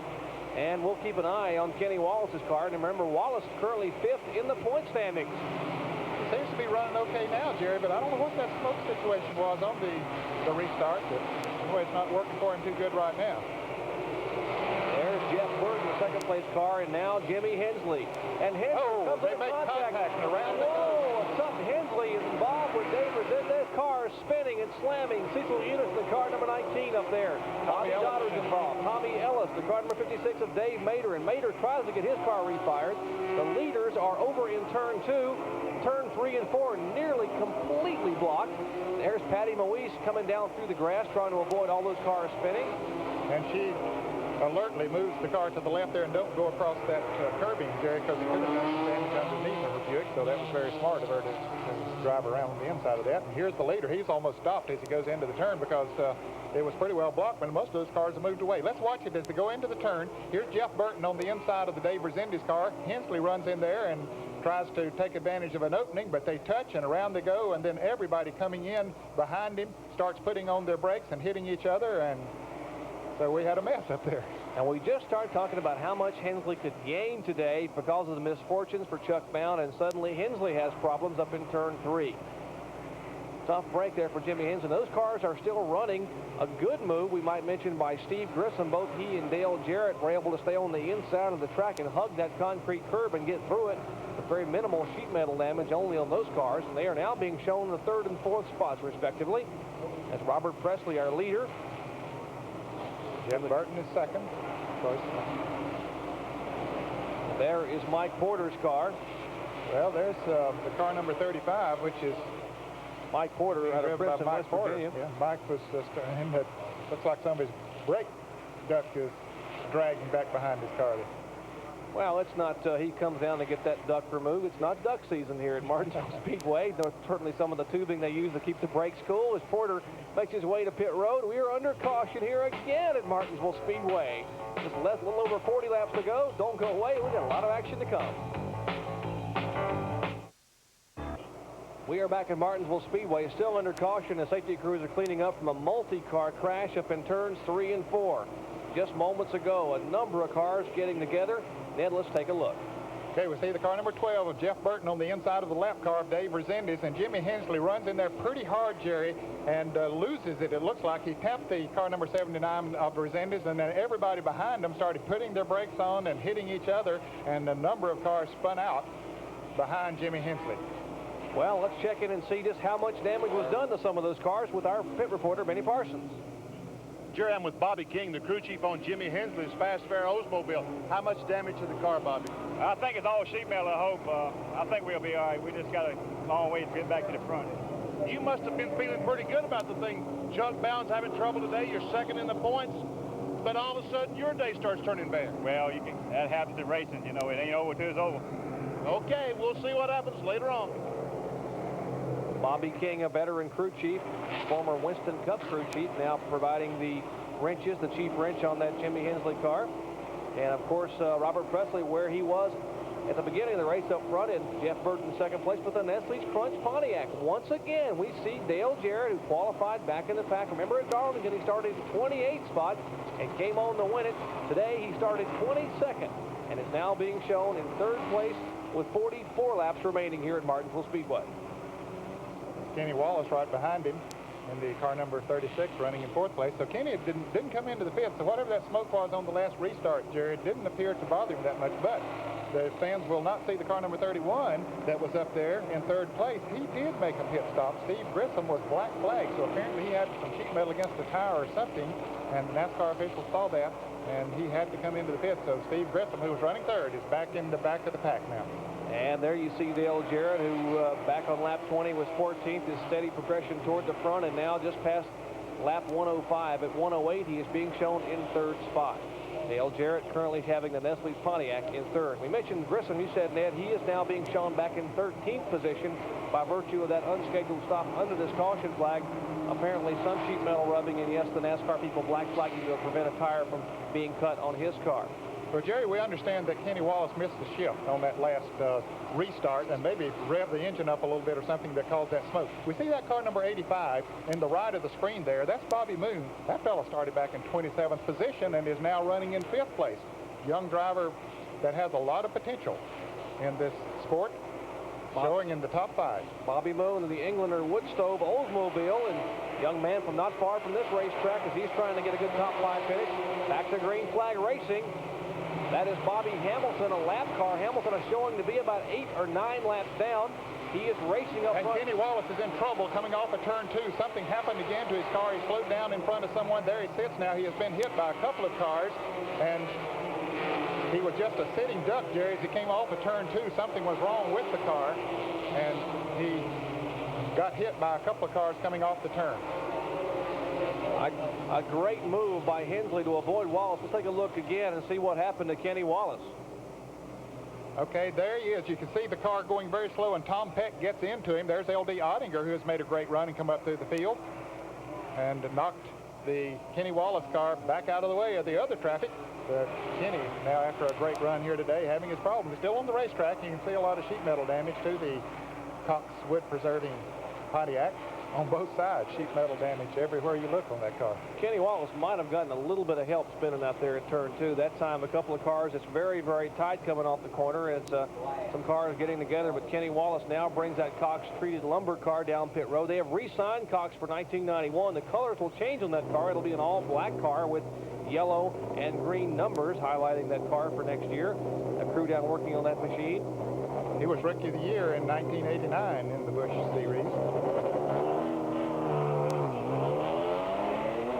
Talking about short track racing action. These cars were so pretty and well manicured when we started the afternoon. Take a look at these cars come by. Yeah, the 79 going by, 33, and then there's the Tom Peck car involved. Ottinger's cars going by, Jimmy Spencer, Nemechek, there's Hensley, Grissom. He was black flagged because of some sheet metal damage. I mean, everybody out there has got some dings. Take a look at Dave Mater going by. His is a modified now in the front end. There's Ed Barrier.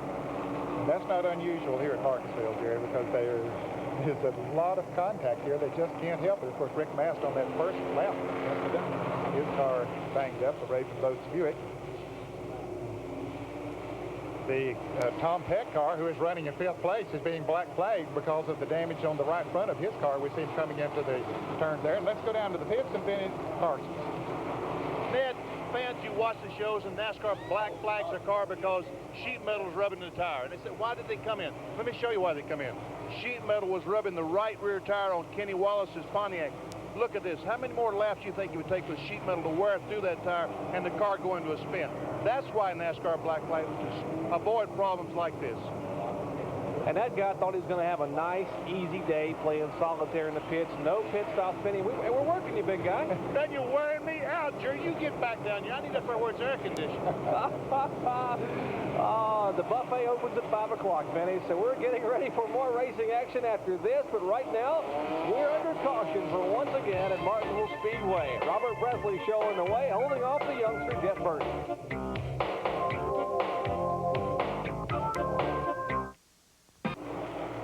Back in Martinsville, Virginia, the Martinsville Speedway, 8 Clay Earl's fine facility, a half-mile track here just above the North Carolina line and the edge of the Blue Ridge Mountains. Great Busch Series racing action and a wonderful afternoon for a number of drivers and not so great days for some others. And the car number 79 of Dave Resendez a little bit banged up and showing a little bit of smoke and possibly some fenders rubbing there. Yeah, and he might have a wheel bearing going out on that car, Jerry. We'll take a look at him as the green flag comes down and Bobby Hamilton beats Robert Presley. First time anybody has beat Robert Presley into the turn in quite a while. Presley also a little bit slower start than normal this time.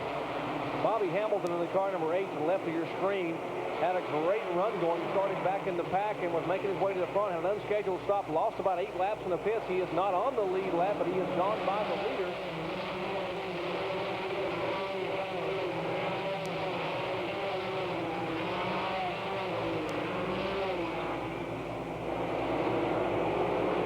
Hamilton, the car number 8, left of your screen, the Oldsmobile for Hamilton. Then comes the Oldsmobile, the Alliance Truck Training sponsored car for Robert Presley. Then comes Jeff Burton, and then Dale Jarrett in 4th place, having to work in heavy traffic back there, just getting by the lap car of Resendez. And now in 4th place is the Jarrett's in 3rd, and the car number 85 of Bobby Moon is 4th. And there's L.D. Ottinger in the 5th position in car number 2. And Jerry, he had to take a provisional spot to get in this race. L.D. Ottinger started back in 31st spot. We talked about the car number 79 may have a wheel bearing problem. He has been showing some smoke. Bobby Moon, the car number 85, that young driver on the late model stock car ranks.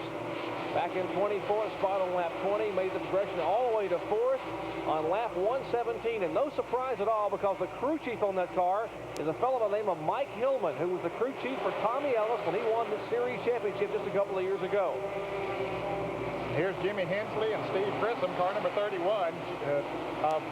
Steve Grissom bouncing off the inside curbing. They're trying to make their way back up through the pack. And here is Hensley, car number 25 on the inside. It looked like car number 31 might have hit the wall a little bit earlier as caution comes out. And here we do see the car number 31 get into the wall, and caution is out once again. Contact there from the right side of the Big Mama Meat Snacks Oldsmobile into the concrete here at Martinsville Speedway. Caution for the 10th time today, and Robert Presley has got to be smiling as they have to be in his pits. Let's check in where Benny Parsons is standing. Jerry, I'm down with Ricky Pearson, who's talking to Robert Presley on the radio. Ricky, you started up on the front row, and nobody's caught you yet. Well, we've been kind of lucky, I guess, Benny. A lot of people's had a lot of trouble, but, Robert's run a real good race, and, his team's really come together, and hopefully we'll stay up front. What are you going to do about that 12 car behind you? He seems to be gaining a little bit after about 10 or 15 laps. Well, maybe finish under caution or something. Okay, we'll try. No, Sam Martin's won a lot of races up here at Martinsville, and, Sam's the crew chief on that car, and, he's going to be tough to beat. He is going to be tough to beat, Jerry. Indeed, Sam Ard, a 5-time winner at Martinsville Speedway, and of course having won 2 national championships here. And now they're clearing the debris up there. Some more of that brake ducking being cleared by some of the safety crews down in the turn 1. And Jerry, it was not a fact of them just hanging that brake ducking on there loosely. Those cars are so banged up, they've just torn it loose. They've got inside under the fenders and torn that stuff loose. Well, they've taken a giant can opener to some of these cars. The lap's winding down, 30 to go. Back to green flag once again. Robert Presley, you heard just a minute ago from Ricky Pearson, who's the crew chief for Robert Presley, hoping to get the biggest win of his young Busch Series career. Only his 2nd year on the full tour. Behind him is the lap car of Dave Resendez. Then comes Jeff Burton with a youngster in the Armor Meats Buick, car number 12. That's the car owned by Sam Ard. And now Burton makes a good move inside and looks like he did tap that curb a little bit down at turn 1. Might have gotten on it just a little bit. And he certainly needs to get around that 79 car as quick as possible. There's Bobby Hamilton up there once again. He got one of his laps back. He's probably the fastest car on the racetrack right now, but they need not worry about him because he is too many laps down. But he could go up there and have some sort of an effect. A couple of cars getting together. That was Dale Jarrett. He rubbed some sheet metal with Dave Resendez. And Jarrett is showing as a 3rd place car. The Nestle Strike Pontiac number 32. Now Bobby Moon in the car number 85 moving beneath Resendez. A great run for Bobby Moon. Let's take a look just a minute ago coming out of turn 4. Now watch Jarrett, the blue car, and the red car of Resendez. Well, they come down the straightaway and they're touches as they head into turn 1, and then Jarrett with the inside groove, they touch again once they head into the turn. But apparently no damage. We'll check and just see what kind of times that Presley is running here with less than 30 laps to go. It was 21.7 just after the 100 lap mark. Let's see how the tires are holding up. Remember, they have made no pit stops. Got to have some hot Goodyear Eagles on those cars after about 125 laps. Presley now some 3 car lengths in front of Jeff Burton, and Burton is starting to close on Presley with 21.7 the last time we clocked Robert Presley. Let's see what it is now. 21.5. He has picked up the pace, and apparently Ricky Pearson, who was talking to him a minute ago, you saw Benny Parsons waiting to talk to Ricky Pearson. That lap of 88.07 miles per hour for Presley. And apparently Ricky Pearson says, hey, we know Jeff Burton is going to be strong because Sam Ard knows how to make a car last for 150 laps here in Martinsville. And he also knows how to make a car get around this racetrack. And Jeff Burton's doing a good job of driving. And you're right, Jerry, he is gaining on him. Benny said that he takes 10 to 12 laps. I don't think it's going to take that long this time for him to get up there.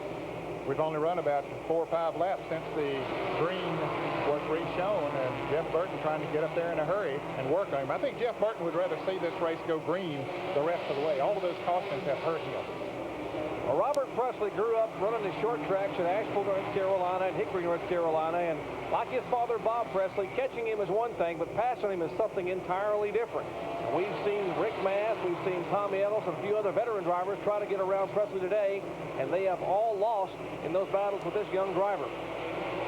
And a different kind of freight train just coming out of turn 2 as the railroad making its way past exciting Busch Series action, and now just a car length and a half separating the front 2 cars.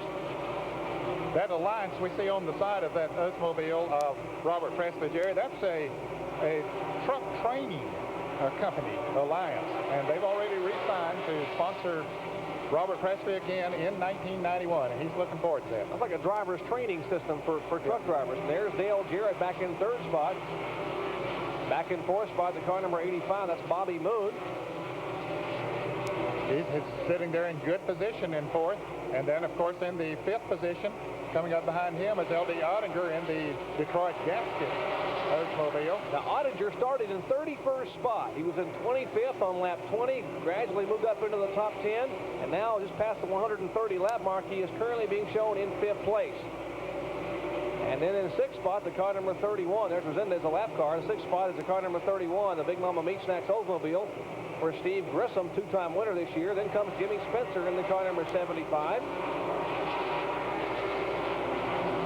And a little contact out of turn 2. Then we told you mentioned Jeff Burton was going to get up there and mix it up with him, and we're going to see. I said catching him was one thing, passing him something else, but apparently these two young drivers both hungry for that first Busch Series win as laps are winding down. Let's take a look and see what happens. Okay, as they go into turn 1, Presley takes his groove, but he slips a little bit, Jerry, going in there, and Jeff Burton tries to get on the inside of it and hits the curving a little bit and bounced up into him, but he did get off the gas. But now he needs to get aggressive. There's only 17 laps to go when they come back around this time. And look, Presley's car is getting loose. It is definitely loosening up coming off of the corner. Now, whether the fact that the car number 12 of Jeff Burton is running so close to him, maybe upsetting the air just a little bit. You see that on the super speedways, not as much on the short track, but could be upsetting a little bit, but the car is getting a little bit loose. And it could be that he's watching that rear view mirror, too. Well, Ned, now, if you're Sam Ard, what do you tell the youngster driving that car number 12, Jeff Burton, who's never had a car run this well in this big a race before? He knows the laps are winding down. Do you tell him he's got to be patient? I mean, what do you say to him? You tell him to put the pressure on. You got him squirrely right now. Keep that pressure on him. Keep him burning those tires, and maybe he'll make a slip so you can get under him. Heated battle up front for the first 2 spots. Our leader, Robert Presley, showing the way, gets a car length and a half, making a car length now in turn 1 over Jeff Burton. 2 drivers looking for their first ever Busch Series win. And trouble in turn 4.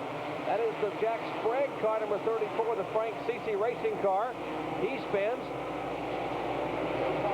Thus far, we have not had a yellow flag as Sprague's car apparently getting refired. Leaders come by, and Sprague's car has spun off the groove down on the apron to the entrance to pit road there. We are still under green here, and those 2 drivers there mixing it up down the back straightaway. Now, Jack Sprague finally got his car going, so there won't be a caution for that particular incident. So let these guys go at it. Presley slipped a little bit again as he came off the turn. They're coming up on the Ed Berrier car, who ran so good for so long, but involved in that big crash up in turn 4. Now, Presley goes a little wide. Here comes Jeff Burton down on the inside. Jeff Burton makes the challenge, and 1 car will fit in the groove. They come together in turn 3. Presley spins. No, he hangs on. Here is Dale Jarrett trying to pass Presley for 2nd spot. Presley back in the throttle, and Jarrett on the outside. The battle now for 2nd spot. Jarrett the 32, Presley the 59. Down in turns 1 and 2. Oh, boy. It almost had to happen with the way Presley's car was beginning to slip. Now they're coming up on the car number 33. Jarrett's going to try to pin Presley down behind that car, but Presley beat him off of the turn. It doesn't get any better than this. Busch Series racing action at its best. It'll be 10 laps to go next time by. There is Robert Presley. Car number 31, a broken Panhard bar. Part of the chassis there broken in the Big Mama Meat Snacks car. And you see that right rear, how that rear end is moving around in the car. Let's take a look again at what happened up in turn 3. Well, Jeff Burton got up beside of Presley, and car number 8, Bobby Hamilton, has spun, but you can see the car number 12 go on the inside of the car number 59, gets him sideways, but Presley gets it straightened out, and then Jarrett pulls up on the outside. So there's things happening all over the racetrack, Jerry, and caution is out again. Oh, they cannot believe it. In the pits, they did not want to see a yellow flag. Caution for the 11th time today by virtue of the spin up in turn 4 from Bobby Hamilton. Now, oh, they just cannot believe that is the people, those are the folks down in the Jeff Burton pits. The young lady in the crew there of the Armor Meats Buick, the Sam Ard owned car. And this youngster from just 75 miles away in South Boston, Virginia, started out lying down in a go-kart just about 5 or 6 years ago, made his way to late model stock car ranks, now leading and having a shot just 8 laps away from the biggest win of this youngster's career. We're under caution here at Martinsville Speedway, and Benny Parsons, they have to be holding their breath in the pits. Kim, are you excited or what? Slightly. Very much so. Jeff has wanted to do this all of his life, and it's a dream, and I am just so glad it's finally coming true. Well, wait, he hasn't won yet. But we're leading the race. I mean, it's just such a rough year, and just to do this, Oh, God, we can hang on for 7 more laps. Well, let's hope you can, Kim. Thank you. That's what it's all about right there. The excitement, tears of joy, and as Benny said, he gives her a big hug, and she's trying to control her emotions. What will happen these last 6 or 7 laps? Can Jeff Burton hang on? Will we see more tears in victory lane? Don't go away. We'll find out when we come back. Back at Martinsville Speedway, getting set for what'll be the green flag and the run for the checkered flag. 11 caution flags today, but just 7 laps to go. It'll be 6 to go when he takes the green flag this time by. Jeff Burton up front, and Robert Presley in the car number 59, who's led the majority of this race, cannot be a happy camper back there. He and Burton came together this laps ago. He lost the lead, getting ready for the green flag. And remember, that Presley car gets a great jump on the restart, but now Burton is pulled away down in turn 1. Well, let's see how Presley feels about that situation they got into up there. Of course, he's got to catch him first. You know, Sam Ard said he thought that if he got behind that they could pull away, and right now he has pulled away a little bit. Presley driving hard, trying to get back up there to him. 5 to go. This time by, they come whipping out of turn 4 at 115 miles an hour, and jam on those brakes out of turn 1 at 60 miles an hour. Coming out of turn 2, Jeff Burton, 23 years of age, trying to hold on and pick up the win in the Zerex 150. Ned, I believe you're right. He has pulled away some 3 car lengths. I think Burton knows that if Presley will catch him, we might see a little more contact. Well, you might just do it because Presley led this race for so long and then just couldn't quite hold on long enough. Jeff Burton's best finish of the year, a second-place finish on the short track at South Boston, his home racetrack. He has never won in Busch Series competition. He is the subject of a number of rumors about possibly going to some different racing teams for 1991, but he's got to be happy where he is right now. Laps winding down. You saw 3 to go. Well, this certainly won't hurt his cause, Jerry, as he tries to sell himself to another team, or if that's what he's going to do. Winning here today would be a great thing to have in his resume. 2 laps to go, and the battle now heating up back there between Dale Jarrett and Robert Presley for a second spot. There is Presley and Jarrett. Expecting to see the white flag for Jeff Burton. Well, the folks in Omaha, Nebraska, the Armor Meats Company sponsoring that young man have got to be excited as they really mix it up for second place. White flag waving, final lap for Jeff Burton, 23 years of age, from South Boston, Virginia. And there is Kim Brown, his girlfriend. You heard moments ago, she was in tears, and they are waiting for this final 100-yard dash to the checkered flag, and he holds on. Robert Presley went very high. Dale Jarrett ran into the back of him, but here's Jeff Burton winning the race. A race for second? Well, I believe Presley won. And it's jubilation in the pits, in the Armor Meat pits in the back straightaway. Sam Ard, car owner and crew chief, and that young man, Jeff Burton, and he is excited. Is he happy or why he's waving to that crew? And the fans here in the front stretch are excited too. Let's check in with Benny. Kimberly, he did it! I knew it! I knew it! I knew he could do it! Can I go over there? I gotta give him a big kiss! Is this the most exciting day of your life? The ultimate! The ultimate! Okay, I'll see you over there. Thank you! And she's not happy one bit. No sirree. And I guarantee you they're going to mob that young man in just a moment in victory lane. Jeff Burton winning. We'll hear from him when we come back after this. Point in the race, Ned Jarrett, battle for the lead. And Robert Presley got a little loose off of 2, and Jeff Burton ran up on the inside going into turn 3, and they touched. Presley goes sideways, but he doesn't lose it completely. He hangs on to second place. Now, you've seen some fast cars, and take a look at this. Kimberly Brown, the outdoor hurdle. That is the girlfriend of Jeff Burton trying to get to victory lane. She's up, and over the wall.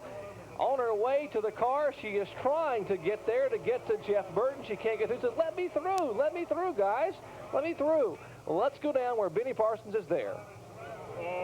Thank you, Jerry. Jeff Burton, congratulations on a great victory. Thank you. You know, we struggled so hard with the team, and they worked their butt off, and Armor and Food Line came along, and Buick's been so much help. Man, you just like a shoulder, a weight lifted off my shoulder. I can't even describe it. You're not happy a bit. Not at all, not at all.